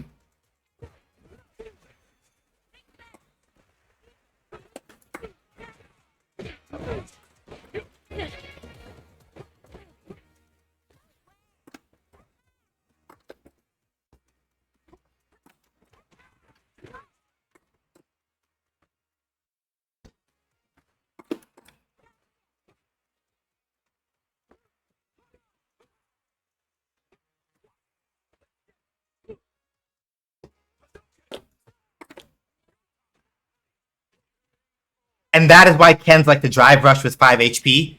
Because if Ken pops you in the jaw with drive rush 5 HP, you kinda just eat shit. What? Okay, I guess that's just something to note.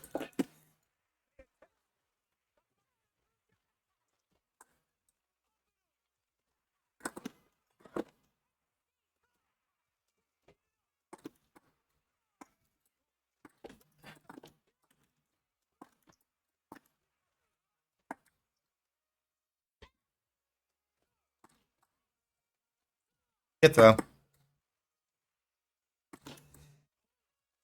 Yeah. One of the things I'm gonna have to work on at some point is like tick throws and just dealing with those better because Bad mistake!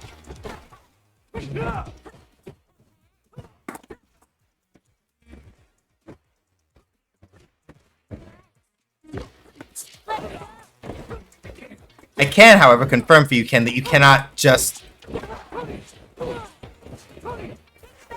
Damn it. Nope.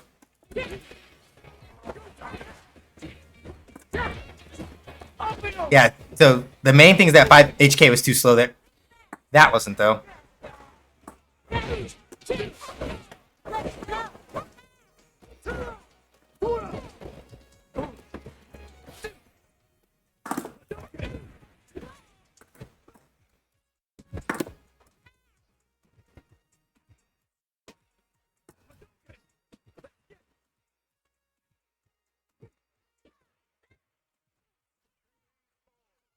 If I had had just enough health, I could have maybe impacted through that.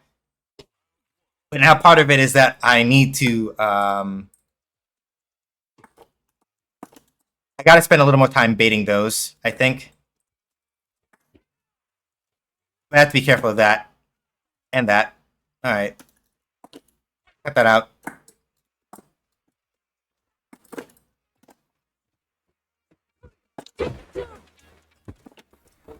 Fuck! If I hadn't done the cancel into... That's good.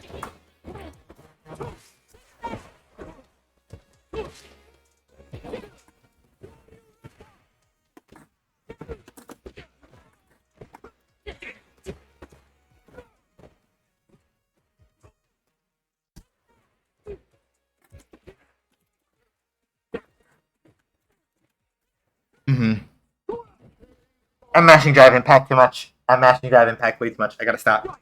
Gotta stop. Gotta stop. Stop it.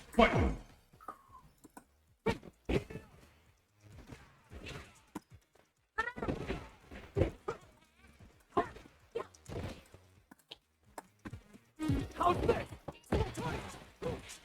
Tony!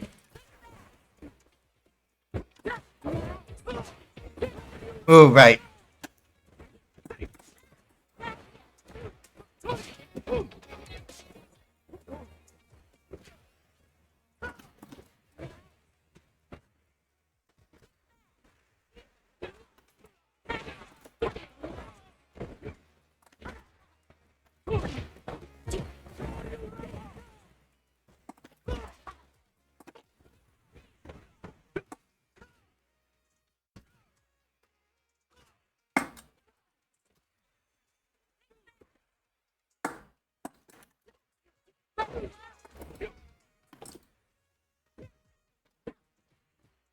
Yep, there it is.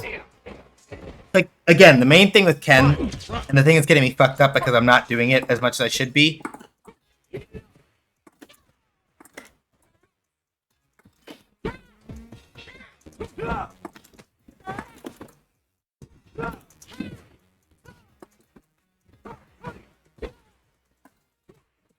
is that I'm not forcing.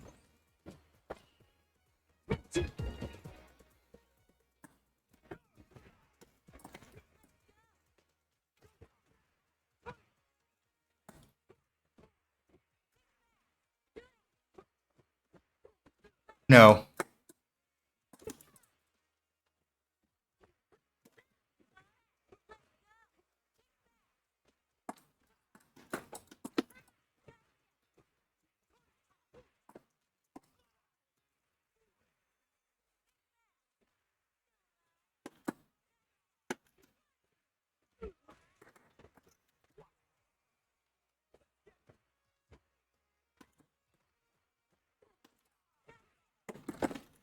Oof.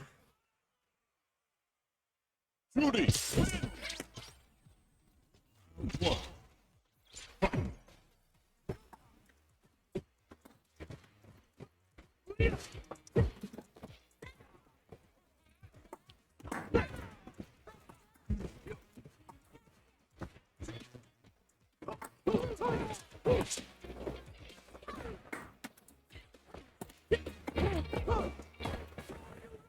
Peppa.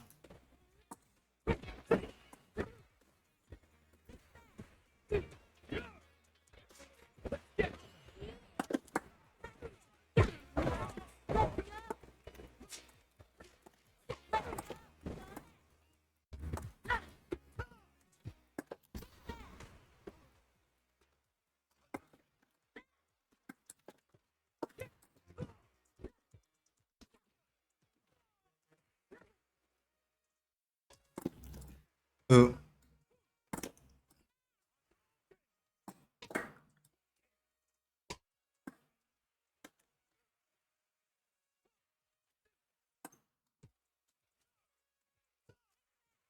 I need to be careful about that.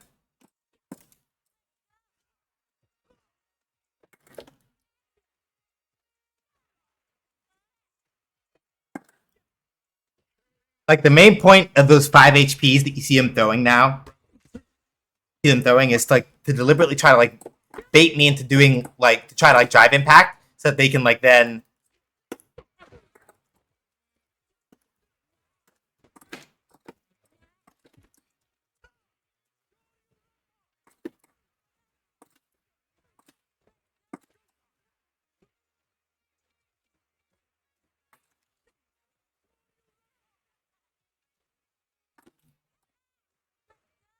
Nope, shouldn't have done that.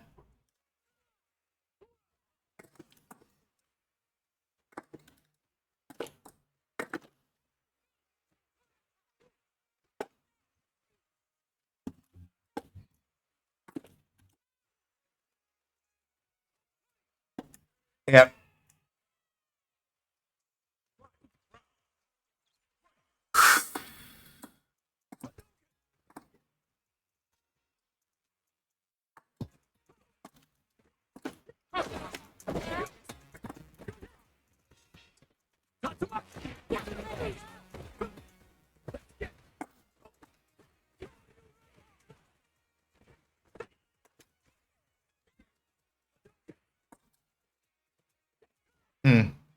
I didn't.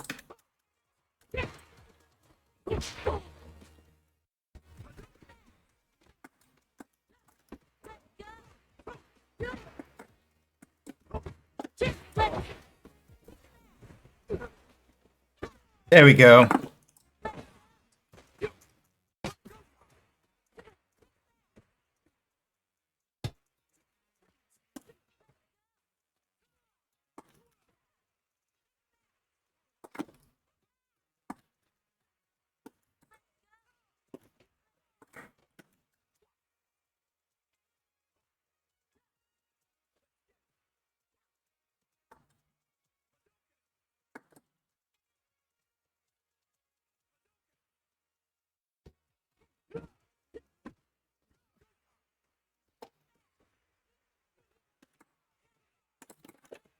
Gotcha.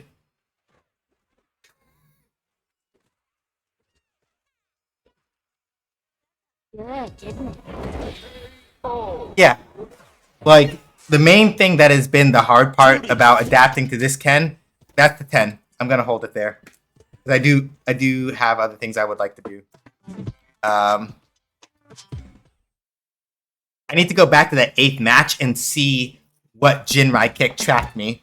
So I'm gonna do that, make the last note there, and then we're good for the night, pretty much. I think. Because, yeah, we're like... Which doesn't... Like, it doesn't bother me all that much that I've been going longer than usual for Fighting Fridays anyway. Just because, if we're having a good time, then we're having a good time. So... Hang on. Replays... My replays. So I'm gonna go all the way back to the start of this set. 10, 1, 2, 3, 4, 5, 6, 7, 8. Hang on, fuck. My replays. 1, 2, 3, 4, 5, 6, 7, 8. Alright. I wanted to see which Jinrai versus Ken. Don't expect me to be a pushover. Mm-mm.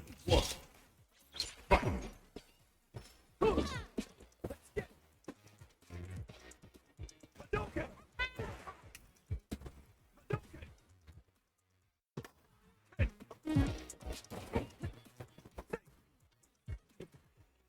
Okay, so yeah, I was like +3 there. That's good to know.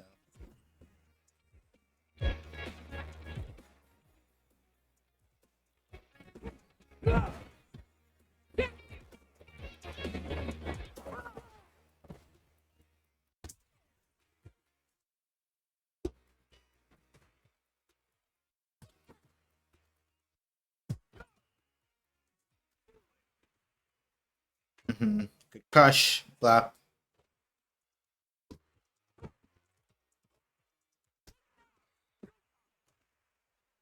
Yeah, like right there, ideally they would have wanted to like cancel into drive impact again while doing the rush in order to counter my drive impact, but it didn't come out.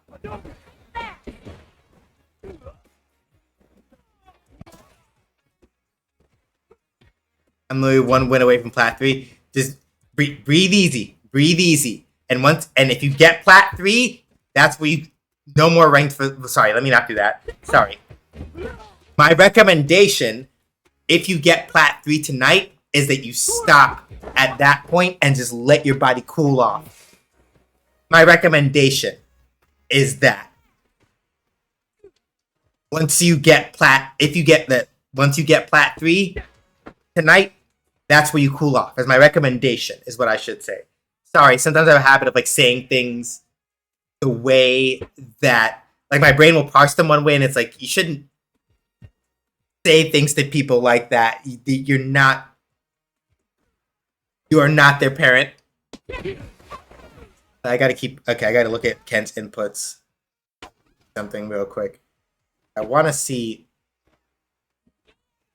What do you do? Why they press that? Well, whatever. It could be just junk inputs, just like keep their hands busy. I want to say it was either in the second or the third match where they did the Jinrai kick, and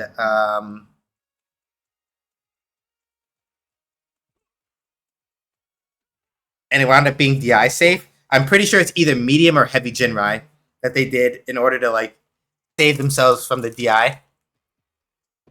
I did. Just not sure which one.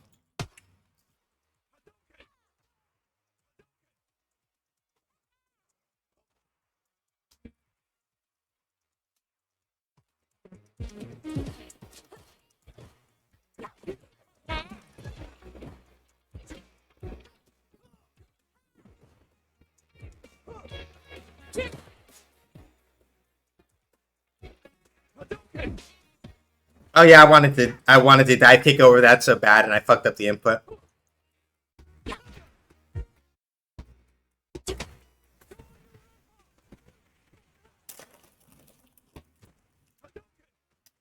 But I believe in you, Raziel. You can do it.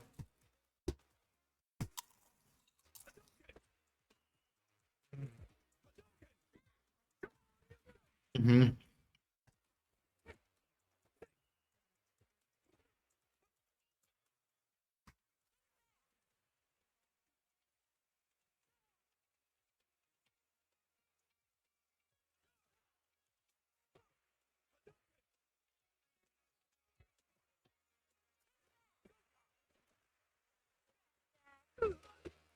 Mm. Mm. Mm. Mm.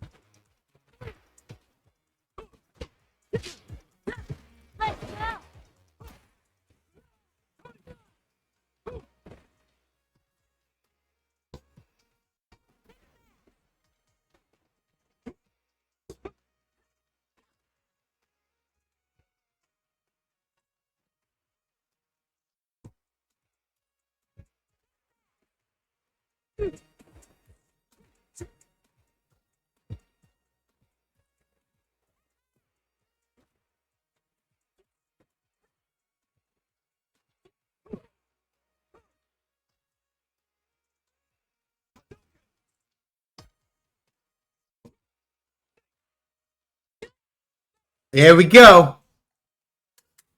GG's down that plat 3.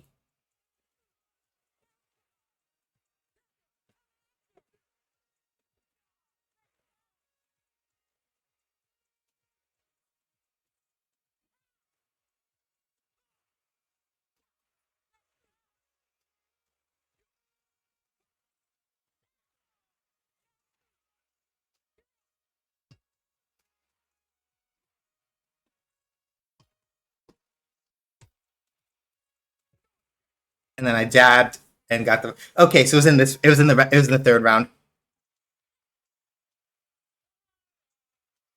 It was in the third round. So I just got to see. I just have to see which Jinrai it was.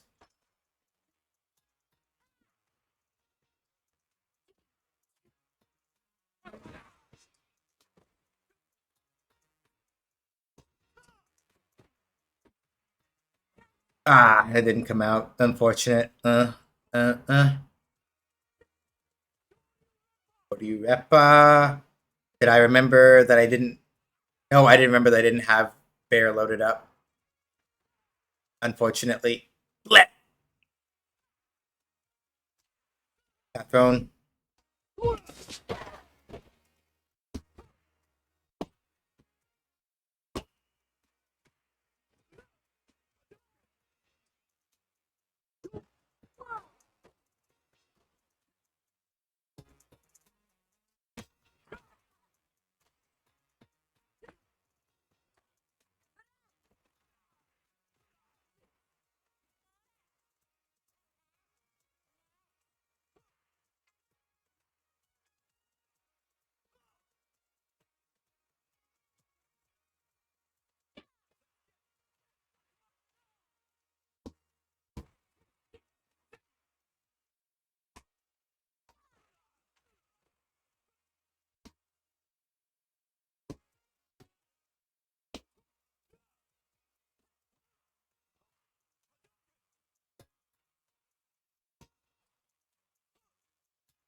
Yeah, it's medium Jinrai. I'm almost positive now it's medium Jinrai because that sounds like the sound clip that played when I tried the drive. No, it was Light Shinrai. Okay. No, I can see by looking at the input history, it was Light Shinrai. Okay. Got it.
All right.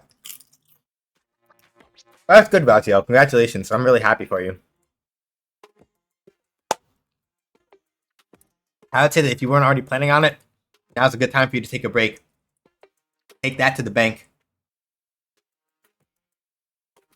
But yeah, that'll do it. That'll do for us though. I got in 2 pretty long sets.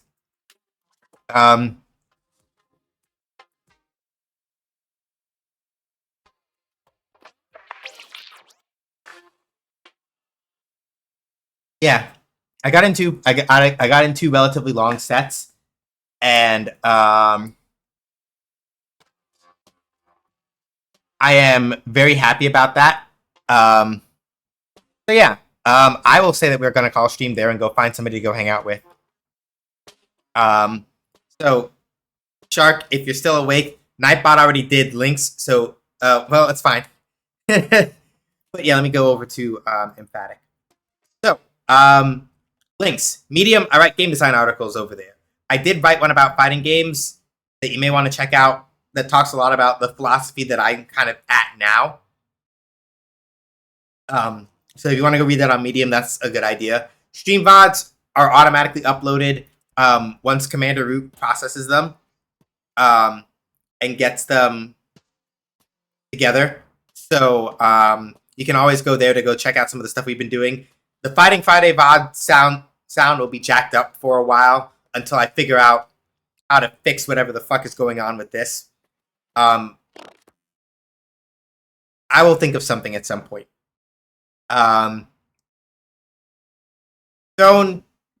Ko-Fi, you can support me there with like monthlies if you don't want to give money to Amazon and Jeff Bezos because you think that they're stinky butt heads. I keep more of the money from Ko-Fi subs anyway, and you can do it recurring monthly if you so choose. If not, it's fine, not required. Throne, I have a bunch of other gifts on there that are mostly like stream related, but also sometimes like fun stuff. For example, I do have like a monitor arm on there for me to mount the 2 screen to mount a screen, as well as a second monitor for the Aerial, which is the machine that I'm streaming Street Fighter 6 from. Or I'm playing it on that machine, and streaming the data over to my older computer, which is now just a dedicated streaming machine. And then Card has all my other social links, like co-host, where I talk a lot about fighting game stuff and things like that. And then yeah, Guilded. If you want to be able to hang out with us when we're not doing stuff, when we're not like on stream, like if you want to, for example, get to watch cool, you want to watch like really fun Kamen Rider stuff and things like that, or just kind of hang out with us, join the Guilded, and then go from there. And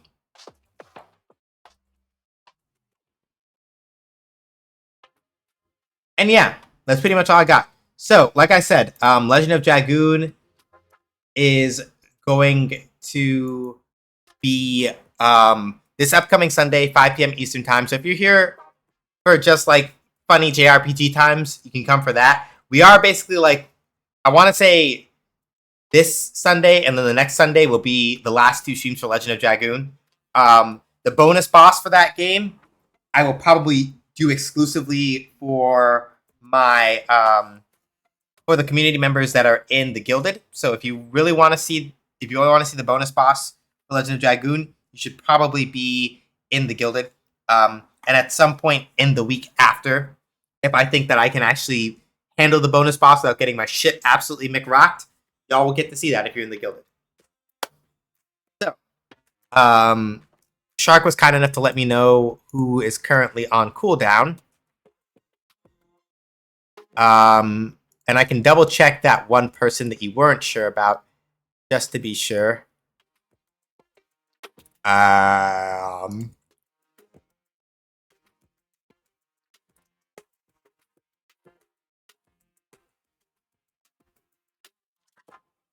documents check. Recent raids check. Yeah. Oh, last you checked? Yeah. Then yeah. Then it's accurate. All right. Let's see. Who else do you want to hang out with then?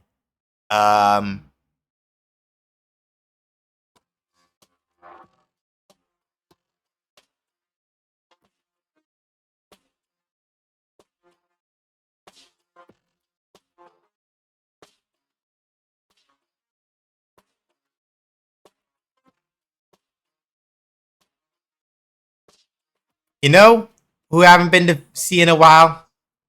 Big B's. So, Big B's is quite possibly one of the most hilarious people to have in your chair for a speed run. I'm just gonna put it out there. He plays a lot of variety games, but is also just generally a very cheerful and very fun person to be around. It's a great time. Right now, he's playing Bendy and the Ink Machine, which I know I've heard of, but I've never seen played. So we're just gonna go hang out with him and kind of like do something a little more like low key and just like see whatever the heck that's about. It might be like horror-ish, but I don't know. Either way, when we get in there, give him a good old SJH does raids. Let him know who sent you, throw in your favorite emotes, all that other stuff. Like I said, Legend of Dragoon, this upcoming Sunday, 5 p.m. Eastern time. We will probably be doing more Street Fighter 6 and ideally maybe some DNF Duel next week, Friday at 6 p.m. also. So till then, the next time I see you, stay safe, wash your hands, wear a mask. Don't go outside if you don't have to, and be excellent to each other. But not to bigots, racists, turfs, sexists,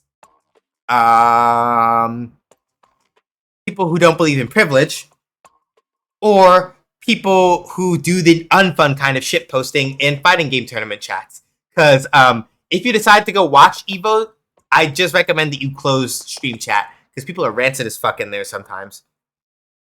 Anyway, y'all. Till next time, whenever that is. Take care. Bye.